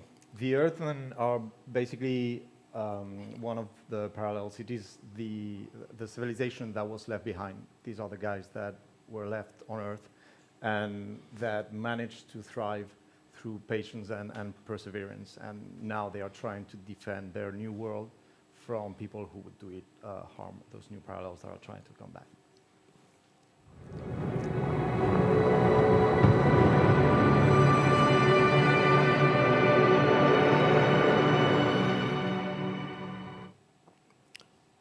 Well, Earthen, as Patrick said, they are the inhabitants from Earth that they stay here. They are very connected to nature, of course. For every parallel, we wanted to have some kind of like a distinctive look, basically, because I mean, I would like to check a card and know that it's an Earthen or an Augencore or a Markolian. In the case of Earthens, they have these vitiligo marks. They are like birthmarks. They can vary. Some of them are more organic, and others are more. They have like more patterns and shapes. And they base everything over the fashion and tools and weapons in nature. That doesn't mean that they are like dressed with leather and sticks. They are a very evolved society as well. They are very capable of fighting towards against the other parallels. But they use nature as an inspiration for their patterns, their ship design, weapon design, etc. They also use these augmentations that are made by mycelium. They use it to enhance weapons, also like as a tool for communicating with people. And this is what we didn't want to do. A very clear thing that always happens, I don't know why, we always tend to go into this more tribal direction that we wanted to avoid. We want them to be capable, we want them to be like a more modern looking and cooler, I think. Those are some of the cars that we were releasing. That one is from the left is from Denzel. That one is mine. It's called a perfect loop. So there are some cars that are more special. They have obviously a video loop. As you can see, we play with very strong compositions. We try to make every card unique and look strong. And we give a lot of freedom to the artist. This is from Sasha Vinagrova. She loves very strong composition. I love her style. It's very, very pretty. And also, just to reinforce the idea, like those ships are from Cafaro's team. They, as you can see, yeah, they are based in nature. They can resemble a little bit to something related to leaves or birds, but they are strong. They are powerful. They truly fit into the science fiction, not the fantasy genre.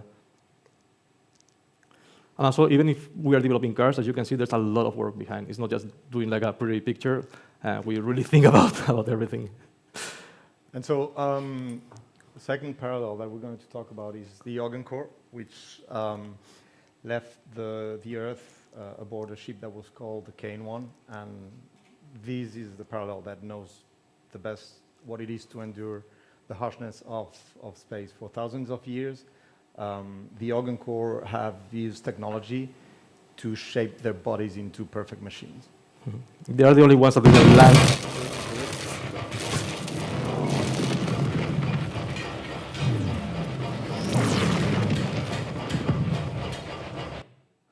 They are the only ones that they didn't land in any planet. Their spaceship is their world, their universe, basically.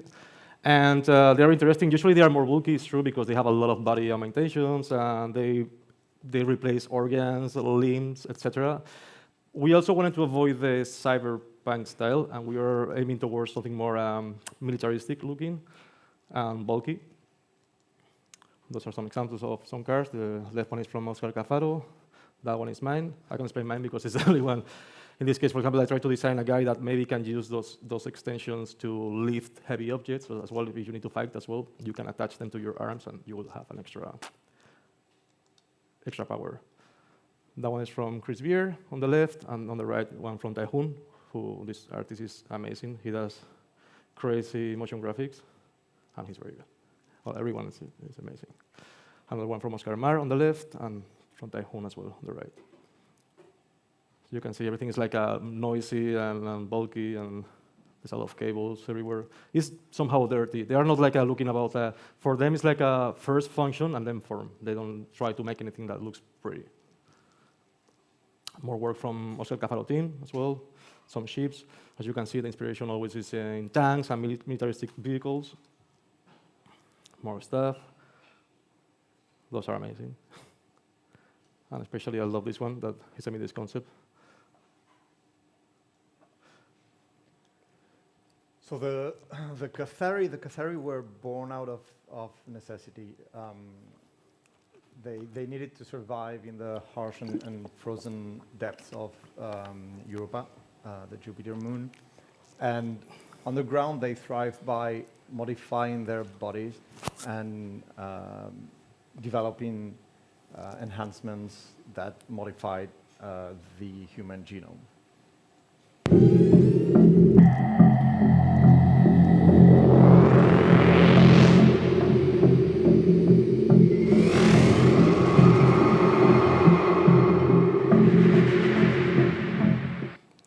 All those videos, by the way, are made by Jan Urschel. He's very good at depicting the society.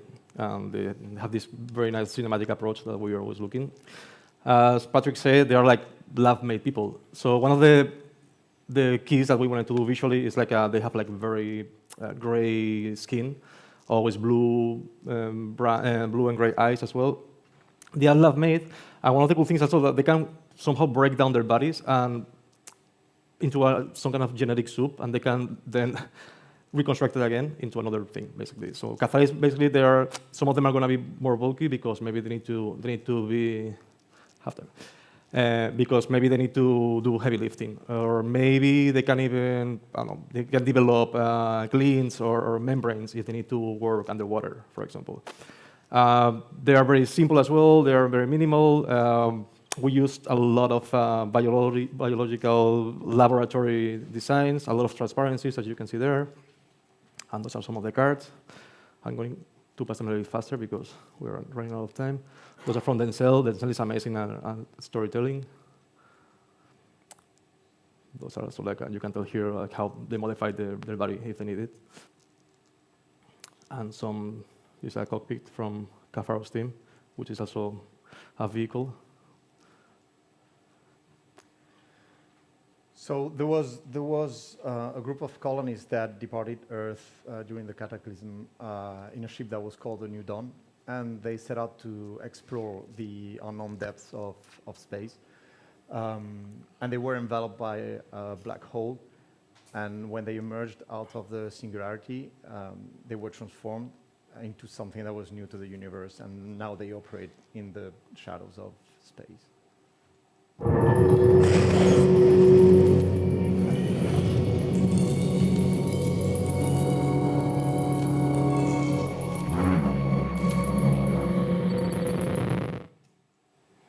Shroud, I mean, when they are inside the ship, the New Dawn, they are similar to us, like the facial structure is the same.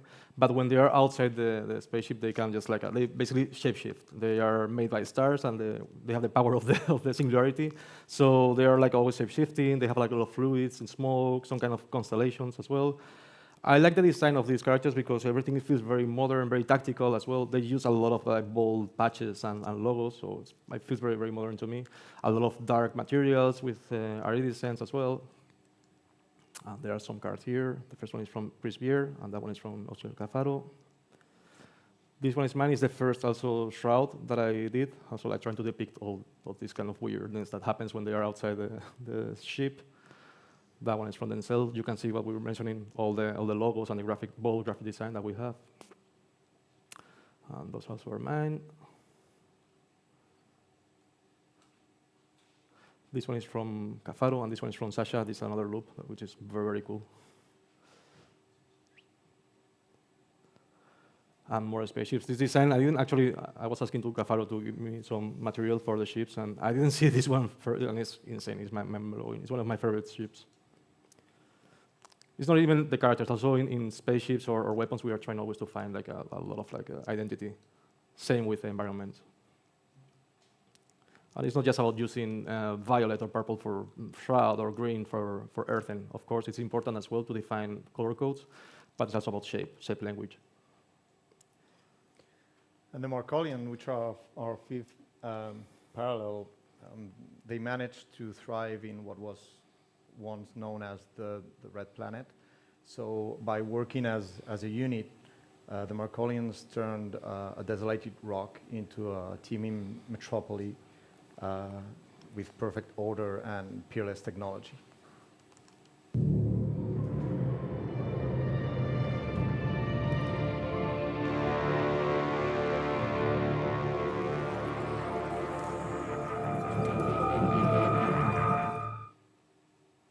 Well, they are also very cool. They are like a little bit taller than the average human on Earth, of course. Remember that everyone was people from the Earth before, but a lot of millions of years happened and passed, and they developed other skills.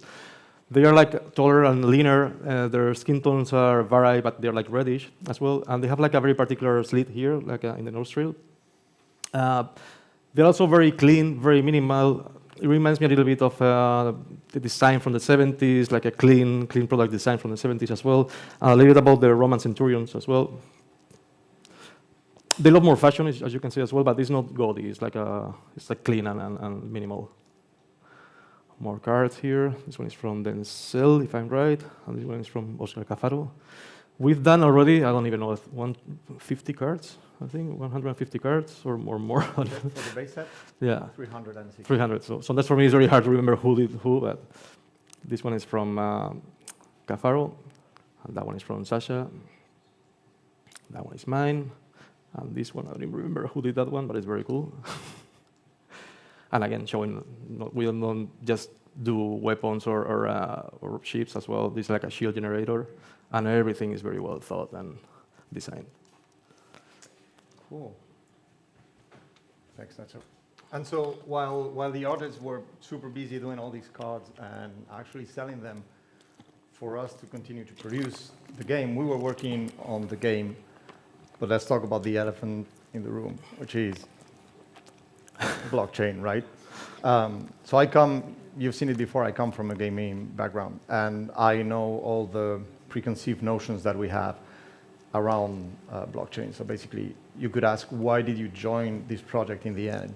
So the reason I joined it is because the goal of the team, when I talked to them, it was actually building this game and building this universe. So blockchain is just a technology that is used and that we are trying to leverage in our game, but it's not at the core of the design. It's not at the center of the decisions that we made. Every decision that we made takes all the players into account. We basically want everyone to be able to enjoy this game. Because this game, I always say the same, it's not like you wouldn't play a game saying, oh, this is a ray tracing game.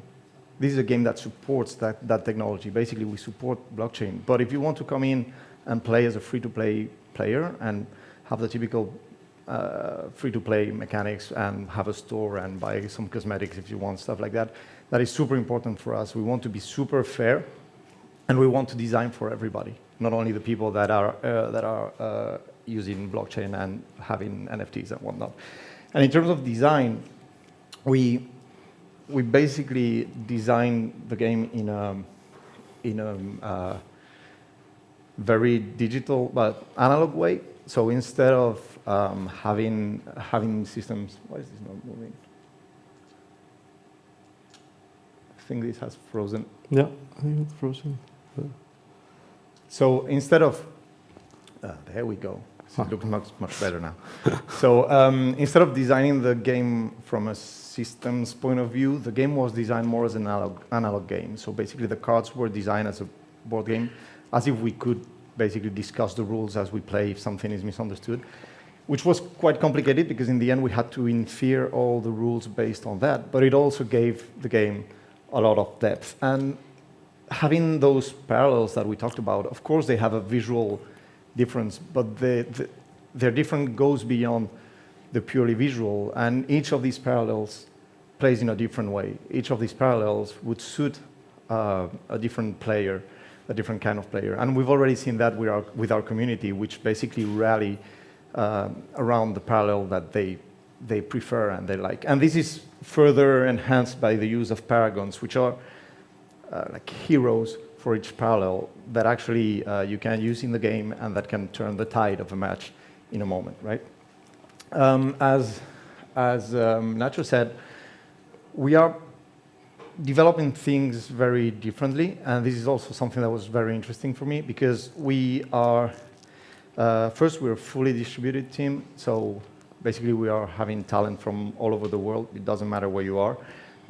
If you're good, we want you on board.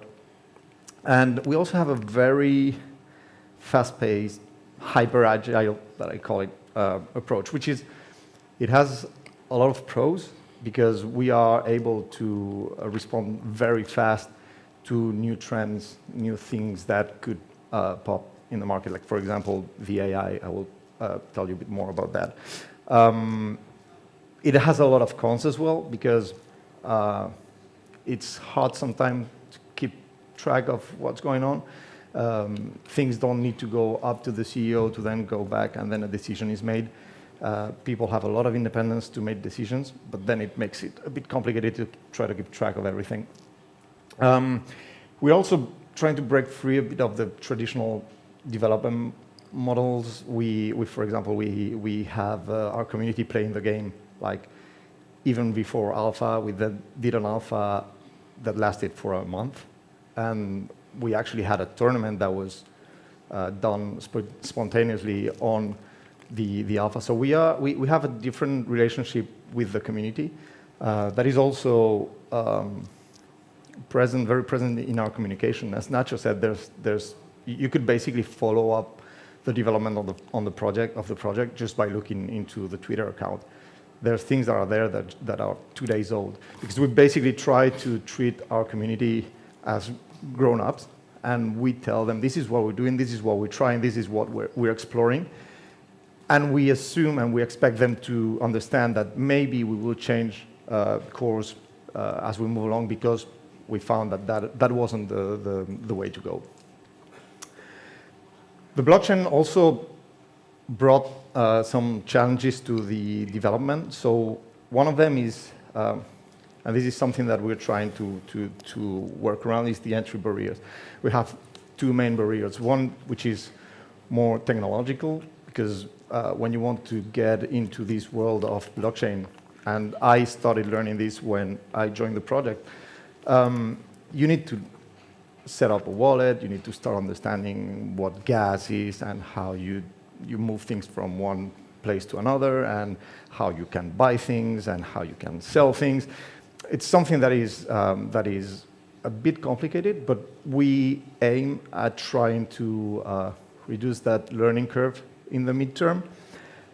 But there's another barrier, which is the one that I talked before, which is this apprehension that players have in regards to blockchain, and that I feel is not, I mean, it is justified because it comes from sloppy implementations and basically the use of this technology just as quick money grabs. And so basically I understand why there's this kind of dislike for the blockchain. But as I said, it's a technology, so it depends very much on how you use it. Another thing that was a challenge is the multi-chain. So when the first digital assets were released as NFTs, we used, they were released on the Ethereum mainnet, which is a slow blockchain that has high fees attached to it. And so basically there were operations in the game that we couldn't do on that chain. So now there's layer 2, layer 3 chains that are being created almost daily, and that provide us with tools to be able to do certain operations without having huge costs. But that also requires us to be constantly learning and looking at those new things that are being developed to try to see what makes more sense for us. And the third challenge is the asset library. As we will see later, one of the opportunities that the blockchain brings is what we call composability. So the fact of being able to use an asset that you own across the universe. But that means that the asset needs to be built in a way that it can be used across the universe. So if we did a concept art and then we went to a first-person shooter game, that is something that we couldn't use. So that's why artists have turned everything into real 3D assets that could be then used on any other game. So it makes it hard to develop, but we believe that it's going to pay off in the future. But the blockchain also offers a couple of opportunities that I think are very interesting. So first of all, it's the ownership. When you own something in the parallel universe, you own it in the parallel universe. You don't own it in the parallel TCG, or you don't own it in potential RTS. You own it across the universe. So if you have a card on the TCG, if there's an RTS and you have a unit, you will be able to use that unit. If you have a skin in this game, you will have that skin everywhere. And that, for us, is something that is very powerful. And not only that, but you could also, for example, when you have, we have a mechanic that is called echoes.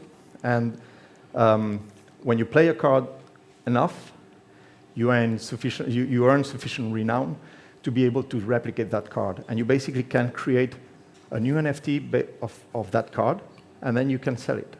And that's basically for you to decide if you want to create another copy, sell it, give it to a friend, whatever.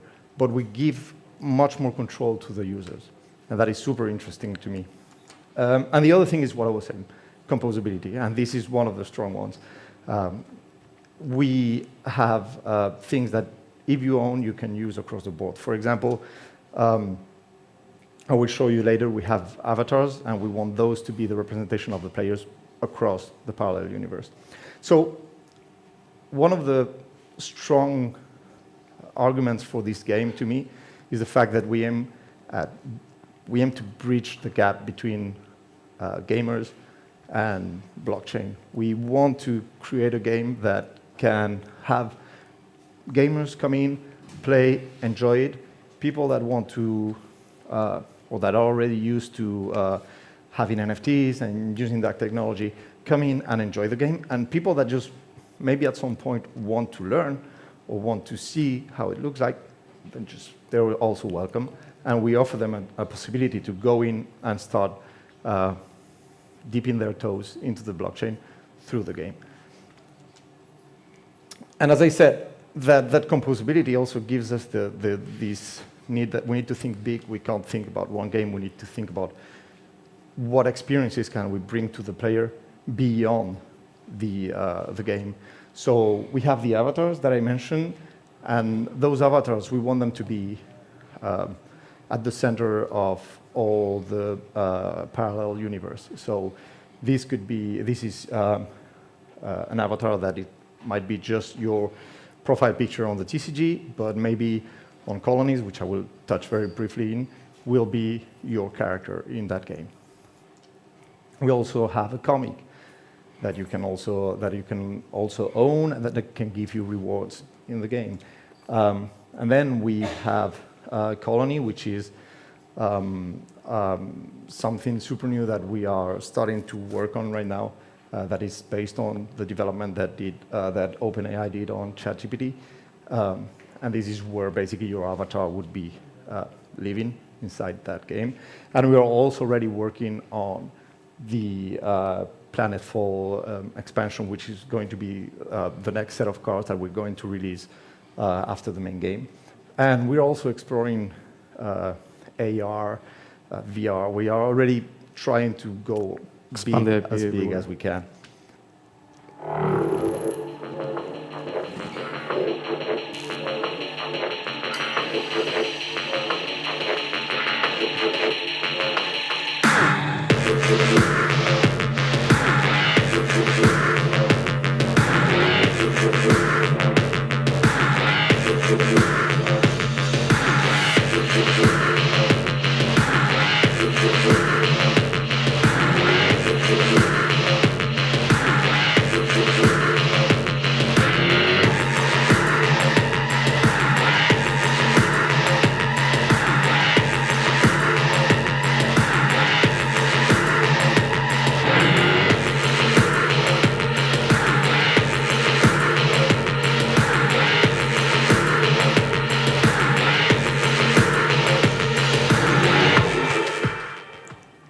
So this is the expanding world of Parallel, and we hope to see you there very soon.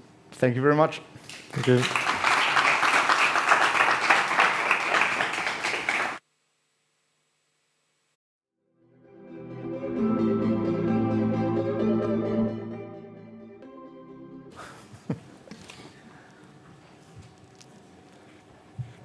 Cool. Thank you very much. Thank you, guys. Of course.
Sí? Bona tarda a tothom. Gràcies per venir. Jo sóc l'Enric Álvarez, aquest subjecte d'aquí. Això és una caricatura que vam fer fa molts anys. Crec que és de l'època de Jericho. I en Chope ens va fer una caricatura a cada membre de l'estudi. Són molt divertides, com aquesta. Molt bé, doncs, benvinguts i estic encantat de ser avui a Barcelona, a Gamelab. Gràcies per venir a escoltar-me y es un gran honor, como siempre, desde fa... Iván, ¿cuál fue la primera vez? ¿Qué año fue? Fue 2005, 2006. Imagineu-vos, 2005-2006, la primera vegada que em vaig apuntar a aquesta aventura de l'Ivan i la veritat és que dona gust 20 anys després, no, què cony, 23 anys després, no, 20 anys després, a veure en què s'ha convertit i sobretot el potencial que té i en què es convertirà. I també m'alegra molt veure que Barcelona recolza aquesta iniciativa no només en paraules, sinó també en fets. Molt bé. D'un temps ençà, especialment després de la pandèmia, estem veient com hi ha un gran desig pel treball remot i sembla que la nostra indústria hi està encantada. Els contractadors, com jo mateix, accedeixen a tot el talent a escala global i els contractats no s'han de moure de casa per treballar en projectes excitants, grans o petits, etc. A simple vista sembla un gran avenç, quelcom molt bo per tothom. Jo tinc els meus dubtes. I avui m'agradaria compartir amb vosaltres alguns pensaments al respecte. No tinc cap pretensió d'oferir respostes ni veritats, només idees i preguntes. I sobretot vull deixar claríssim que no vinc a parlar del treball remot en sentit ampli, sinó de la tendència actual a la nostra indústria a la deslocalització permanent dels equips de desenvolupament, com un nou estàndard que a vegades sembla que tots hauríem de seguir. A Mercury Steam, els equips treballem presencialment al nostre estudi de Sant Sebastián de los Reyes, a Madrid. Actualment som una mica més de 200 persones. No hi ha despatxos, sinó una gran àrea on som tots junts i unes quantes sales de reunions.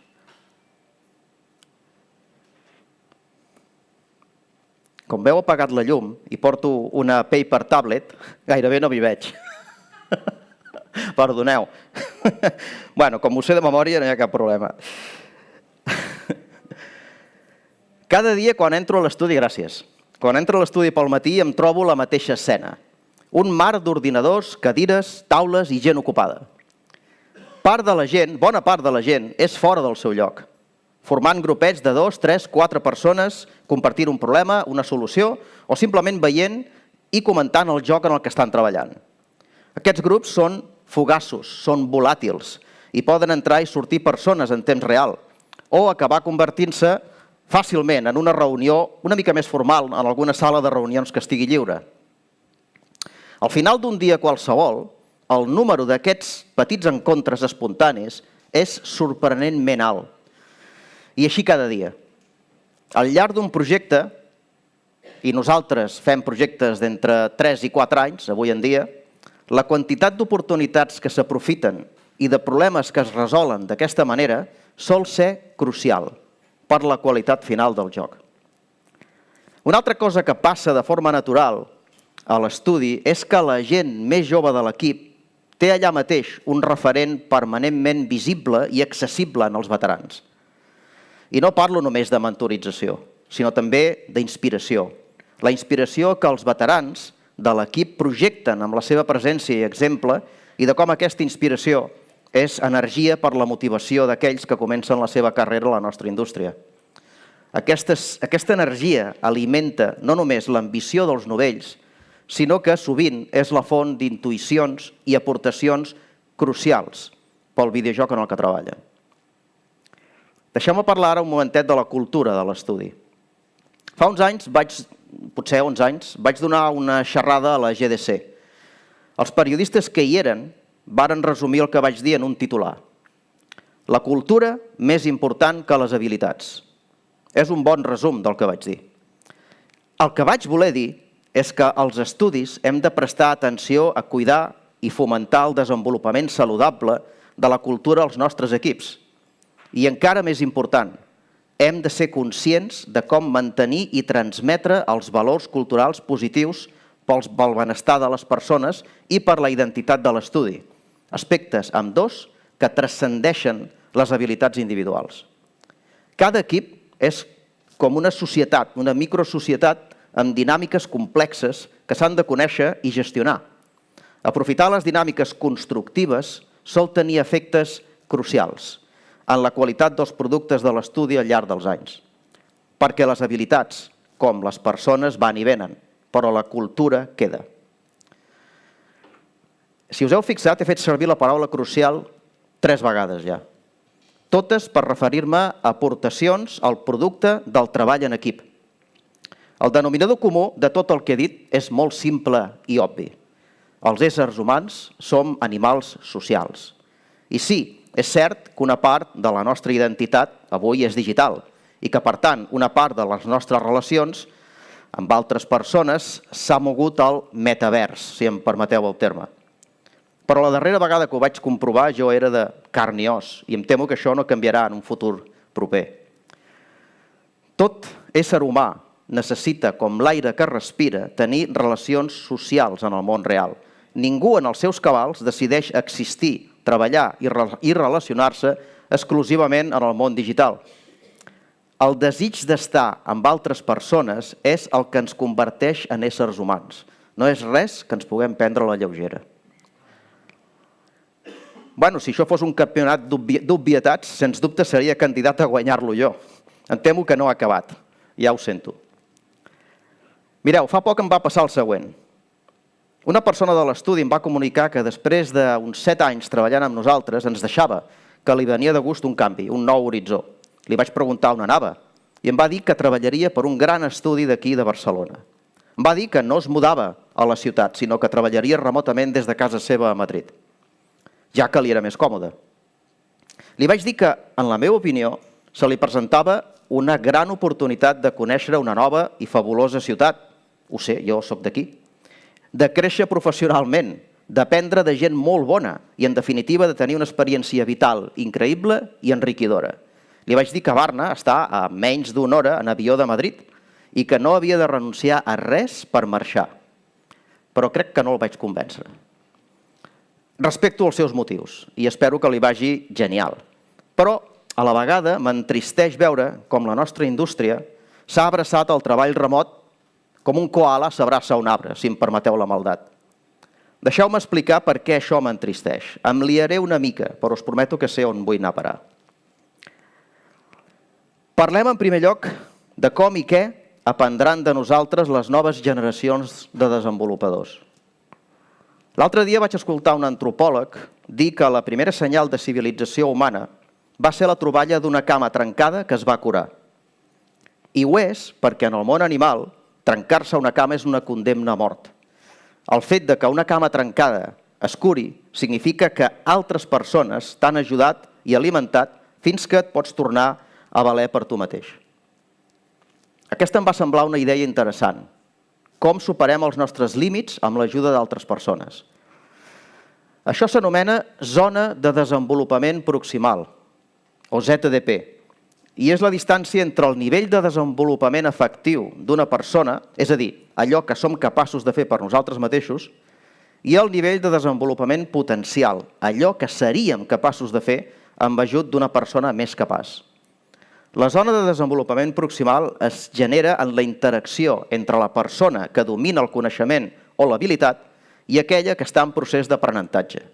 És, per tant, una evidència més del caràcter social de l'aprenentatge. És bastant obvi que la qualitat de la comunicació en un context de treball remot permanent és un pàl·lid reflex de la que s'aconsegueix en un entorn presencial. Si la feina no requereix d'aquesta qualitat, el resultat no té per què ser pitjor.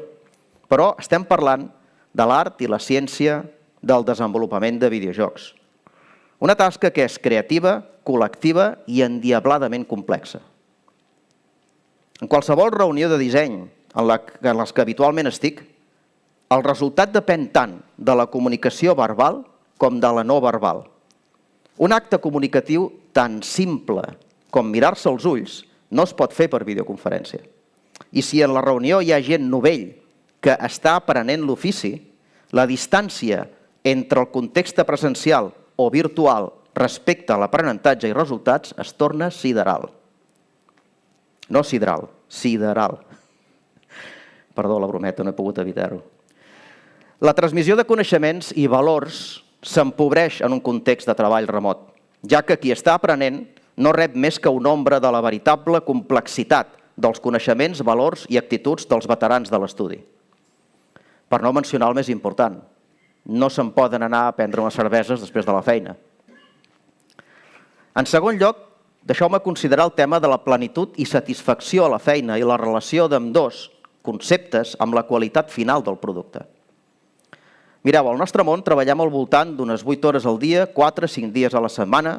Aquest temps és una part molt significativa de la nostra vida. Si som desperts 15-16 hores al dia, el treball ens ocupa aproximadament la meitat d'aquest temps.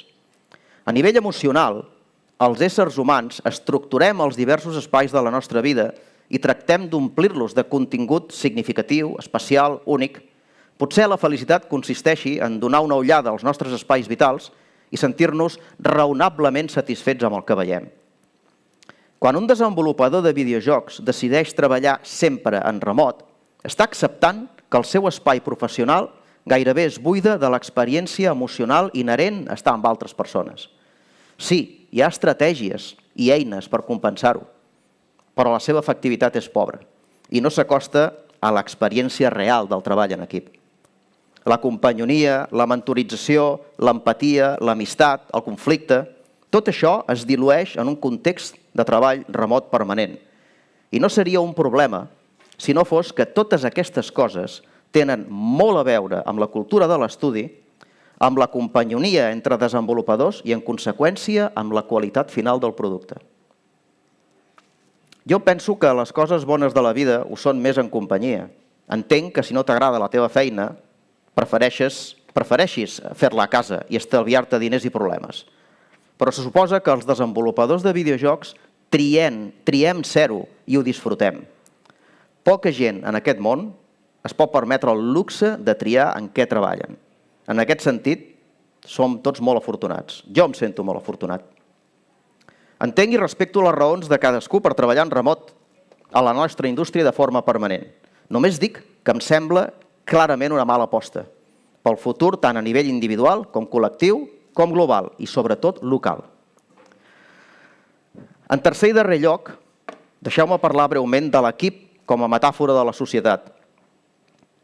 Mireu, quan un grup de persones emprèn una tasca complexa amb un objectiu comú, el seu rendiment, les fites que aquest grup assolirà, depenen de lo cohesionat a nivell intel·lectual i emocional que estigui el grup.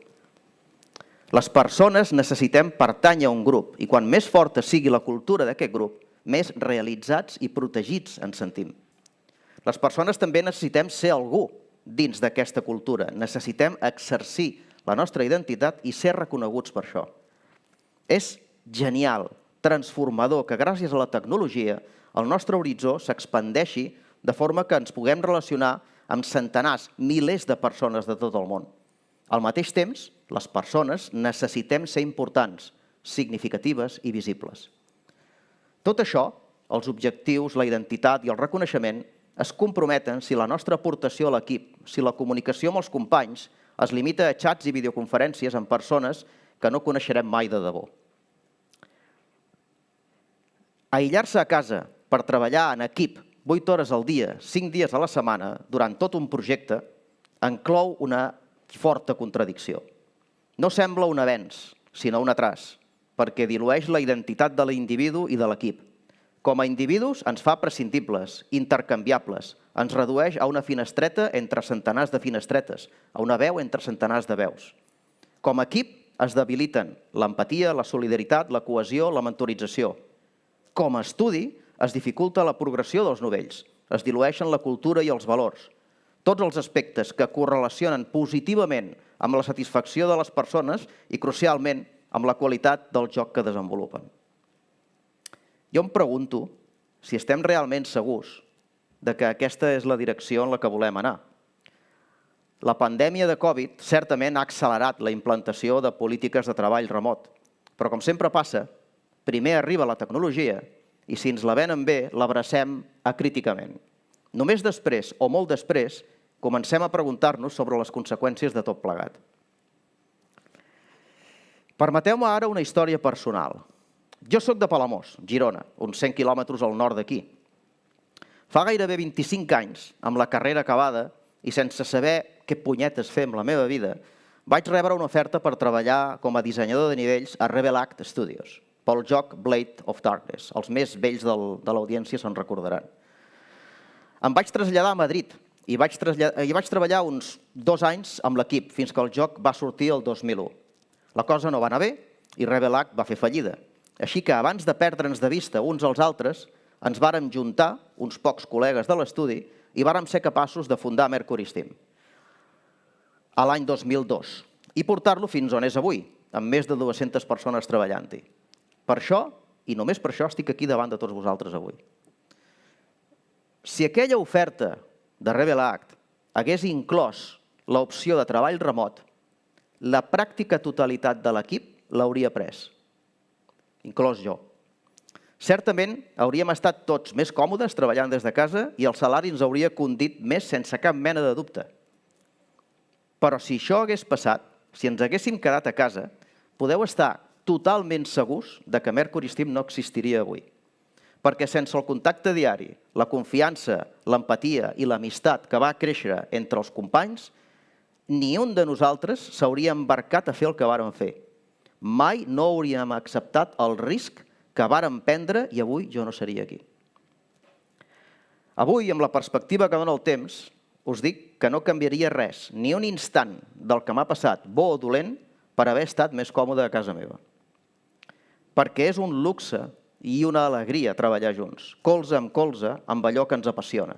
I si la tecnologia permet treballar en remot, benvinguda sigui, però no per fragmentar els equips, sinó per avançar en la conciliació de la vida laboral amb la vida privada de les persones. I m'agradaria acabar amb un pensament.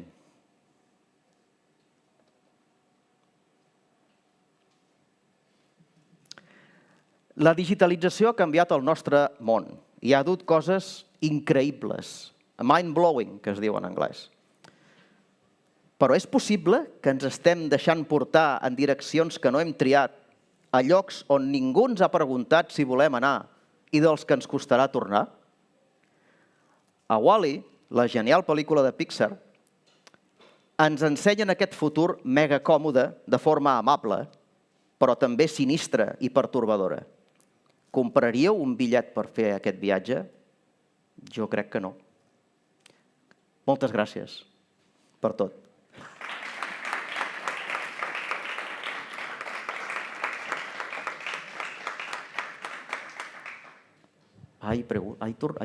¿Cómo lo hacéis ahora? Estic segur que hi ha molta gent que no està d'acord amb el que he dit avui. Us animo a dir el que us sembli. I qui estigui d'acord també.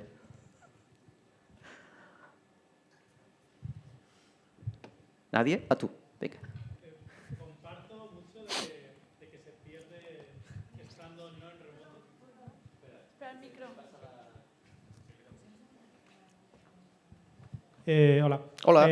Muchas gracias por la charla. Creo que da para reflexión y comparto mucho de lo que has comentado de que la diferencia de trabajar en remoto, hay cosas que se pierden seguro, pero también creo que es un problema de intentar transformar lo que entendemos por haber trabajado físicamente a cómo se trabaja en remoto, ¿no? Quiero pensar que hay otra manera también, se gana algo diferente o hay otra oportunidad. No creo, realmente creo que si ese último ejemplo que has puesto de si hubieras trabajado en remoto no existiría Mercury Steam, yo creo que creo que de alguna manera le habrías dado la vuelta, habrías conectado con la gente, hubieras creado, creo que, no sé, creo que se... Te voy a contar una historieta sobre ese momento, ¿vale? Nosotros estábamos en la calle. Revelat nos había comunicado que no podía pagarnos.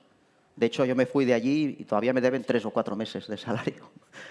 Pero bueno, nos quedamos allí y nos permitieron estar en la oficina hasta que nos echaran, básicamente. Y ese tiempo fue clave para que los compañeros, que ya nos conocíamos y trabajábamos juntos, pues consideráramos esa idea. Lo hablamos muchas veces, en el bar, frente a una cerveza, en la sala de reuniones. Nos costó un poquito, pero al final dimos con la clave y conocimos a un par de personas, lo que podríamos llamar business angels, que nos dijeron, oye, si vosotros os atrevéis a hacer esto, nosotros podemos daros apoyo. ¿Qué clase de apoyo? ¿Financiero? Sí, pero no el que pensáis. Ellos no pusieron el dinero para que nosotros nos lo jugáramos. No va así, sino que todos teníamos que apostar por ello. Es decir, tú formas un estudio, una empresa, con 6, 8 compañeros y te repartes el porcentaje de propiedad de esa empresa. Si, por ejemplo, tú y yo montamos un estudio y tú te quedas al 50 y yo el 50, también adquieres el 50% de la obligación de pagar por ese proyecto. Con lo cual, si nuestro proyecto cuesta, pues mira, Scrapland, que fue nuestro primer juego, costó unos 2 millones y pico de euros. Bueno, pues tú te haces cargo de 1 millón y yo del otro. Ahora imagínate la misma situación si yo no te he visto en mi vida, no te conozco. No sé, sí, te he visto por videoconferencia, de vez en cuando hemos trabajado juntos, pero ¿cómo me la juego yo contigo y tú conmigo? Porque si fallamos, nos vamos a casa con una deuda de 1 millón de euros. Esa es exactamente la situación y eso es, por cierto, exactamente lo que pasó. Perdimos hasta el último céntimo. Como todo el mundo nos decía, que no sabéis de qué va la industria, que la vais a cagar, que tal y que cual. Tenían toda la razón del mundo, pero mira, esa es otra de las cosas que si les hubiéramos hecho caso hoy no estaría yo aquí. Pero efectivamente lo perdimos todo y cuando lo perdimos todo, créeme, no tiene nada que ver estar en casa a estar codo con las personas y sentir la empatía, la fuerza, la voluntad de tirar para adelante todos. De alguna manera, el valor se te multiplica por 1000, porque no estás en compañía de gente y todos tiramos en la misma dirección. Aquella apuesta era demasiado alta como para jugársela con gente básicamente en la que no sabes si puedes confiar o no. Entonces, yo creo que me ratifico. No hubiera existido Mercury Steam si hubiéramos trabajado en remoto. Habrían pasado otras cosas, quién sabe, ¿no? Bueno, lo que seguro que habría pasado es que yo me habría quedado sin trabajo en el año 2001, que es cuando Revelat nos dijo, chicos, se acabó. Y allí, pues hombre, pues ya lo que uno quiera hacer, ¿no?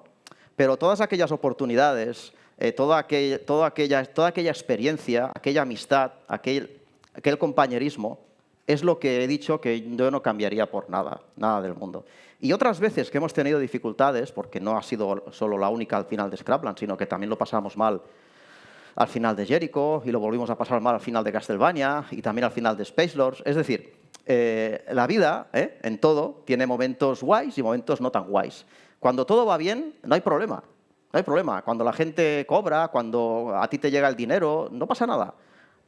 Pero, amigo, cuando no llega, por la razón que sea, o cuando no salen las cosas, o cuando un proyecto se te cae, o cuando tienes, como nosotros, 200 nóminas por pagar todos los meses.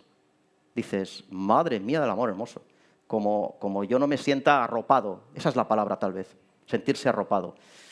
Yo soy más crítico que tú. Yo no necesariamente los avances tecnológicos nos llevan a algo mejor. No siempre. En la historia de la humanidad ha sido así, no sé, a partes iguales tal vez. Este es uno de esos casos en los cuales yo pienso que nos hemos pasado de frenada y que creo que se están perdiendo valores que son muy importantes y que van directos al juego, pero directos, ¿eh? Sobre todo si uno trabaja en proyectos poco arriesgados. Obviamente, si haces un copycat de otra cosa que ya hiciste antes y sabes cómo hacerlo, pues es menos importante. Pero yo creo que privarnos de la experiencia del trabajo en equipo es que no le veo ningún sentido. Sí, sin duda es más cómodo y más financieramente más interesante quedarse en casa, pero el precio que pagamos todos por eso se me hace un poco alto, ¿eh? Y ni siquiera hemos hablado de las consecuencias para la industria local de todo eso, porque claro, ahora hay que competir con todo el mundo.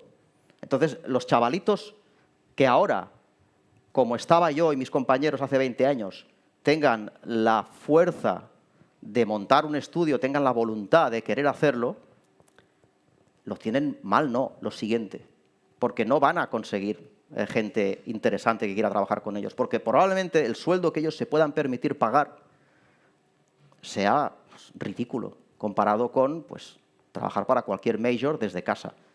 Entonces, no sé, yo no pretendo tener la verdad de nada, simplemente abro preguntas para que la gente se las haga, porque a veces da la sensación de que, pues como decía antes, la hemos abrazado como un koala, ¿sabes? Y no nos preguntamos nada. Muy buena la pregunta.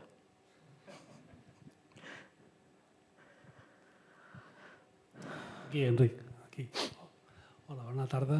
Bona tarda. Felicitats per la teva trajectòria. Okay, mira, una coseta.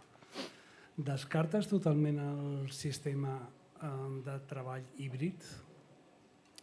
Ho dic per dues qüestions. Una, pel tema del que és el talent en si, que moltes vegades hem de ser conscients de que de les pedres no surt, evidentment. Digue-m'ho a mi. Per tant, clar, i davant d'aquesta tessitura, manera d'actuar, etc., què fas? Tu com a empresari, també com a empresari, què fas? No? I després, a col·lació d'això és si el fet que el teu estudi sigui presencial del tot, si això implica que tu hi veus que hi ha un component més emocional amb els teus jocs o no? Molt bona aquesta. Suposo que sí. Contestaré primer l'última. Opino que sí. Gràcies. Sí, opino que sí, gràcies a tu. Crec que el que deia al començar la xerrada, tu entres a l'estudi i veus una pila de gent que no està al seu lloc, que estan treballant aquí i allà, i te sentes allà, com jo, perquè jo no tinc despatx, jo estic enmig de tot el mogollon. És que ni que vulguis te n'enteres de coses, ni que vulguis. I moltes vegades estem, per exemple, a la gent de disseny, estem sentats junts. I les reunions de disseny, jo diria que el 60-70% passen allà mateix, davant de tothom. Doncs són incomptables les vegades que el programador d'intel·ligència artificial que se senta 3 metres més cap allà aixeca la mà i diu, nois, això que esteu dient no va així, ho teniu mal entès. No sé, la IA no és capaç de saber quan s'acosta a un precipici per no caure. Això li hem d'ensenyar, hem de posar una col·lisió, etc. Incomptables vegades això passa. I després hi ha un fenomen molt curiós i molt interessant, i és que hi ha aportacions crucials al projecte de persones que no tenen ni l'experiència ni pertanyen al departament que hauria de dir aquestes idees. De veritat ho dic, intuïcions fonamentals, de coses que tu no has vist. Per què? Perquè la complexitat d'un projecte com els que fem nosaltres et devora ràpidament i acabes concentrant-te en petites parcel·les i confiant que l'essència d'allò que vas rumiar fa un any encara estigui allà, però moltes vegades no hi és. Moltes vegades el joc muta, es transforma en una altra cosa. Sí, segueix sent un joc no sé, de trets, d'espases, del que sigui, segueix sent tu. Però els petits detalls són els que marquen la diferència. També me deies el talent, com enfocar avui en dia l'assumpte. Bé, jo te puc dir com l'enfoco jo. Nosaltres som un estudi de treball presencial i les persones que truquen interessant-se per treballar amb nosaltres els hi diem des del primer moment. Aleshores, ja és qüestió de si els interessa o no. Nosaltres, fins ara, no hem tingut problemes per aconseguir la gent que necessitem. És veritat que has d'anar buscant i que cada vegada es fa més complicat, és obvi, perquè la competència cada vegada és més gran. Això és innegable. Però mira, saps què? Nosaltres hem confiat molt sempre en la gent jove. Molt, moltíssim. No ens importen els currículums, no ens importa. Només ens importa que si tu ets programador i vols treballar amb nosaltres, ens ensenyis una peça de codi teva. I els nostres programadors veuran si allò està ben fet, si tens criteri, si tens talent, i encara que no hagis fet res, si pots arribar a fer-ho. La majoria dels leads del meu estudi han sortit d'aquest paradigma. No ha vingut ningú après, sinó que han començat i han anat aprenent. I en quant al model híbrid que deies, nosaltres ja el practiquem, perquè el treball remot sí que és una eina estupenda per la conciliació de la vida i sobretot per les emergències i els inconvenients. De cop i volta, si tu treballes amb mi, me pots dir, Enric, me'n tinc que tornar al poble, que haig de cuidar amb la meva mare, que sóc l'únic dels germans que pot anar-hi. Necessito un mes de treball remot. Estupendo. Per això està. Això és evident. El que m'assembla no tant és que a partir d'ara tu i jo ja no ens veiem més la jeta fins que fem un acte a l'any, per exemple, o ens trobem tots en un sopar especial. Això per mi no té cap sentit. Merci per la pregunta. Hola. Així va, no? Bueno, jo no anava a parlar, no anava a dir res, però com que tinc el cas totalment oposat, crec que és interessant. Ens vam conèixer més fa 5 anys, just abans, no deus recordar, era també aquí a Gamelab, abans del Covid.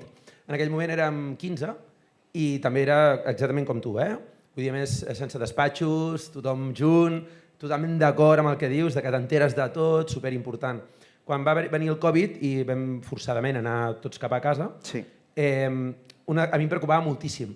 I potser ens vam passar de frenada quan vam posar com molts sistemes per intentar estar super, saps, junts, comunicats, en plan, escolta'm, sempre les càmeres posades perquè ens puguem veure la cara, etc. 5 anys després som 65, més o menys, hem mantingut el remot total i ho hem fet perquè, ostres, és que ens funciona molt bé, Potser també perquè en el seu moment vam com establir quantitat de metodologies per lluitar contra moltes de les coses que has comentat i que amb moltes estic d'acord i estic preocupat amb coses. Sobretot em preocupa el que has dit del talent jove, perquè està clar que encara que estiguin fent junts, veient-se la cara, fent per programming, tot el que tu vulguis, però no és el mateix. No és el mateix que estar junts, colze amb colze. Però esclar, ho hem avaluat diverses vegades i és que els pros del model superen els contres, almenys de moment. Ara bé, també et dic que crec que si anem a un tamany superior començarem a patir molt més. Una empresa de 200 persones, jo crec que em tornaria boig per poder gestionar en remot. Era només per contraposar. Sí, estupendo. Mira, jo et puc dir que les nostres accions a la pandèmia van ser enviar tothom a casa. Però no a treballar, tothom a casa. I ja tornaríem quan fos possible.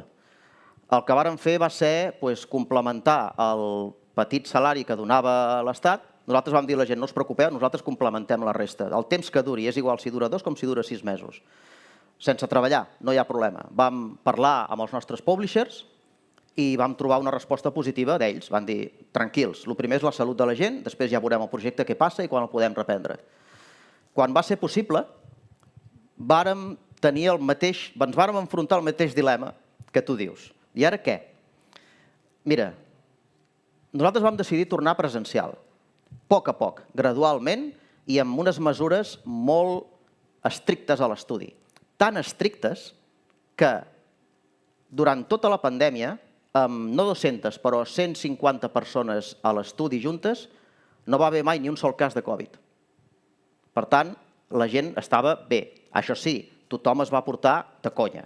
Mascareta, higiene, no toco... Saps aquella història tan típica dels estudis que t'acostes a l'ordinador d'un altre, li agafes el mando i li dius mira, te voy a ensenyar no sé què. Doncs això no passava. 0 casos allà dintre. Evidentment, la gent l'agafava fora. Però a dintre l'estudi no va haver mai transmissió. Mira, si no haguéssim tornat, t'ho dic amb tota claredat, seria impossible fer tornar la gent. Impossible. Vull dir, els estudis que vau decidir anar en remot és un one-way ticket, que diuen en anglès. És molt difícil, molt complicat fer tornar la gent perquè, òbviament, és una comoditat i una tranquil·litat extres que la gent no està disposada a perdre. És lògic, no? Nosaltres el que vam fer va ser fer-nos forts en la nostra convicció que allò seria millor a mig i llarg plaç. No només per l'estudi. De vegades també hem de pensar en la indústria local. Hem de tenir un ull posat. Per què? També per la nostra conveniència. Perquè d'allà surt el talent que ve a treballar a l'estudi. I la indústria local, si no fem alguna cosa per cuidar els nanos jovenets que estan ara com jo i els meus companys fa 20 anys intentant crear un estudi amb uns somnis esbojarrats de fer triples A's i coses així, si no els donem accés a aquest talent, si ells no poden crear un grup en el que se desenvolupi l'empatia, l'amistat, la companyonia i d'allà sorgeixin moltes coses que si no hi fossin no hi seran, bàsicament, doncs ho tenim cru tots plegats. Ojalà m'equivoqui, però jo crec que reflexionar sobre el tema com a indústria, no ja tu com a propietari del teu estudi i jo com a propietari del meu, sinó com a indústria d'on anem, saps? Si serem per sempre més una sucursal o hi haurà estudis i estructura, indústria sòlida sobre la que créixer. Evidentment, me estoy yendo por las ramas, ¿vale? Però m'enteneu, oi? Jo també tenia una pregunta, Enric, no sé si algú més. No te veig. És que hi ha una llum que m'està cegant i no... Vale. Has estat parlant de les dificultats que aporta el treball en remot i m'agradaria, primer de tot, jo estic d'acord amb el que dius, però és simplement per saber la teva opinió en també les oportunitats que aporta, sobretot a nivell d'emprendre, perquè el que seria un gasto en, diem, coworking o direm oficines, és un gasto que ara mateix, a l'haver-se normalitzat el treball en remot, te'l pots arribar a estalviar, alhora que pots arribar a col·laborar amb altres...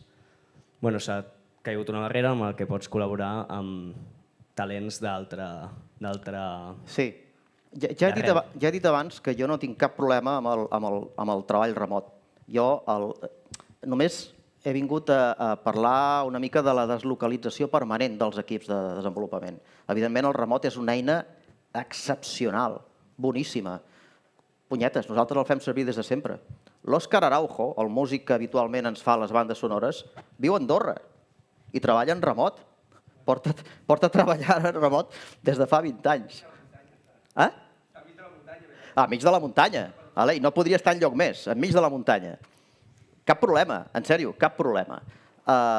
Però no és això el problema, el tema. El remot és estupendo per conèixer gent, per treballar-hi, sí, per què no? Però quan es tracta que un equip... Perquè mireu, fer videojocs no és només una tasca de tipus tecnològic, és una tasca de tipus també en la que hi poses tot el que tu ets. I tingueu present que ningú de nosaltres és tan bo com tots nosaltres junts. I tot això sorgeix del contacte físic, del contacte diari, de mirar-se als ulls, de barallar-se, d'anar-se'n a prendre unes cerveses, de discutir un problema amb persones que mai de la vida te pensaves que podien tenir una solució i que, per tant, en remot ni les hauries convocat a la reunió.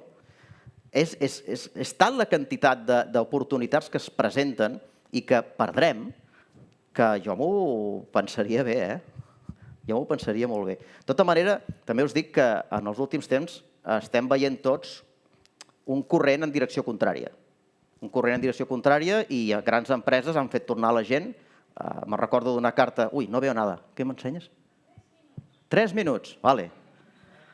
Me'n recordo d'una carta oberta als treballadors de Disney on el nou president deia coses molt semblants a les que he dit jo avui, per dir-los a la gent que, ei, nois, tornem, que som una empresa creativa en equip i que això no va. 3 minuts, eh? Hola, Enric. Hola. No sabia que parlaves català. Dient-me Enric, tu com creus? Ja, jo sé. Ràpid.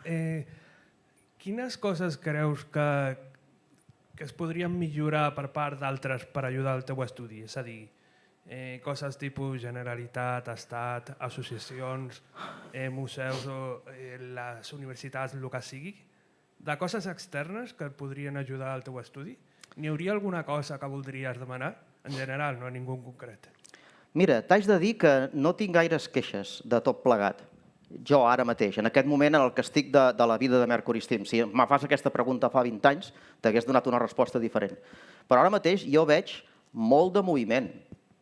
Veig quantitat de màsters, d'universitats, quantitat d'incubadores. No està malament, eh? No. A veure, tu pensa d'on vinc. T'està parlant un tio que va començar amb això quan no hi havia res. I els meus germans es pensaven que estava sonat per voler fer videojocs, ni ho entenien, el que volia fer. Ostres, hem avançat molt, eh? Per tant, jo diria que per comptes de criticar, a mi me toca donar un missatge positiu, de que, ei, tios, que anem en la bona direcció, que fan falta més coses, sens dubte, que l'experiència del dia a dia en contacte amb administracions i de més pot ser molt frustrant, també. Però, tios, les regles del joc són aquestes, saps? Som persones i ens hem de convèncer els uns als altres. La paraula clau és confiança, crec jo. Al final les persones marquen la diferència, en tot, en tot, absolutament en tot. I me penso que hem esgotat els 3 minuts. Novament, gràcies per venir i encantat d'estar aquí.